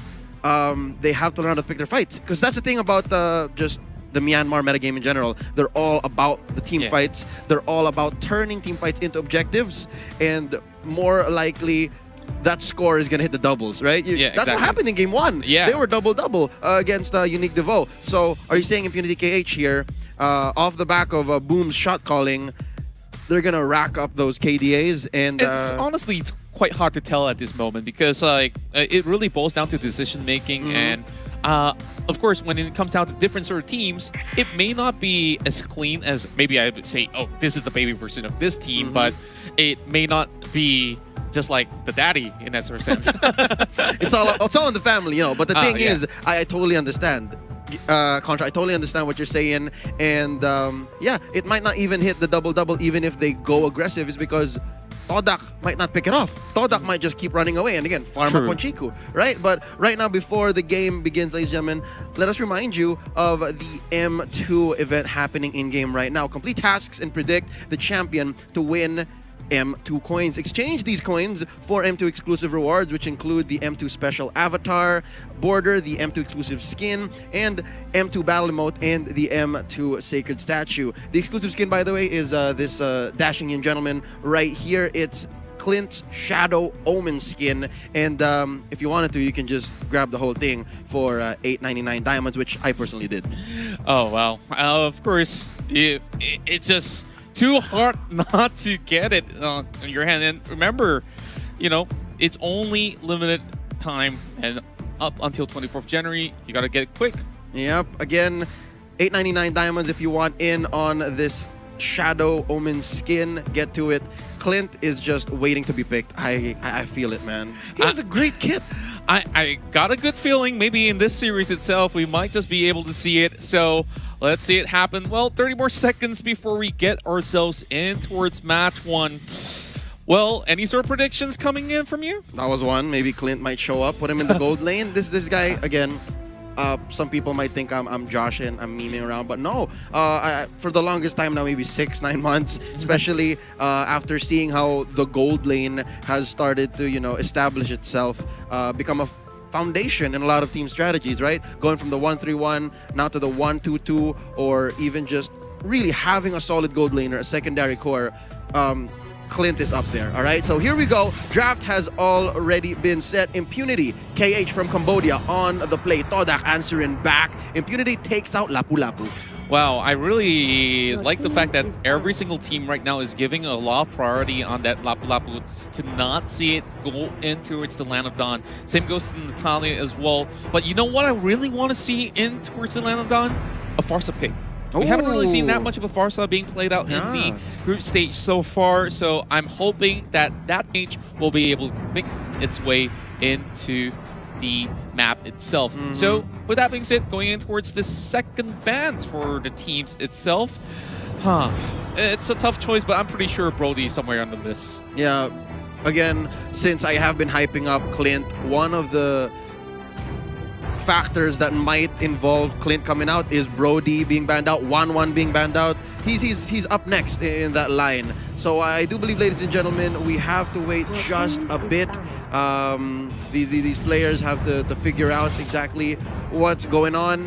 We might have to remake the lobby, but it's fine. There were just one ban in, so it'll be a quick remake of the room, and then we'll be back again. I do think it should be still Impunity KH on the play and Todak answering back. Real quick, I gotta ask you, in this current meta game, Contra, how do you feel? Who has more of an advantage? First pick or that last power pick for the red side? I really feel that if you actually go in for the first pick, you do have quite an edge in terms of how you want to actually play it out. So you start off with maybe picking something that's a little bit flexible that doesn't really tell too much, or you can go in for some of all these sort of the picks that is going to be pretty much an important one that you can't drive away from. Like you saw, the priority on towards Jawheads much early on is very vital. It means that, hey, this is something that I must have in my team, and I could work around with anything else, but my Jawhead will be the one that set the pace for the entirety of the game. I'd have to agree with you. So in this case, Impunity KH being on the play, have to look out for these solid pickups. Again, if Benedetta makes it through, Grabber, maybe even Farsa, right? Or Jawhead, if it comes down to it. For the side of Todak, I think they prefer red side here. I think they like this is because if there's anything we learned from them in game number 1, if they have that first pick priority, they have a tendency to just like let it go anyways. I mean, how important is Selena these days? How important was Moon Selena in game number 2? Well, I would say that the impact of the Selena wasn't really that high. It could have been better if there was going to be much more follow-up to be able to set something for the Selena to land those abyssal arrows, but we don't really see too much of that. And nowadays, everybody wants to pick heroes with high mobility on their kit. So it's not going to be that efficient, especially like there's no Farsa to be played out. Nobody's going to be sending any feather airstrikes. So I don't know how are you going to be landing all these targets all too efficiently. But with that said, like it's still possible that it can be implemented with a different sort of mechanical kit that can come into play. So hoping to actually see a different sort of drafting coming from the side of Todak at the very least. Yep, and what I'm expecting here, since they do get the first 2 picks, is they might pick up something for Moon and then something for E1. Like, I swear it has to be that way so that they have an easier go. Because, again, we're looking at Impunity KH. They are relatively... I don't know, man. They're a polygon. You know what I mean? Like, you don't know what shape they are until they actually show you. That's right. So, the fact that they banned out just good heroes overall, right? Like they're not targeting anyone specific, means they have a game plan. What it is, we're about to find out. But yeah, I think them on the play here should reveal, especially after that first pick, what they've been up to preparing, let's say, in the Impunity KH cave. That's right. And it's really tough to prepare for it, to be honest. Like, perhaps Impunity could have also adapted to all the other picks that the teams have been playing previously. They have all the resources. They can watch like MYSG games, PH games, Indo games. Exactly, because in the MYSG bouts itself, it doesn't seem like they'll have that sort of a clean run. So on so many of all these sort of analysis of matches that they may have lost, maybe there might just be a pattern that Impunity KH could have possibly abused, where, of course, Todak unfortunately has to deal with this oddball, and this oddball itself is going to be curving at a couple of all these edges until they finally get a glimpse of, okay, what's the velocity like of this ball traveling at whatever speed. Okay, not going to go too much into physics, but you know, one pick that I really would be excited for is the Esmeralda. You know? Yeah, Esmeralda has been banned out for a majority of games in several metagames, right? In several regions, she is just a menace of just all sorts and kinds. One, late game with items, she just deals an extreme amount of damage. Like, you just let her stay. Number two is she usually plays with Purify and Avarice. So she can farm freely, and even if you send like 2 or 3 dudes together, she's most likely going to get away. And speaking of getting away, her kit is just obnoxious. She has a speed up, she has shields, she has shields. She has damage, she can clear waves, and she has this mobility / blink and stun. Yeah, like we saw even back in the very first M1 itself, like it was so hard to deal with Esmeraldas that it used to be banned, like until a lot of all these nerfs came in for the shield. But hey, now that, you know, effectiveness might have worn off a little bit, but hey, it shapes very well into the style of play where you just need somebody to dive the back line. You got it, and Esmeralda can last for quite a lot of all these sort of the long extended team fights. So I definitely think that this is one of these key picks that teams are looking to get a hold of, but haven't been able to do so. But since we have already seen a couple of those bans coming right through, you know, the first 2 bans, hasn't really touched on some of all these stuff like Benedetta, haven't been banning the Brody. Yep. So let's assume Esmeralda might just be there. Yeah, she should. And if she isn't, I'm expecting Impunity KH should pick her up. Like, let's say the bans went as such, Natalia, Farsa, Jawhead, you have on the other side Lapu-Lapu, Brody, and who's big these days, Selena or Lunox. Yeah. I expect as well for that to be an Esmeralda. Like, it's so safe. Like, you can't blame anyone for picking Esmeralda first. It's because even if you do pick up on the other side a confirmed stun, she's just eating it with the Purify. Now, back into the game, no longer do we have to speculate. There's a Selena ban! Oh, okay. Selena ban, is it necessary or not? Well, leave it up to you guys in the chat to discuss about that. So, moving alongside, we're going for the second ban of Todak, and we did mention Esmeralda. There it is. Okay, Todak knows what's up. And there's another ban by Impunity KH. And there's a Jawhead. We just spelled out the bans. Okay. We drafted in our heads. Well, except for the Esmeralda. Like, it pulled through. Oh. We're no fortune tellers. We're not going to give you any sort of clues what's up next. But I'm calling Brody right now. Brody, come on, come on. It's gotta. Because if not, Impunity KH has one pickup for the Brody. If not, Todak's going to come back around it. They can go Baksha Brody. Or, yeah, I don't know. Tigreal Brody seems too crazy. Yeah, so it's most likely Baksha Brody if Brody does open up here.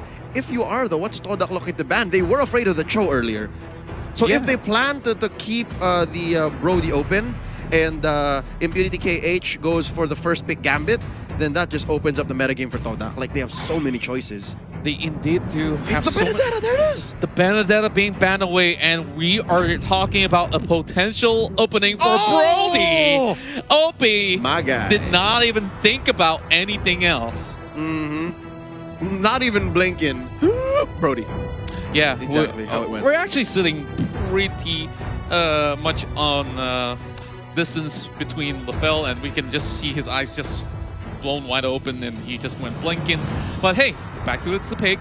Now, Formace as well as Chiku. Yep. Again, I think our prediction here was to prioritize Chiku and E1, or Moon and E1, and there you go.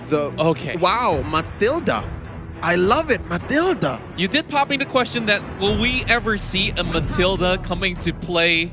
And yes, we will, alongside with the Yuzong. So I really do like what is coming into the picture. I guess this was pretty much the risk that they had to take. They have to force a ban, and they were hoping to get the Yuzong in return of an exchange of the Brody. But is it really worth it that you are actually giving such a strong pick to Impunity? Yeah, and here's another strong pick Impunity's picking up. I mean, same for the Tigreal. Tigreal has always just acted as a foil to Jawheads, but since he's not here, this might just be an Impunity preference. So yeah, Farsa gets picked up. On the other side, it's Todak with the Yu Senshin, most likely being played by Chiku here. Oh, I gotta go back while we're waiting for this ban here, Contra. I know that neither of us said that they were gonna try to prioritize the side lane, whether it be the EXP or gold lane, but here we see Yu Zhong, who most likely will be played by Stu. Stu rarely plays whenever Todak is around, so I'm thinking they had to make some concessions. They had to compromise and say, all right, Stu, we're giving you this hero. Like, you need this here. Yeah, and they definitely have to make plays with it, but there's also a potential where Formace might just actually have that switcheroo, so, well, we'll just leave that for the moment. But moving in towards the second phase, we're seeing Kaja banned out. So pretty interesting take because Unique Devo has been going on that pick. So it might be giving some ideas to Impunity, and we already see some hits being shaking on towards the KH side. Yeah, no, I get it. The Kaja here is usually played with the same mindset or the same principle as a Sylvana Mage, as seen earlier, played by Omega Esports. Is what you do is you hit them with your ult, right? So in the Sylvana case, that would be the Imperial Judgment. Here, it's the Divine Judgment. Wow. All right, that's two judgments that pin people down. Or in Kaja's case, pull them over. And what you do is you burst them down with the Brody or Farsa. So makes sense. I think Todak read into that. I wonder if Impunity was hedging on that fact. But right now, again, just to stop people from harassing your Brody, you take out the choke. Yeah, honestly, a lovely idea coming in towards, you know, all these theory crafting. Now, towards E1's side, he needs to find another sort of ban. And this time, it seems like the 1-1 will be taken away. Really good notion right there. But then again, you know, they've already got the Brody. Did they really have to greed up for the 1-1? That is definitely going to be a little bit of a question there. Double marksman could also be a thing. You could know? be, but the only reason why it works most times is because the other marksman is in the form of like a Roger, who's like a slash assassin. Same with Yu Sun-shin, who has a global ultimate, who can spot out opponents even before they come get you, right? Mountain Shocker. So I'm guessing Todak was a little too scared because they were on the receiving end of this earlier, right? The Yu Sun-shin in 1-1 combo from Omega. So right now they're just covering their bases, totally understand. And right now we're seeing them pick their second to the last hero, and that's Alice, most likely going to the gold lane. Yeah, and the Alice possibly will be able to self-sustain, but with Gato Kacha coming in, well, this is a really solid lineup coming from Impunity KH. And with this, I think their chances of really lasting from the early game towards the late game pretty much solidify. Yeah, no, but the thing about the Gato here is Todak's heroes, they're all relatively agile. Like, Chico has a dash, you have the flow from the Alice, circling eagle, like that's the ult on the Matilda. When Stu becomes a dragon, like, I'm guessing that's him on the Yu Zhong, like there's not much the Gatot can jump onto. So, okay, there's too much tankiness on Impunity. Like, there's not enough damage, I'm guessing. Yeah, I think this is where the concern is. I think they are bagging all too much on the Brody to do his work, to be able to just be that hyper character to shred people apart.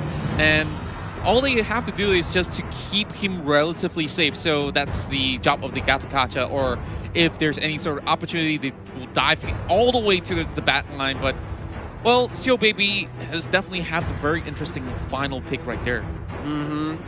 CO baby, it's been a while since I last saw Carmilla, but her ult did get recently reworked, and it does work wonders in team fights. Let's see what Todak has to say about this. And there's her tank. They have been missing out on a tank, and both teams look like they want to go for the Royal Rumble. They want to keep going. They want these big team fights.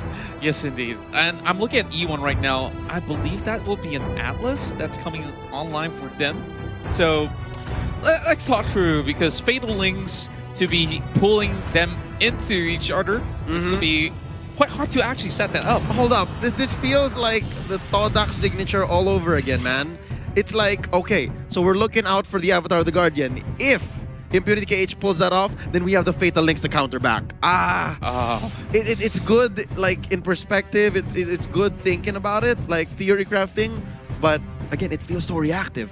Yeah, and this is something that they usually will try to respond to, perhaps any sort of punches being thrown. But the question is, can they dodge it or counter it in a certain way or another? You can definitely see that Impunity KH, this is going to be the very first game of the day. So as for Toda, they've already warmed up. Could that be an advantage? Could it not be? Because we talked about having players watching every single moves, and Impunity definitely will be one of them, very evidently from those sort of picks. And now, with that being said, we're moving into the Land of Dawn for this best of 3 between Impunity KH of Cambodia versus Todak of Malaysia.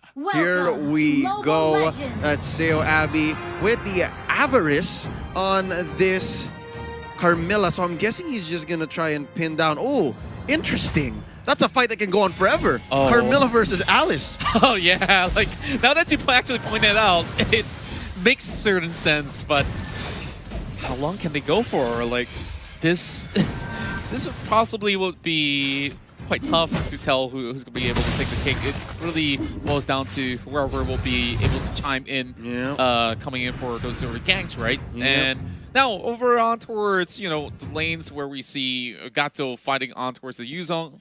It's pretty much going to be going on for pretty much a long time until they fully commit towards each other. Yep, looking at this mid lane matchup, of course, you have here Boom on the Tigreal, Shot Caller Supreme, making sure that nobody gets in on OP's face. Again, this is an all-in type of situation for Impunity KH. All their damage lay in 2 heroes, OP and the Hakurai. Well, they do seem to plan on amplifying it through Carmilla's ult, but right now here's a team fight in mid, under the river, in the bush. Nice dash in here, coming in from Moon. First blood drawn. Seo Abby drops. That's going to be the first casualty in this early game, 1 minute and 30 seconds in.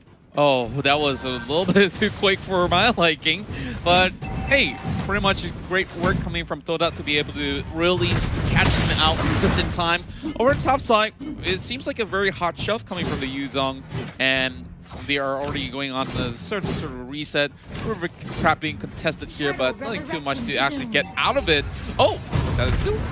Ooh, nice crab here, stolen off by Chiku, and it takes a lot of discipline to move like relatively safely on the map. But hold up, nice knockup onto E1. Seo Abby gets some revenge. There's a Black Dragon form here by Stu, and both teams seem to not exactly want to take advantage. Hold up, that's going to be in his face. Avatar the Guardian, that's Stu knocked up. He is a half dragon right now. Oh, Revitalize dropped in. That's going to be OP taken out from the back by 4Maze. Double for the Alice. 3-4-1 taken here by Todak. Oh, this is just mayhem. Yeah, and it was just quite a cluster going on and towards the river, and they are just moving in and out. I just felt that Impunity wasn't really ready to be able to take on that fight, and Todak has been able to not only receive that, but also secures that turtle on the process. It's a good way for Todak to go, like pretend like they don't know what's going on. Pretend like they don't know what's going on, and essentially bait Impunity into going into fights wherein they're not ready. Again, the damage is not there yet. They have to get items on the far side. They have to get items on the Brody.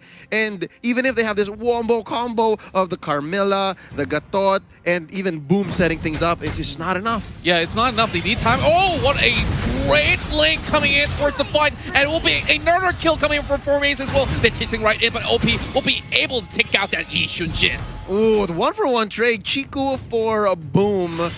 That's a win for Impunity. You take out the opponent's jungler, you trade off for the tank, that's his job. Worth it. Absolutely worth it. That was pretty much that pick that they were looking for. And now, Farsa pretty much going on a catch. Not too sure where exactly they're going to be going with this one, but... Ooh, hold up. Oh, I think he smells it. This is lethal. Oh, Stu saw that the Farsa was low on health, and he just goes for it, gets away with relative impunity. No pun intended. And, of course, with that, we're going to be seeing most of the members of Toda really going aggressive in towards the jungles of Impurity as well. You just see them line up on your map, moving across, and hopefully getting one catch out of the mid lane. Well, it's nice seeing Todak back in the driver's seat, being aggressive like this. And there's a feathered airstrike. Oh, caught in by the fatal links and the circling eagle. Kaka! Down goes Hakurai. Oh, man.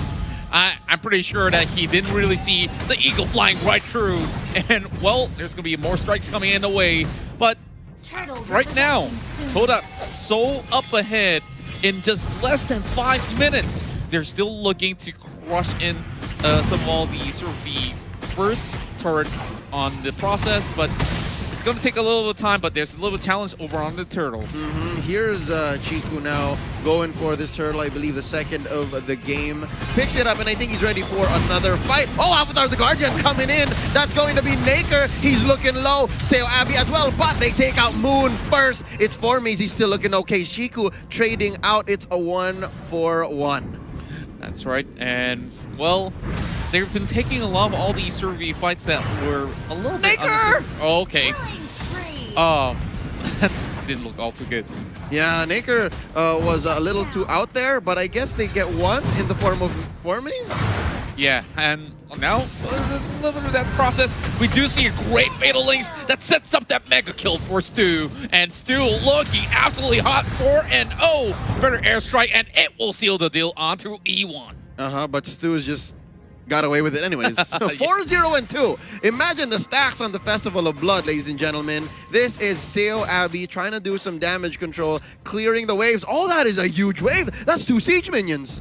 Oh boy. With no energy shields left, this might just be a push. A successful takedown. Oh, but not if Formaze has anything to say about it. Pop the Ode. They lose it anyways. Do they? Yeah, they do. Yeah, it wasn't really worth all too much of those sort of effort, but, you know, it's bound to fall with a pretty much of a great wave setup. And, well, one more kill for the Farsa. Oh, what a catch. And it will be the Fatal Links alongside to catch on towards the Brody. He goes down. That's going to be Opie taken out. A great trade once more for a mid-mage like Matilda. We'll take that trade any day.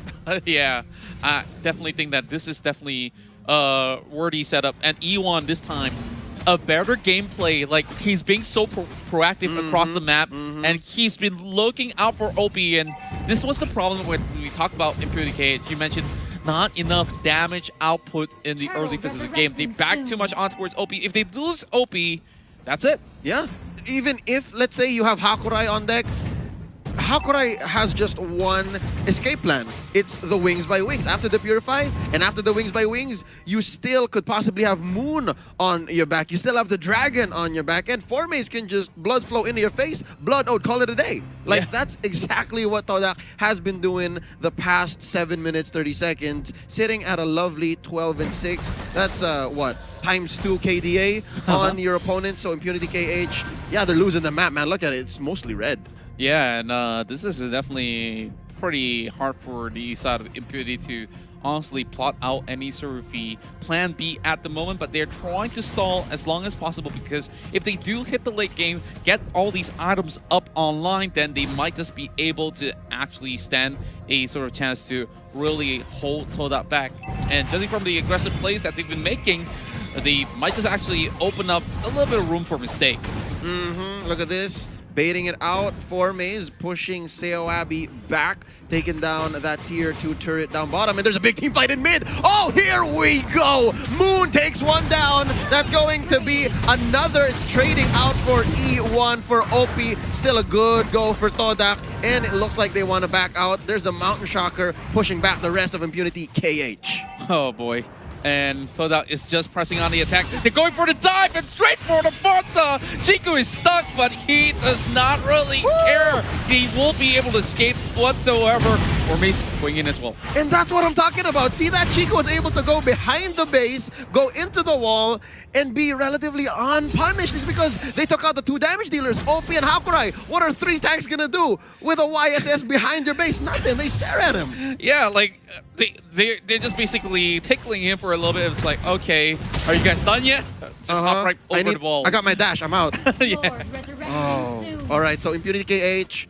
The reason why this is happening, ladies and gentlemen, is because their draft was fundamentally lacking. They needed more damage, and they put all their eggs in 2 baskets. I wouldn't say 1, it's 2. But they're 2 very fragile baskets. It's OP on the Brody and Hakurai on the far side. They're both doing all right. More so Hakurai. OP, he's been trading out way too often. 1-4. 1-4. 1-4. Yeah, and I guess some people may say the best defense is the best offense, but in this case, it's not really proven just about yet. Lord being slain here by Todak as they get free reign on the entirety of the right side of the jungle. And might I note, while we're waiting for Lord to march down here, by the way, this is a clean Lord, guys. This is the first Lord of the game, and Todak just went straight for it, a beeline. Let's note, Stu is doing great, sitting at 404, error not found. This guy's been playing flawless. Absolutely flawless, and who knows, there might just be a blue screen of death coming their way. Well, it's not going to be happening on mobile phones, thankfully. So as for the side of Impunity, they are just waiting it out, and they have to turtle in the base. There's no other option left available. They have to clear out that Lord that's marching through the lower side of the map. Actually, yeah, Impunity KH must be feeling the pressure. Their defenses are crumbling. They have no more tier 2 turrets. It's all inhibitors. It's all in the base now, and Todak, dude, I can see it in their eyes, figuratively speaking, right? They want to take at least 1 base turret, just 1 at least, so to keep the pressure. That's right, and now down towards 50% already with the Lord coming in towards the lower side. It's Moon diving right in. Stu's going to be looking for a catch as well, but he won't be able to catch anybody just about yet. Now Lord's coming in. He doesn't need it. Feather dance strike here by Hakurai. He's trying, ladies and gentlemen. He's really trying. And there's the jump out. There's the Fatal Links. We're waiting for a casualty. Avatar the Guardian onto nothing but minions. And that's going to be OP taken out by E1. Naker destroyed here by Chiku. 2 for none so far, and it's just a matter of time. There's another. Hakurai gets destroyed in his own base. And Seoabi is just panicking. Oh my god, what do we do? Boom goes down. It's going to be a wipeout, ladies and gentlemen. That's Todak taking game number 1. What a beautiful run. And Todak finally getting back in towards their winning ways. And this is where they will be having a point ahead of Impunity KH. Ooh, they are feeling it, man. They're back in form, and this is exactly how you do it. With style. I think they won this game faster than they've lost any previous games today. That's right, and if we really look at how they were really going for setup, E1 honestly have redeemed himself from all these certain plays with those fatal links. Like even in the very last fight, you saw when so good. He just went in. He doesn't care how many enemies are in front of him. Just pull it back to the teammates, and he knows that there's Stu to back him up. There's Formaze as well, and they look pretty unstoppable here. But in the early game, it was pretty much messy, if I really must be honest. Yeah, no, I agree. They were trading back and forth, but in the end, who won out on the trades? Definitely Todak. It's because they kept taking down OP, and I think it was too late before OP noticed. It was just too late. So, ladies and gentlemen, that being said, what a great start by Todak. Again, a reset is what they needed, and this might be it. I'm feeling the swag now. I'm feeling the swag. They are back in form.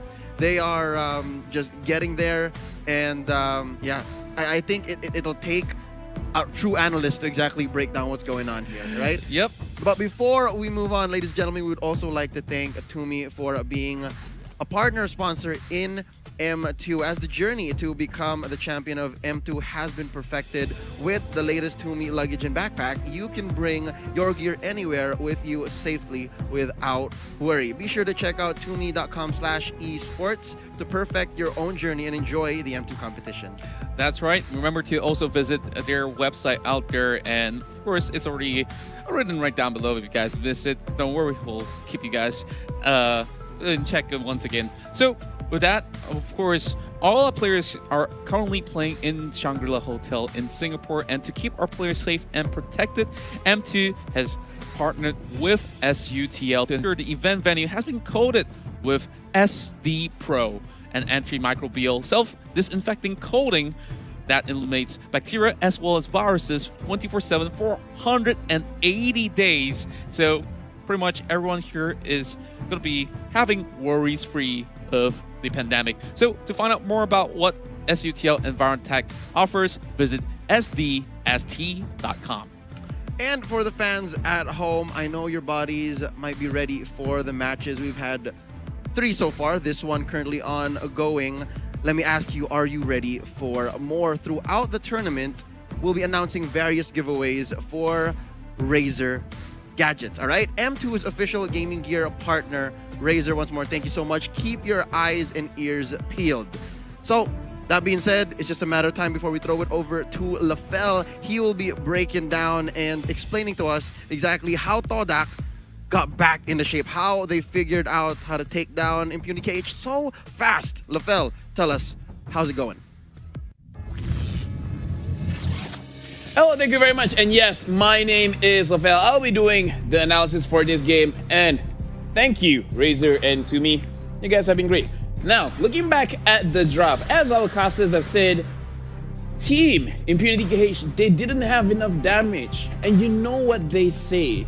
To those people that say that too much damage is a problem, that's a problem when you don't have enough damage, as we can see over there, where many times they try to trade, but the trade is never in their own favor.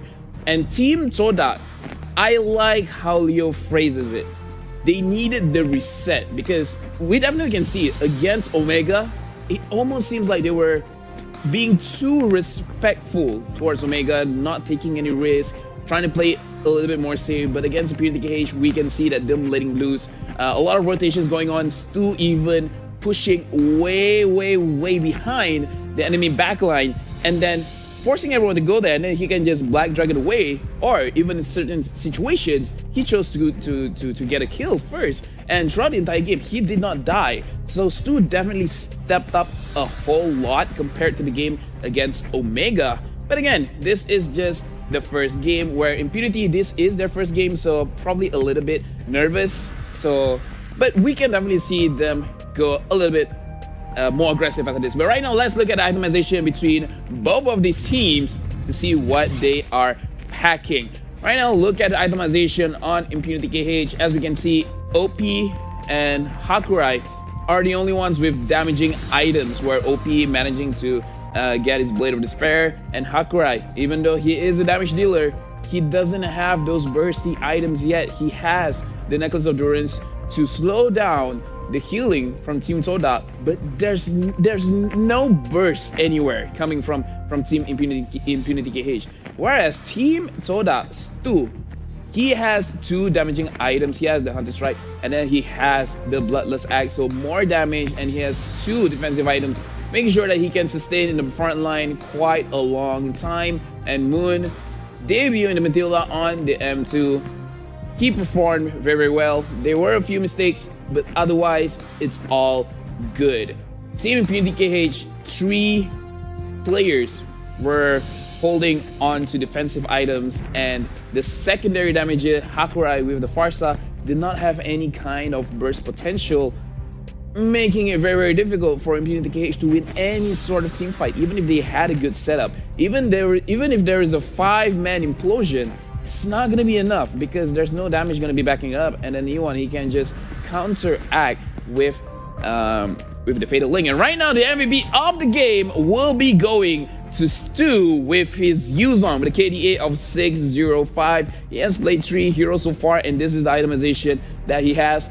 a full 180, where the first game against, or the first series against Omega Esports, he was so passive, he just stayed in his own lane. But in this game, he became more proactive. He tried to look for those kills.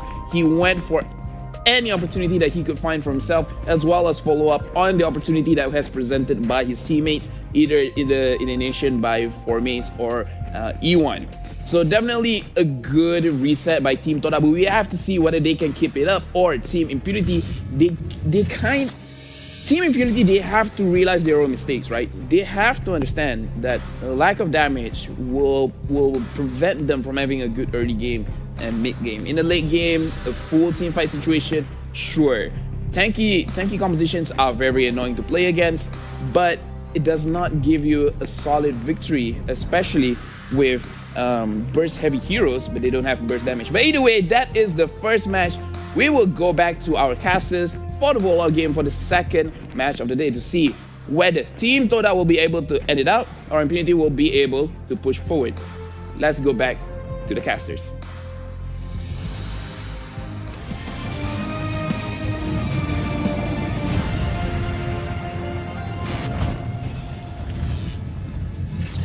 Thank you so much, Lafel. As we go into game number 2, we would like to thank our sponsor, Secret Lab, for the award-winning gaming seats engineered for long hours of comfort and sitting form. Available in the Secret Lab official store, in major e-commerce in Singapore, and secretlab.co.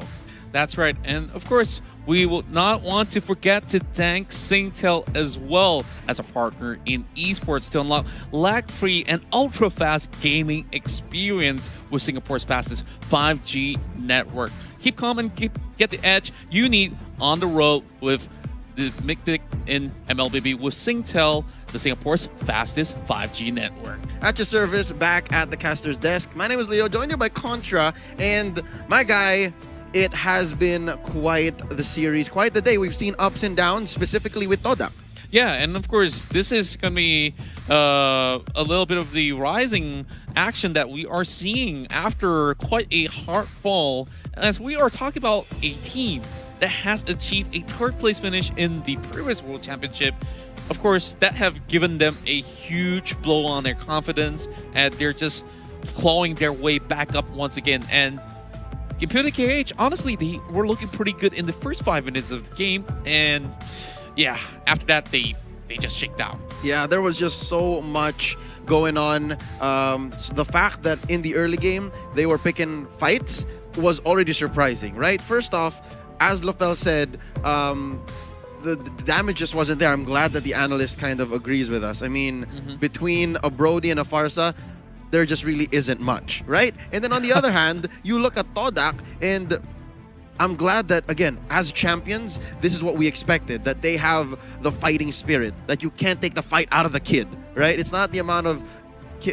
I lost my train of thought. I'm just so impressed, all right? I just love the fact that Todak, off the back of Stu, again, going into this day, right here, we were all surprised. Yo, what?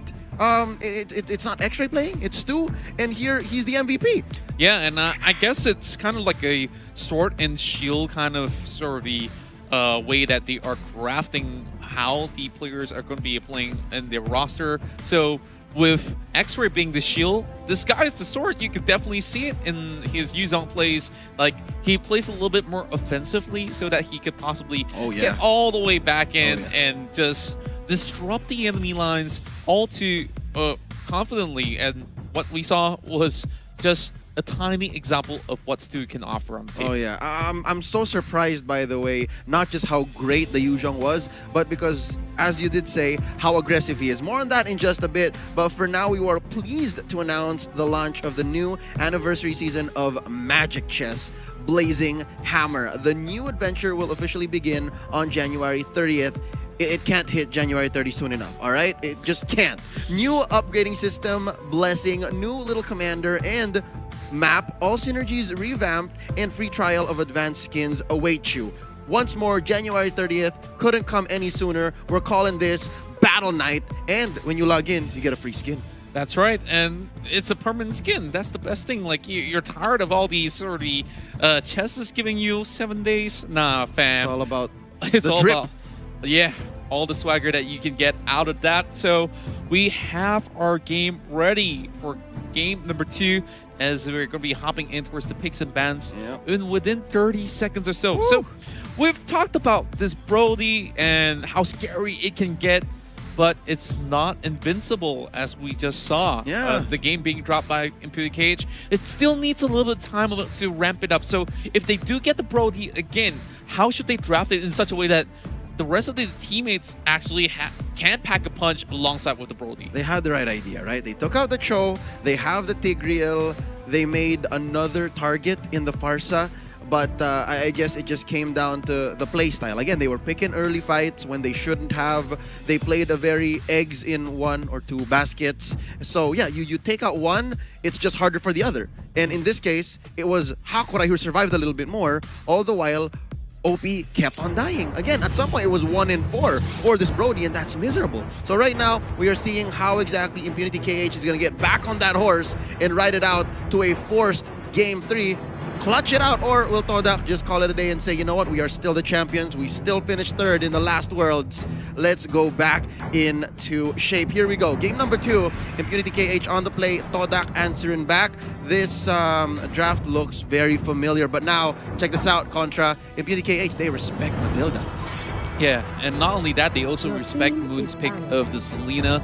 Now, we do have a very standard sort of bans coming in from Todak. We're seeing it time and time again. They don't want to see Natalia. They don't want to see Esmeralda. It's going to be the same old story. But since they did open up that Brody much early on, will they be doing that once again? That is definitely going to be a tough one to tell. But Yishin being banned out, that is a refreshing ban coming from ImPunityKH. Okay, you know what? This is spelling out exactly what I thought happened to ImPunityKH prior. I mean, you get finished off in what, 12, 13 minutes by a team like Todak? You definitely have to respect them now. So it's very, very evident that ImPunityKH, they have their backs against the wall here, Contra. They are playing super reactively, and they are just shutting down all the things that hurt from game number 1. Chiku's, Yusen Shin, get out of here. Moon's, Matilda, don't want any of that. So now Todak just has an open metagame. They can actually now go hard into the 1-3-1 again, as a lot of fighters are open.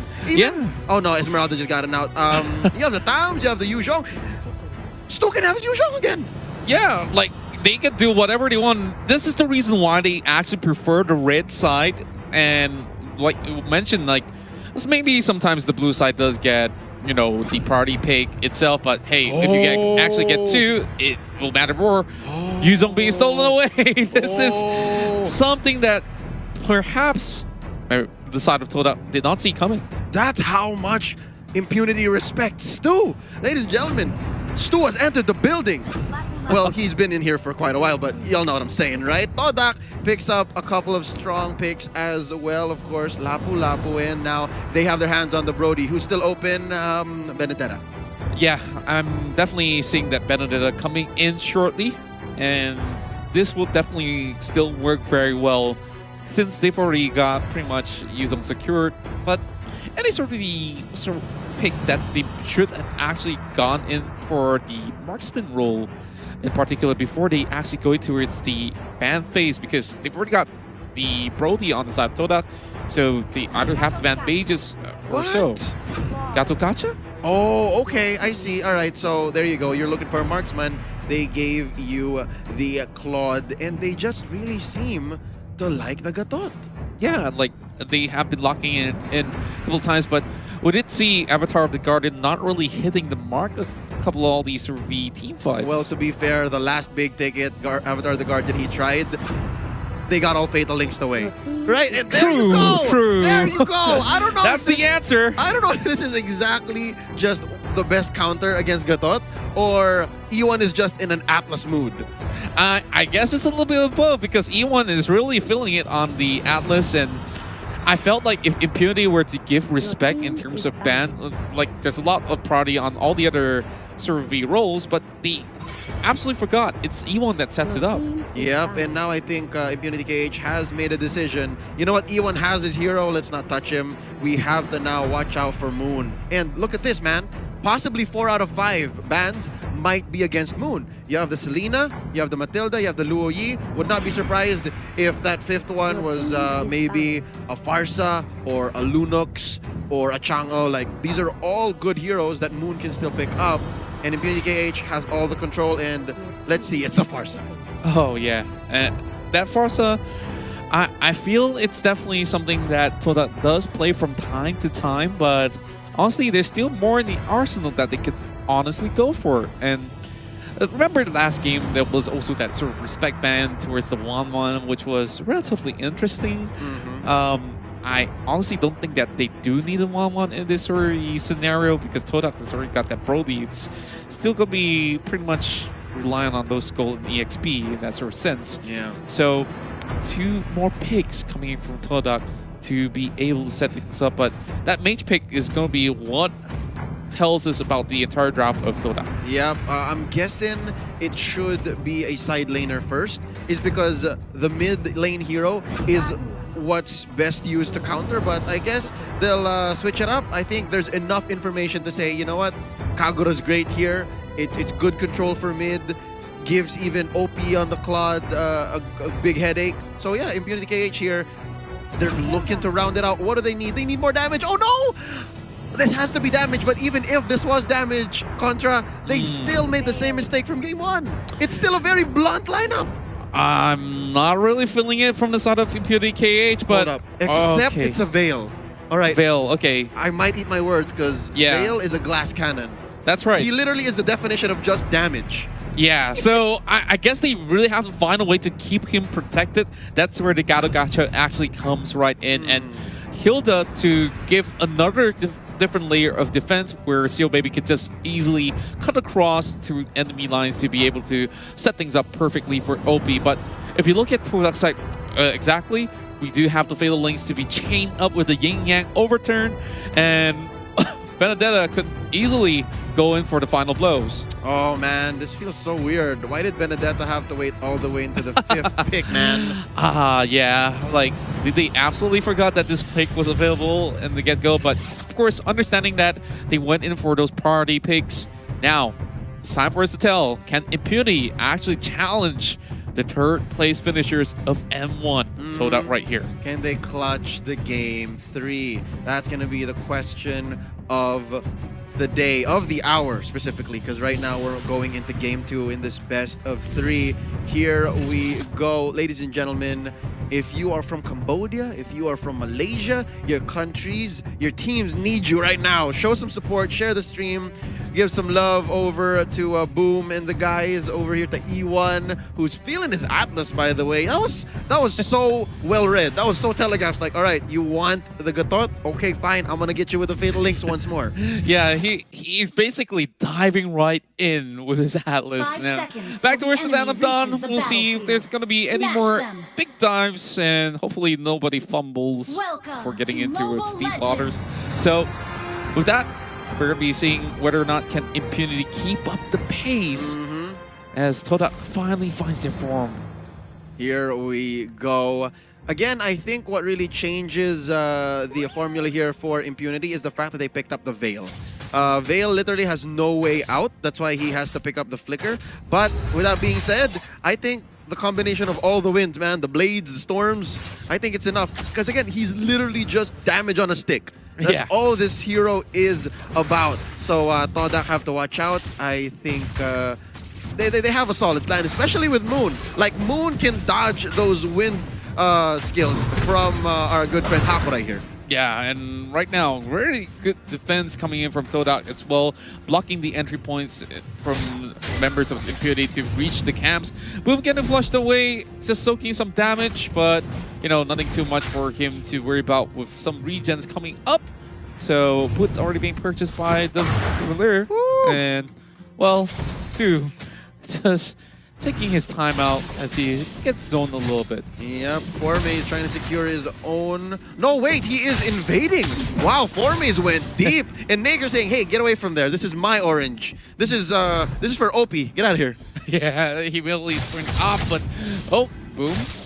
can't really say he's in trouble just about yet. E1's just level 2, so he's just chunking out the damage. Okay, a little bit too much pressure with the Brody coming in from the back, but he just wants to secure the river crab, and E1 just making sure that he does not pass go. And, well, back to the mid lane he goes. Wow.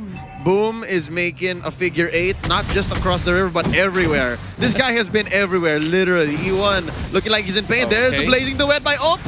Not enough. Flicker burned, though. That's going to be fine. A close one for Todak. Yeah, very, very close one. If he does have the last tick of that Blazing Duet alongside with an auto attack, that would be able to seal the deal. But no first blood just not yet. Seo Baby already starting out that turtle. Great signs for inside of Impunity to secure it, but look at the back, though. Stu in position. Hello, in comes the Lapu Lapu, looking for the finish. Oh, he's taking too much damage. Already flickering in. There's the Avatar of the Guardian catching up Stu, but first blood is drawn first by Todak, trading out. OP takes out Stu. It's a 1-for-1 so far, and Turtle goes over to Todak despite Impunity starting it, and both teams retreat. Such a good retake coming in from the side of Todak. You just saw how they slowly step right in and start from Stu, actually bringing all the pressure all the way back in towards the own jungles of Impunity, and with them all distracted, hey, Turtle became free. I love exactly how you put it. Like they slowly made their way, inching slowly. All right, slow. All right. Let's wait for E1, and there he is. He wasn't even part of the fight. Yeah, like, E1 was just waiting. His mere presence was a threat. Yeah, it's like, okay, nobody goes anywhere near this Brody. We know what he could do. Okay, love the service stickers that's been coming out throughout the entirety of the M2. And hopefully there's even more to be made by the end of M2. Whoever becomes champion, you know, you get lots to brag about. Your legacy is complete. It is immortalized. Now looking at this, another big fight happening here. Oh, the blades, all of the wind and the storm, putting Moon at very low HP. That's going to be 2 for none. Make that a 1-for-2 trading out. Boom, bites it, but now Naker's low. Naker's still alive. Oh, they traded out. Chiku is the one who gets it in the end. Can there be another kill here? Yes, the answer is yes, but OP will win the duel. It's messy, but in the end, OP walks away. Swagger on Pat, he walks, not even looking at the explosion. 3-0-2 for this jungler right here. It's looking good for Impunity. I honestly didn't think that they would go blow for blow. Let's watch that once again because it was neck and neck, but hey, 4 kills, definitely a great sign. But look at Chiku though. He went bravely to secure the triple on the Brody, but he knew it was really tough for him to make an escape with OP just having a lot more health to trade. When you're in that state, it's a state of flow, man. When you're in the zone and you're looking at your Brody like, oh, wow, pow, pow, pow. Oh, wait, the other core is still here. That's exactly what happened. But now Chiku, he's a man on a mission. He's looking for vindication. He takes out Boom. And this is what we're talking about, right? Boom, for the past, what? Better part of 5 minutes, he's been going around the map, just being a huge thorn on the side of Todak. But at some point, people can just say, it's over. People can just say, we've had enough. And now here's another duel, another fight for the Turtle. And that's going to be one going over to Chiku. Seo Abby in the backline is looking low. That's going to be the ult. Pulled in by Chiku. That's the double. Seo Abby and OP taken out. That's a good takeout, man. 2 for none. 2 for none converted. You don't need to. Yeah, like you can see Chiku was so confidently pulling in those skills. It's already 6 in advantage as compared to, you know, the opposing side. Now it's going to be pretty much the both being jacked off, and I think that this is going to be tough for Naked to do much, but he's still going in to dive straight in towards the side of Todak as he tries to stop them out. Oh, Fatal Links will be able to pull them back, and with Kagura setting that yin-yang overturn to be able to secure that 2 kills in the back for Todak. Oh, that takes a lot of courage to be able to say, hey, it's what, 6 minutes in and we want to take your purple? That's going to be a double for Stu, and the inevitable has happened, man. The glass cannon is more glass than cannon. As they dive into Hakurai, this Veil is not having a good day. 0-3-5. Yeah. I mean, it's good to say 5, but 0-3. Yeah. Still getting shattered to pieces at the moment. Hopefully, you know, if he does get a few more items in, he should be much more safer. So, speaking of that, I do wonder what's the itemization like for the side of Chiku. Chiku has just been going crazy. 6-1-1. Hold up. 6-1-1. That's amazing. Now they're chasing Seo Abby up top. Oh, Fatal Links onto 1. Worth it nonetheless as they try to free up top lane. I think that's what Todak's trying to do. Yeah, and you could see they're just pressing them from every single corners that they can get. And I believe that they could actually secure the tier 1 over the top side of the map. And that will be happening real soon. That does get that one in the back. So I believe Despair is coming in for Chiku. And that spells even worse troubles ahead for Impunity. I'm liking the pickup on the Blade of Despair given its effect, wherein you deal more damage to things that are already dying anyways. So again, the fact that there's only 2 damage dealers from Impunity makes this the perfect item for Chico. Now they want to engage onto Naker. Oh, not gonna happen. First turtle take here before they go for a fight. Alecto, final blow from underneath. Naker looks low, and we're gonna be moving on to another fight. Oh, Fatal Links onto nothing.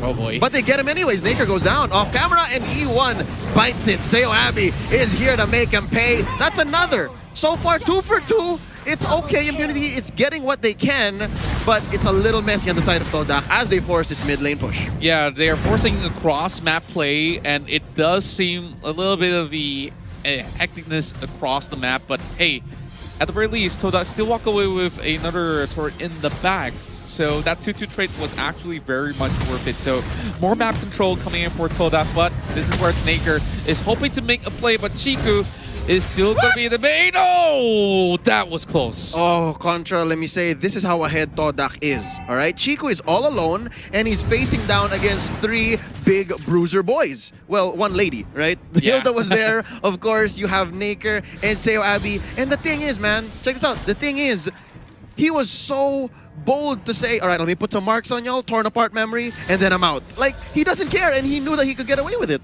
Yeah, like you can obviously see that he has already ramped up. Like he's level 13, mind you. Just look at the levels, how much it's so far ahead as compared to Impunity KH. Oh yeah! Wow, they haven't even hit double digits.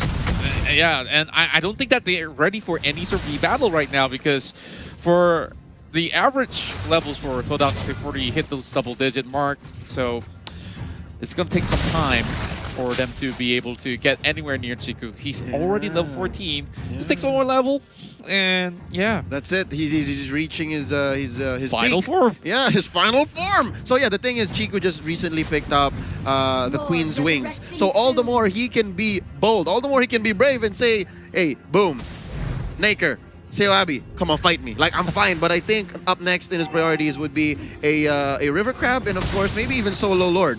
Like, yeah, it's not impossible. Speaking of that, he's already soloing the Lord. If the cameras actually go right in, Boom as well as Naker, they know what's going on. They're trying to find a way to push right through, but there's too much of a defense coming in from the side of Todak. There's no one that could possibly push all the way through. And this bait set up perfectly with the Fatal Links and towards everyone right there.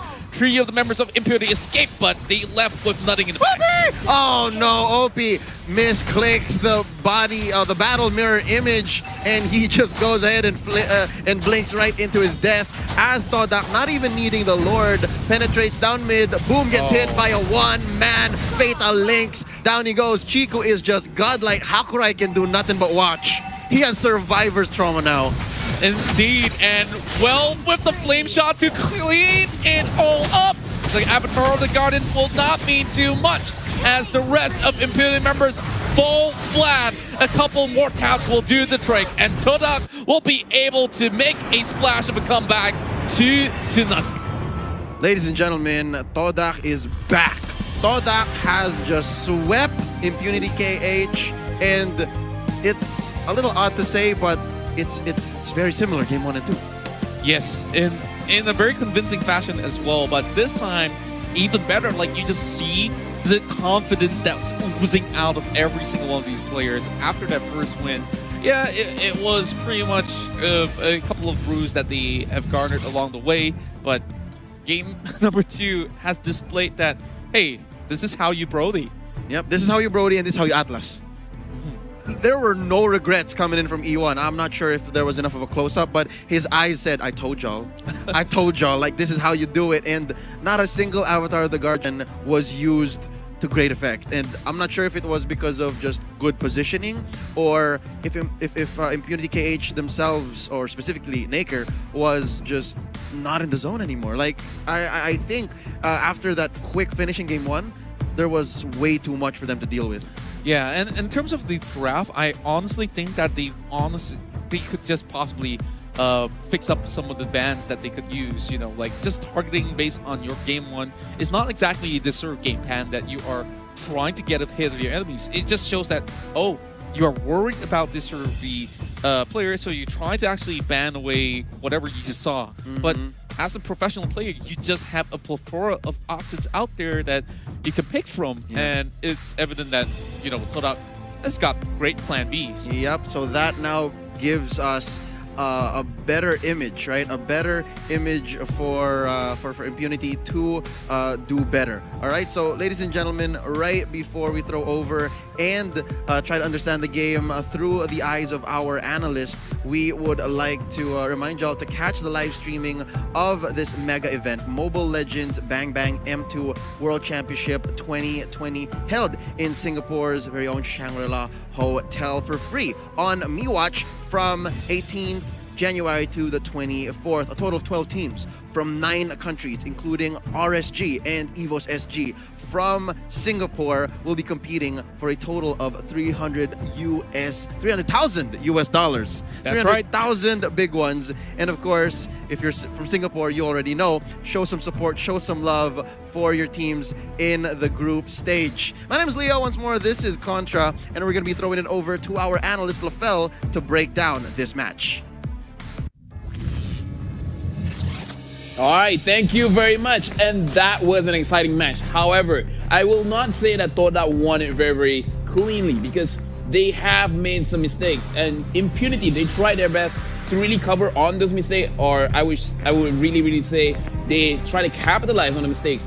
But the situation did not help them, because they, again, did not have enough damage. They probably have a good level of crowd control and protection for the Veil, but the Veil really couldn't do much, because both of the drafts, both Todak as well as Impunity KH, they really like those choke points. They really like narrow spaces where it makes it really, really easy for them to execute on their AoE damage as well as their AoE crowd control.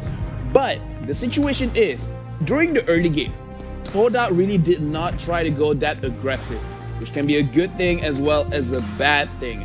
Especially the fights that they participated in was actually positioned well by Impunity, and Todak was supposed to be punished.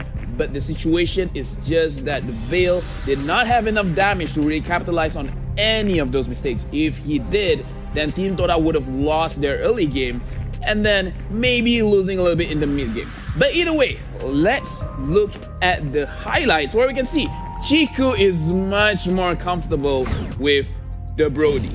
And right now, I will actually pause it here, where in this kind of situation, we can see plenty of times both of these teams really like this area of choke point. Hold on, let me just make the circle a little bit smaller.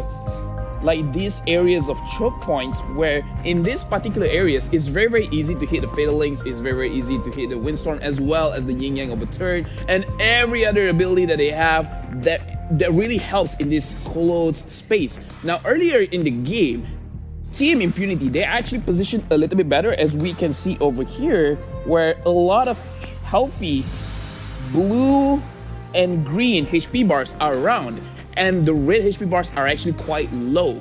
But because they did manage to get the neutral objective, the turtle, then it kind of makes up for it. Now, why they did not lose out that much is because of Fomace over here, where Fomace, he really locks on to the backline. He really locks on onto the Veil, so the Veil cannot position well at all. In this kind of situation, because they have a lot of protection for Team Impunity KH, it might be a little bit better for one of the tanks or one of the protective heroes to be around Veil to protect against Fomace. But we will go through the clip right now, and we will see how Fomace position as well as how Impunity KH they position themselves. This is another choke point area where Chiku really pushed it a little bit too far. He got a triple kill. He could have tried to run away, but I understand Chiku's mentality. It's like, I need these kills. Sure, the Claw will have 2, but I will have 3. Either way, it's a +1 for me. This is one of the situations where Impunity KH, they should have gotten it, but because the fatal link from E1 managing to pull everyone away from the Windstorm, making better position overall, makes them win that team fight, and then gives the confidence of his teammates, Team Toda, to go even further in to try and get some good plays. So Team Toda in this game, I would say, again, they respected a little bit too much Team Impunity, and they did not try to push that much in the early game, which is good and bad in both situations. But either way, Team Toda, they look much more confident when Chiku is on the Yi Shin, when Chiku is on the Brody. Basically, as long as Chiku gets a very aggressive marksman that has presence or pressure in the early to mid game, then he's gonna be all good. Right now, let's look at the itemizations for both of these teams, where we can see the itemization of Chiku. He is almost full build. His true damaging item is the Blade of Despair, as well as the Raptor Machete. And then for defensive wise, he has the Bloodless Axe to make him sustain a team fight even if it's low. With a good torn apart memory, he will regenerate a lot of those HP back. And then just to make sure he doesn't get bursted down by the Claude, he has that with Blood Wings. And now looking at the Claude, he only managed to make his Demon Hunter sword. He was not able to ramp up to the point where he could finish his golden staff, so it was a very rough game for Impunity. But again, look at the itemization for Impunity. Seal Baby only managing to get his Bloodless Axe, so he could not tank, he could not front line, he could not do a lot of the damage. But either way, right now, let's look at the MVP of this game, and I think it will be no surprise that the MVP will be going to Chiku's Brody. There's a reason why Brody has been banned a lot during this M2, and this is why. 10, 1, and 3. The itemization, he has damage, but more importantly, he has sustainability, because Chiku is the kind of guy that likes to go in front and then takes the fight head on. So he needs some sustainability to make sure that even though he makes some mistakes or he positions himself a little bit too aggressively, he is able to take it back a bit and make sure that he survives the team fight. But either way, if Toda continues to play this level of confidence, I'm sure that they will be able to survive and proceed to the playoffs. But either way, that is not the end of the day. We have more games coming up. We just finished the second set of games in Group B. We have one more set of games. But before that, we're gonna go back to the other group where I can already see that our casters are standing by. But while I'm still here, I just want to say thank you to Razer and thank you to to me, yes. Gotta make sure I got that correct. But either ways, my name is Afel. Thank you for watching. We have more games coming out, so please don't go anywhere. And we will be back in just a bit, in a few more seconds. But I gotta say, in this whole entire tournament, I want to see more Brody and Matilda. But anyway, we'll be back right after this.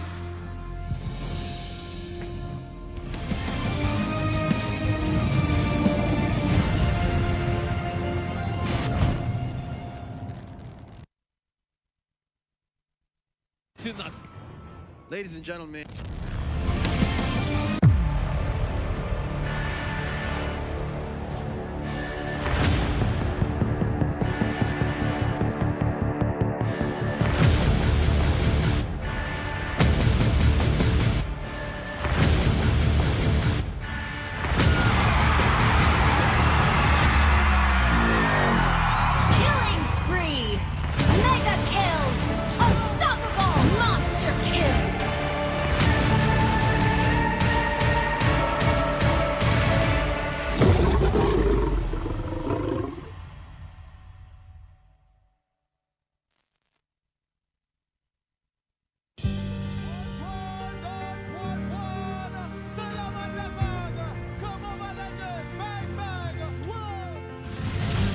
Chivalry is dead. I will revive it.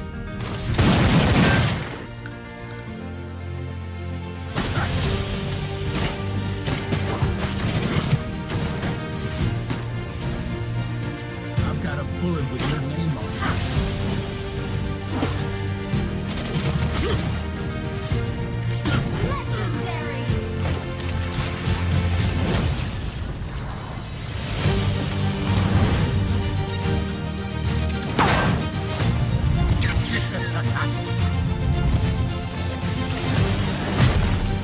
Way in the desert.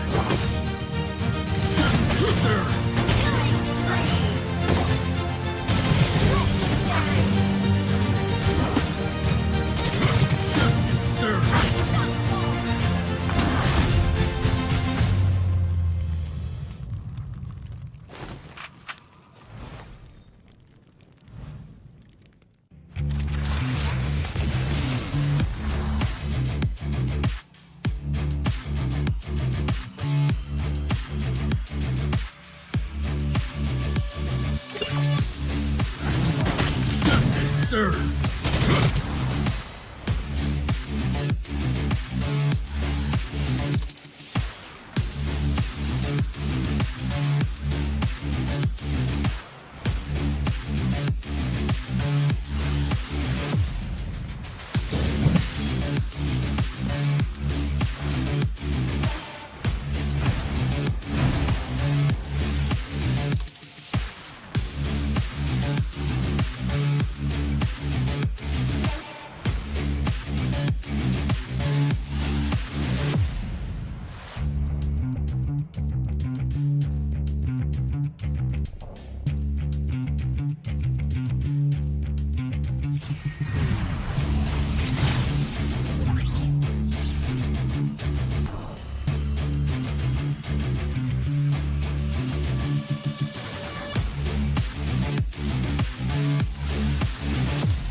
Download for free. Mobile Legends Bang Bang.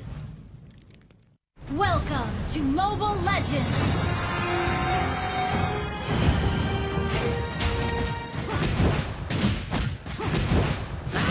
Go win, go win.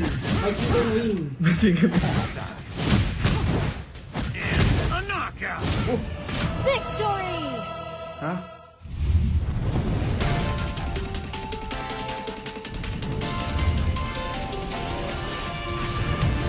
We'll be competing in a 1v1 best of 1 elimination ladder match, except for the semifinals and finals where it will be a best of 3. Before we start the fight, we have to talk about the rules for a bit. Both players will only be allowed to play in the mid lanes and cannot touch any other minions from other lanes. Both players cannot kill any neutral creeps except for the Little Wanderer in the river. The winner is determined by whoever gets the first 3 kills or destroys 2 mid lane towers first. With all the formalities out of the way, let's get into the game. Boom! They trade 1 for 1. Oh my goodness, a double coming in from Finrir, but that's not gonna be enough. Ace will advance forward. Now one more kill would have done it for one shot right here, and he's looking for the jab, and he's landing those left hook. Yep, one shot will move on to our next round. Coco's already breaking in towards the tier 2, and this might just actually end the game with only a kill, and it will be Coco advancing forward to the next 1v1 with Paquito. He's only got seconds left until his ult comes back up, and he's going for the dive, and he gets another one, and that will secure the win for EJ right here, 3-0. Well, Chiku is still hoping to bait him in towards the turret range and perhaps even the score lines to 2-2, but he should have actually recalled way early on. Double KO strike plus the execute, using the jab just to close the distance. The rotations are coming out faster for the side of 4 minutes. Double parries, and he finally gets the heavy left hand with the jab. Oh my goodness, that was too close. All right, those were intense rounds, but right now we will be moving to the top 8. And now we do have Ace from Burmese Goals taking on Eunice de los Vol. And my goodness, they're already going at it by the corners of the river, and it will be a first blood for Ace. One shot going in for the full combo, but Ace still able to edge it out. The execute, such a powerful spell. This has just been an absolute game changer here in this Paquito 1v1 challenge. Ace now wins the entirety of this 1v1, and he proves to be the better Paquito. It's Brand versus Brand. We've got EJ versus Coco. Now let the dances begin. Wow, great KO strike going over on towards EJ, and EJ gets first blooded, and Coco with a great start. And they go jab for jab. Oh, the parry comes true, and EJ, he takes this one. And EJ gonna capitalize on that kill by taking the second tower and taking the game. Now we move on to the next match. Oh no, OP stopped his recall. He's getting greedy for that wave. Wow! Oh! Whoa! Whoa! My goodness! 1 HP! He was able to survive with a single turret shot. He was able to get the full combination out before he could respawn. OP, he wants a little bit more. He misses his own jab. He's got the knockout strike, but this is right under the turret. We know how these goes, and courtesy, he's learned his lesson, destroys the turret, and he knows he has taken this game away with his life lead. This is match number 4 between Matthew and Luis. It's Ebus SG taking on DMX DreamHack.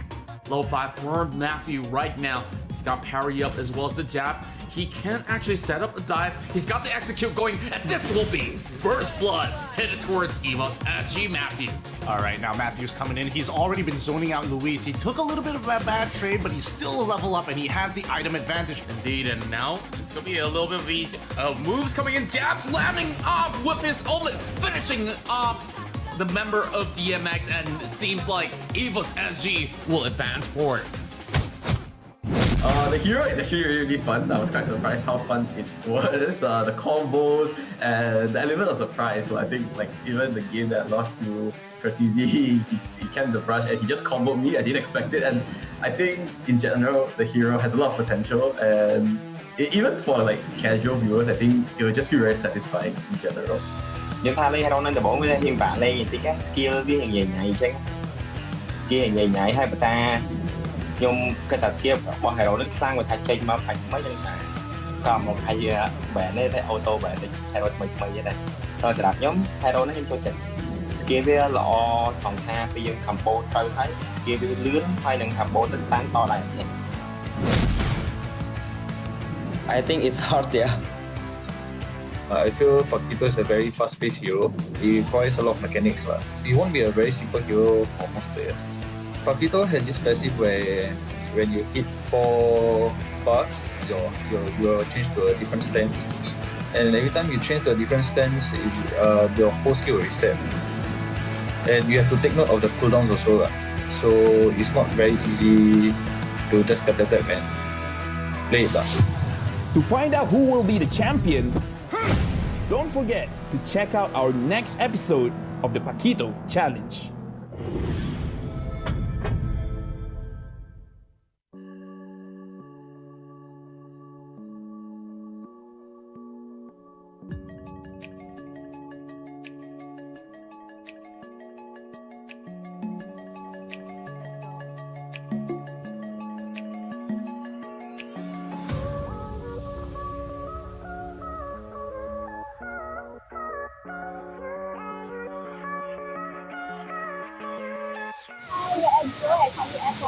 Wow.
serve.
Download for free. Mobile Legends Bang Bang.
Welcome back, everybody, to the Mobile Legends Bang Bang M2 World Championships 2020. It's been looking real good here, but remember, this entire tournament has been powered by Moonton, supported by a Singapore Tourism Board and Skoga, and we'd like to thank our partner in Esports, IMDA, for making this possible. That includes you. Don't forget to share this stream and to let more people know about M2 happening right now. Going from zero to hero is made possible in Singapore. Follow Singapore Tourism Board's official Instagram account at visit_Singapore, and don't forget to hashtag #PassionMadePossible to share your fondest memories of Singapore. Oh boy, I mean, so far this tournament has been looking absolutely phenomenal. The plays that have been made thus far really has gotten me excited for this upcoming matchup where finally we are getting to see a Singaporean team actually play. It's going to be RSG going up against Unique. So, ooh, thoughts? And you know what? A lot of the teams right now is just showing us what they prepared for M2. A lot of 2-0s have happened. And you know what, Gideon? I want more. Not 2-0s. Not 2-0s. I want good games. I just want the teams to, have the potential and to show us what they're capable of. Well, let's look at the current standings so far happening here after all of those games, just to jog your memory. Now, Group B has been looking very, phenomenally interesting here, with Omega Esports sitting right on top as well with their 2 wins, but Todak managing to finally even up that score, showing that differential. So now it's all up to Impunity to try and either tie up the score against Todak, and maybe even if they could knock down Omega Esports, this could be a 3-way tiebreaker in their up-and-coming battle. And looking at it right now, Impunity KH, they might have had a rude awakening, but you know what? For Omega Esports, they're really aiming to lock that slot down. Absolutely. I mean, Omega, they're in a very comfortable position. If they can at least win one of those games, that could prevent an entire 3-way tiebreaker and at least solidify their position in that top spot. But right now, looking at it, we are in a Group A. And for the side of Group A, I really think that there's a bit of a, disparity. Some kind of disparity in terms of, not in terms of skill, but in terms of the strategies that they can bring. I mean, the mechanics of the players are at par. Like, they know what they're doing. They know how to outplay people. But the thing is, for the other teams, like, you just have to find that sweet spot in having an aggressive play, having a passive play, or having a balance of both plays. So you need to find that sweet spot. Yeah, I mean, at the end of the day, it comes down to getting that, being positive in that gold, because the entire game revolves around those resources, EXP and gold. If you don't get enough gold out of that play, then technically it doesn't really count as a great play, even though you are losing pressure on the map, so on and so forth. I'm getting what you're saying. Like, trading is good, but make sure you come out on top. Trade up. Always trade up. Don't trade down, because if you trade down, you're probably not gonna get obviously you're not gonna get a lot out of it, but you're gonna give the enemy an advantage. And looking at the timings right now for these players, in terms of the snowball potential that the team's strategies are capable of, those small errors could cost you the game. Absolutely. Well, it's time to have a look at this upcoming matchup. Let's look at the players involved in their lineups respectively. We're going to be starting off with RSG. We have LY4, Sync, Jason, Sana, and KZP, the main lineup for RSG. Representing the home court of Singapore, I think a lot of fans are like shouting right now. Oh yeah. Let's go Singapore, RSG, yay. I mean, they definitely need to be shouting for them, because unfortunately the fans are not going to be here in person, but they're going to be here in spirit, and that's what's going to fill them up as they're going to be going through these group stages. And these players, they're all capable, they're all talented, but we have to see. We have to see what they practiced. Yeah, I mean, they're going up against Unique, Fu, and I mean, we know exactly what these guys are capable of. We saw their previous matchup, especially against the Burmese Ghouls. We've got a good taste of them. These guys aren't going to show you respect, especially on a 50-50. It's going to be Defender, Sunset Lover, Sawo, One Shot, and Lil. You know what? They have a good grasp on what to do into the early game, but the only thing lacking from them is how should they close out the game. It's like, it's the missing piece of the puzzle, and they need to figure that out right now. I do think that we haven't seen the full extent of Unique's capabilities, because so far they've been struggling to get that initial lead. They have been trading really well sometimes, trading up, and then after that trading down. There is a little bit of inconsistency with those trades at the end of the day. So maybe this time it could be a little different. It's going to be hard to tell. I think it comes from being aggressive. Oh, like if you 100%. If you just like to fight as much as possible into the early game, then sometimes you're gonna get the most out of it. Sometimes you're gonna get punished for it. And technically, for a team like RSG, I know RSG know how to punish these kinds of aggressive plays. So Unique Devo, they really need to look out for that factor in terms of facing RSG. I think if Unique wants to stand any chance against RSG, they're going to have to get that early lead. Because again, players like Jason for the side of RSG, once he has the lead, you can definitely see a change in his playstyle. He will absolutely disrespect his opponents. He will hit you. He will hit you. Where it hurts. Absolutely. Like, I cannot put it any better than that. He will bully you into submission. It feels very unfair because he exerts a lot of pressure even though he is playing in a support role at times. And you know what? This guy really just wants to go for the kills. There are times where he would just go in with a Farsa, feathered airstrike on your jungle and try to take down someone. That's how aggressive he is. Wings by Wings is actually used as a escape mechanic, but that escape mechanic could be also used to be aggressive and go to the jungle of your enemy. It's crazy. Yeah, I mean, he uses it as a gap closer, so it's just like close distance. All right, now it's time to get some damage out. So it's pseudo show. It's pseudo show. Not exactly, but you know what? Gap closers and all. We will see the gap between RSG and Unique Devo, and you know what? I'm excited. I think everyone is excited, especially the Singaporean fans. Their team is playing right now. Absolutely, and I really want to see what the draft is going to be looking like, especially for RSG side, because at least with Unique, we've got a little bit of an idea, and finally we get to see RSG up on stage, so hopefully it's going to be something a little bit more interesting. I don't know if they're going to go with standard compositions, like how we usually see them, you know, traditional marksman, have a tank, have your offlaner, so on and so forth. Nothing too out of the ordinary. But I think RSG has this way of changing roles. You did tell us about this. Can you like elaborate on it more? Okay, so when they change, a lot of their players actually are pretty multi-role. Jason, for an example, can go into the fight role as he can go into the support. Fenrir can naturally play as your natural mid laner or can be in your support. KZP, the one that doesn't really change too much, but Sync as well, he can go into that support position and can go into the off lane. So whenever they need something, oh, I'm lacking the hero pool. No worry, just ask around the team. Somebody probably knows how to play it. You switch roles with him. Yeah, and this is what's scary about RSG. They're very versatile. They're flexible in terms of their strategies. Everyone can play anyone. And you know what? I think it's time to go to the M2 coin. And right now, complete task and predict the champion to win M2 coins. Exchange M2 coins for M2 exclusive rewards. That includes the M2 special avatar border, M2 exclusive skin, M2 battle emote, and the M2 sacred statue. The M2 exclusive skin is actually Clint, the Shadow Omen skin, and you can get this for only 899 diamonds. So make sure you guys buy it right now, because on the 24th, it will, after the 24th, it will be gone. Yeah.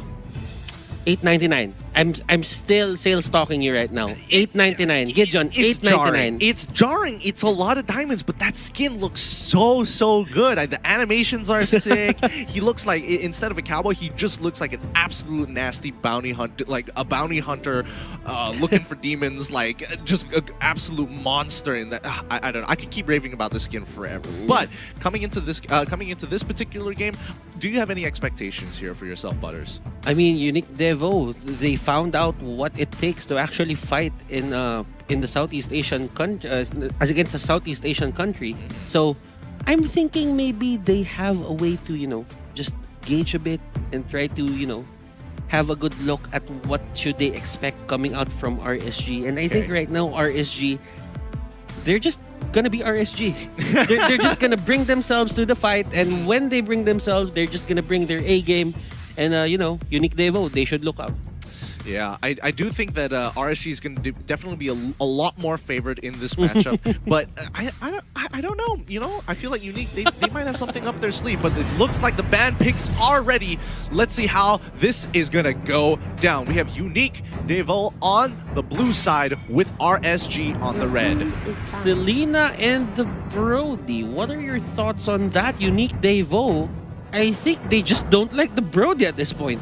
I mean, after the last game we just saw from Todak, I mean, Brody needs to stay permabanned for a large majority of this competition. And I don't think anybody is going to let it through just yet, especially in the group stages, because this matters. They need to get into that top bracket. It's like you would give out the Benedetta, but you would never give out the Brody. Oh, yeah. I would agree with that. Yeah, it's like you have this a certain room to actually deal with the Benedetta, but for Brody, it's not like that. Once you get the stacks, once you get the best marks, and when he hits the Forgotten Memory, it's just, you know, bye. It just doesn't feel It fair. doesn't feel fair. Like everyone's just gonna get bursted down, and you would feel bad. Yeah, absolutely. Looks like Unique Daewoo actually has done their homework here, betting out the Yishin Shin, making sure that, you know, LY4 doesn't have his comfort picks, but RSG just the same, just getting rid of the meta picks as well. I mean, it's so funny that a large majority of these picks, right, can be categorized to like, oh yeah, this player is known for these picks, and now that it's meta, but you're never gonna get to play it. You know what, for RSG, by the way, they're still aiming to ban out Sao. I mean, give it some time, give it some time. Usually the first two bans are like, okay, these are the meta picks. These are the meta picks most of the time. I mean, Yishin Shin definitely a little bit more situational, but let's see those thirds, you know? Esmeralda is still there, Benedetta is still there. Yeah, and I think Deus will try to go for let's say probably a Benedetta pick. It's one of their go-to strats, and right now another Sao hero. Oh, it's boy. just everyone is aiming for Sao right now. Well, I mean, at this point, I'm just realizing that like everybody is going to crash down on these 5 picks. The Natalia, well, mainly between the 4 of Matilda, Natalia, Esmeralda, and the Brody. These 4, I don't ever expect to see them pass through the pick ban phase ever. And if they do, it's just a free win for a lot of these teams. And I kind of get it for RSG. I mean, these 3 heroes actually enable Unique Devo to go to their jungle and invade it as you know, as clean as possible, risk-free. True. The Natalia is there, the invisibility. With Selena, it's always about the arrow and the vision game that she brings to the table. And for Matilda, it's all about getting someone bursted onto the back lines, just because, you know, everyone wants to go up front. Yeah, it's true. Everyone does want to go up front. Now, Unique start off with the Jawhead. Very traditional, very standard stuff. Great flex pick, but RSG instantly locking in the Benedetta as well as the Harith. I found that pretty interesting here because if they really wanted to, they could opt for the exact same opening that defeated Unique Daewoo in the very first matchup when they were up against the Burmese Ghouls. They could have taken the Lunox, which was wide open, and then looked to kind of play their own style. But you know, just having the Harith, having the Benedetta on their side, definitely a good shout.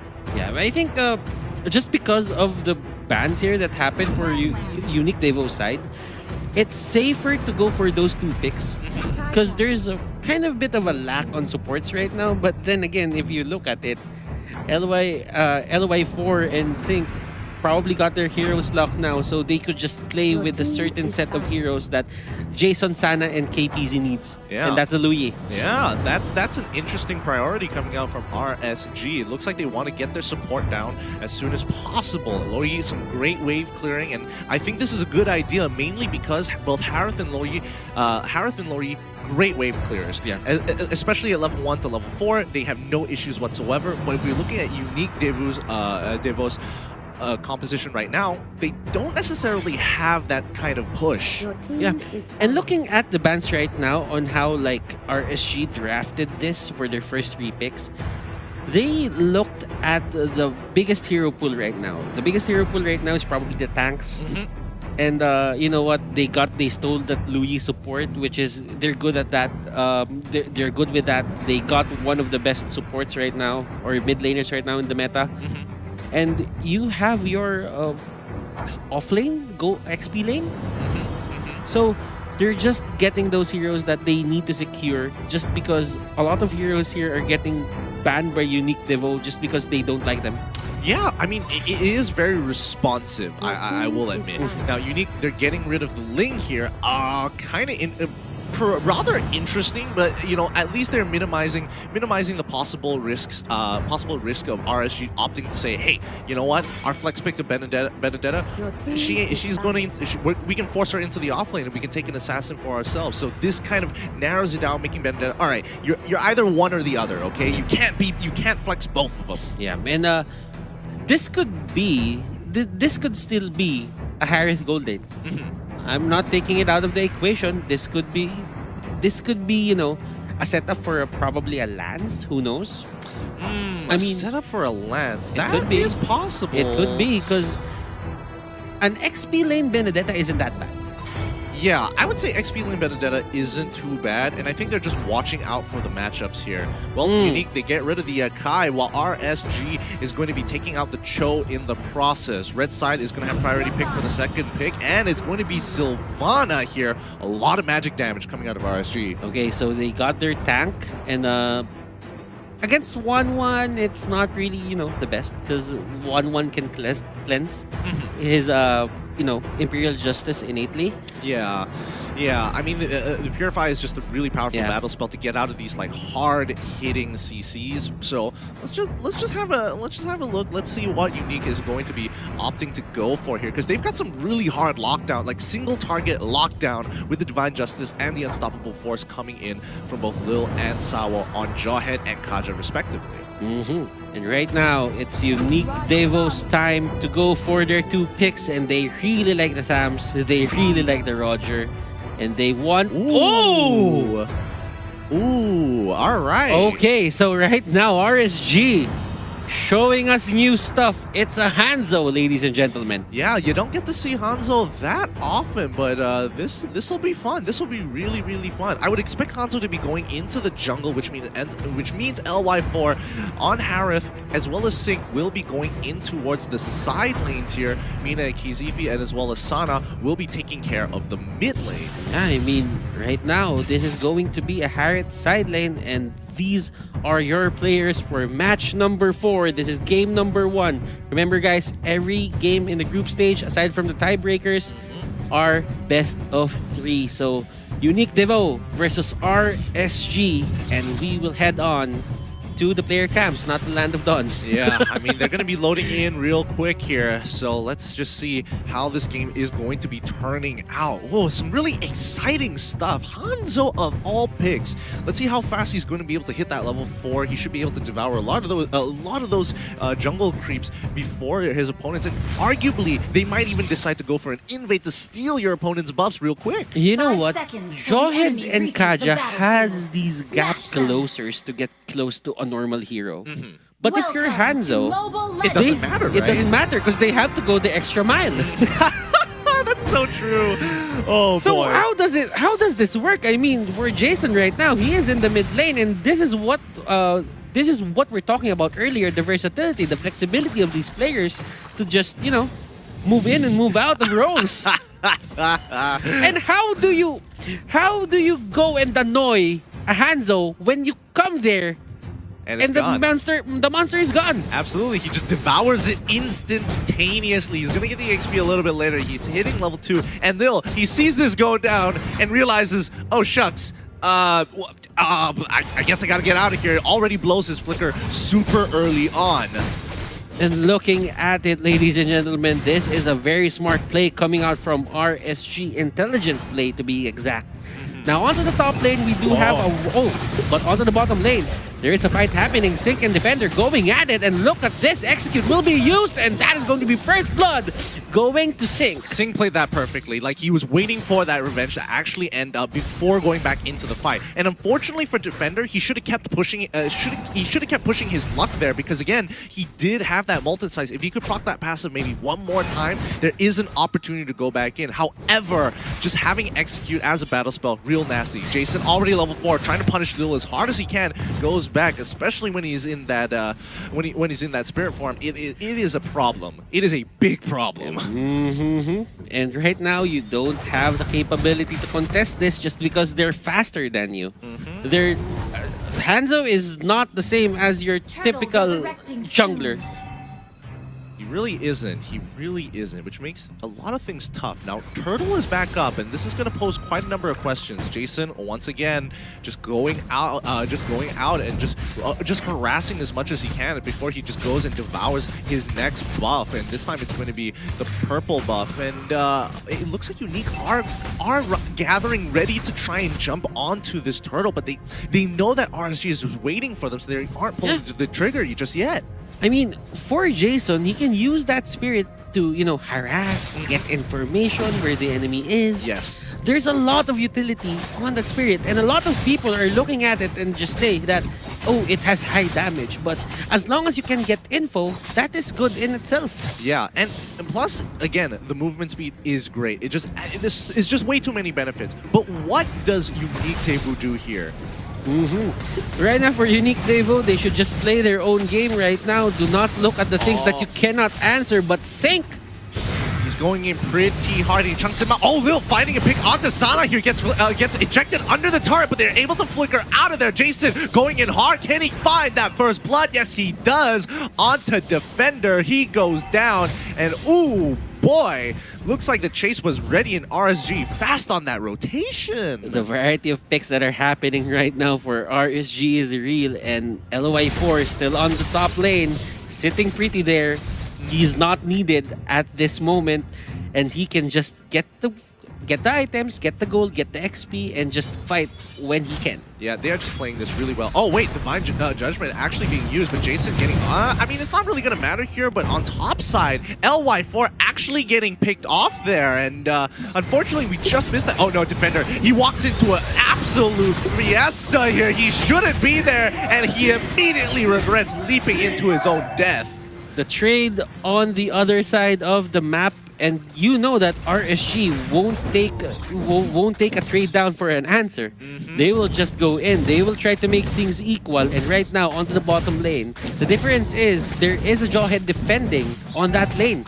So no energy turrets are gonna go to that Benedetta. Yeah, absolutely. And now LY4 dropping down that Salmon Force to try and make something happen here. KZP doesn't actually land the stun. However, Loyi... Oh wait, sorry, that's not even Loyi. It's Jason who comes in pretty hard. Can he actually find that execution onto one shot? Yes, he does. But Sawo trying to look for his physical form doesn't exactly get any profits whatsoever when you have someone like KZP just monitoring that section of the map. You know what? In terms of fighting Jason, if he doesn't get accounted for, then most likely he's gonna be the one who's gonna do the cleanup. But you know what? He's dealing a lot of damage as well, and it's up to Lil to, you know, decide if should I use the ejector on him? Should I use the unstoppable force on him just to stop him from just harassing my allies? Yeah, that's the dilemma. It's a problem because, like, in that spirit form, even if you do kill it, he just midway just before he dies says, okay, I just go back to my body. No big deal. It's like I'm at no loss. Did I use any resource? No. Did you lose resources? Yes. Yeah, barely any. It's so frustrating. And now Lil once again in that same exact dilemma position, going in pretty hard with that final blow. But Sana gets picked off finally as Lover and Sawo with the Divine Judgment manages to connect. Right now, Unique Devo, that is a win for them. They can take this turtle quite easily.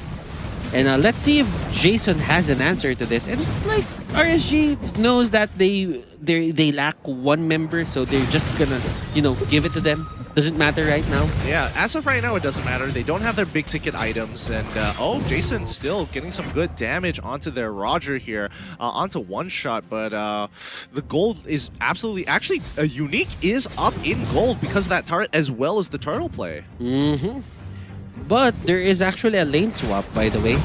Harris went to the bottom lane, but there is a fight happening right here. KPZ getting caught out, but there is an Imperial Justice onto the side of RSG. But Defender here, trying to fight everyone, trying to defend everyone. Get the pun. That is going to be sort of a win for Unique Devo. Actually, that's a win for Unique Devo. No, that's a huge win. Oh, wait, no, they might get a little bit more here. LY4 manages to use the Purify in time, preemptively using it so that he doesn't get ejected backwards. Some really nice timing coming in from LY4, but Unique still, they could go for the dive one more time, this time with the Unstoppable Force, and LY4 doesn't have any battle spells to get himself out of there, but Sana is there to turn the tides as he was able to just chunk him out from under the tower. Jason, once again, going to be pressuring that Wan. The nukes, the bursts, ladies and gentlemen, coming out from that Harith and Louis combination. Yes. Right now, KPZ, he really, KZP, not KPZ, KZP really has to look out for those engages. Sometimes when you go in as a, let's say, as a Sylvana, you really need to look out for the backup. because you're not as tanky as the other, tanks, the innate tanks. Oh yeah, absolutely. Well, until you get some item, but unfortunately we didn't get to see this on camera. Here, off camera, Sync actually dropping himself there, but it looks like Defender's in a little bit of a scuffle right now. What is happening with Defender down onto the bottom side? Looks like he's gonna get punished once again here with a combination of LY4 as well as KZP, the Imperial Justice, as well as the Salmon Force has been used, and oh man, Defender is not having a fun game. You know what? It actually makes sense right now, but I thought this makes sense as well. KZP goes down. But going back to what I was saying, like, Hanzo is somewhat of a strong independent ninja. He can clear waves on his own.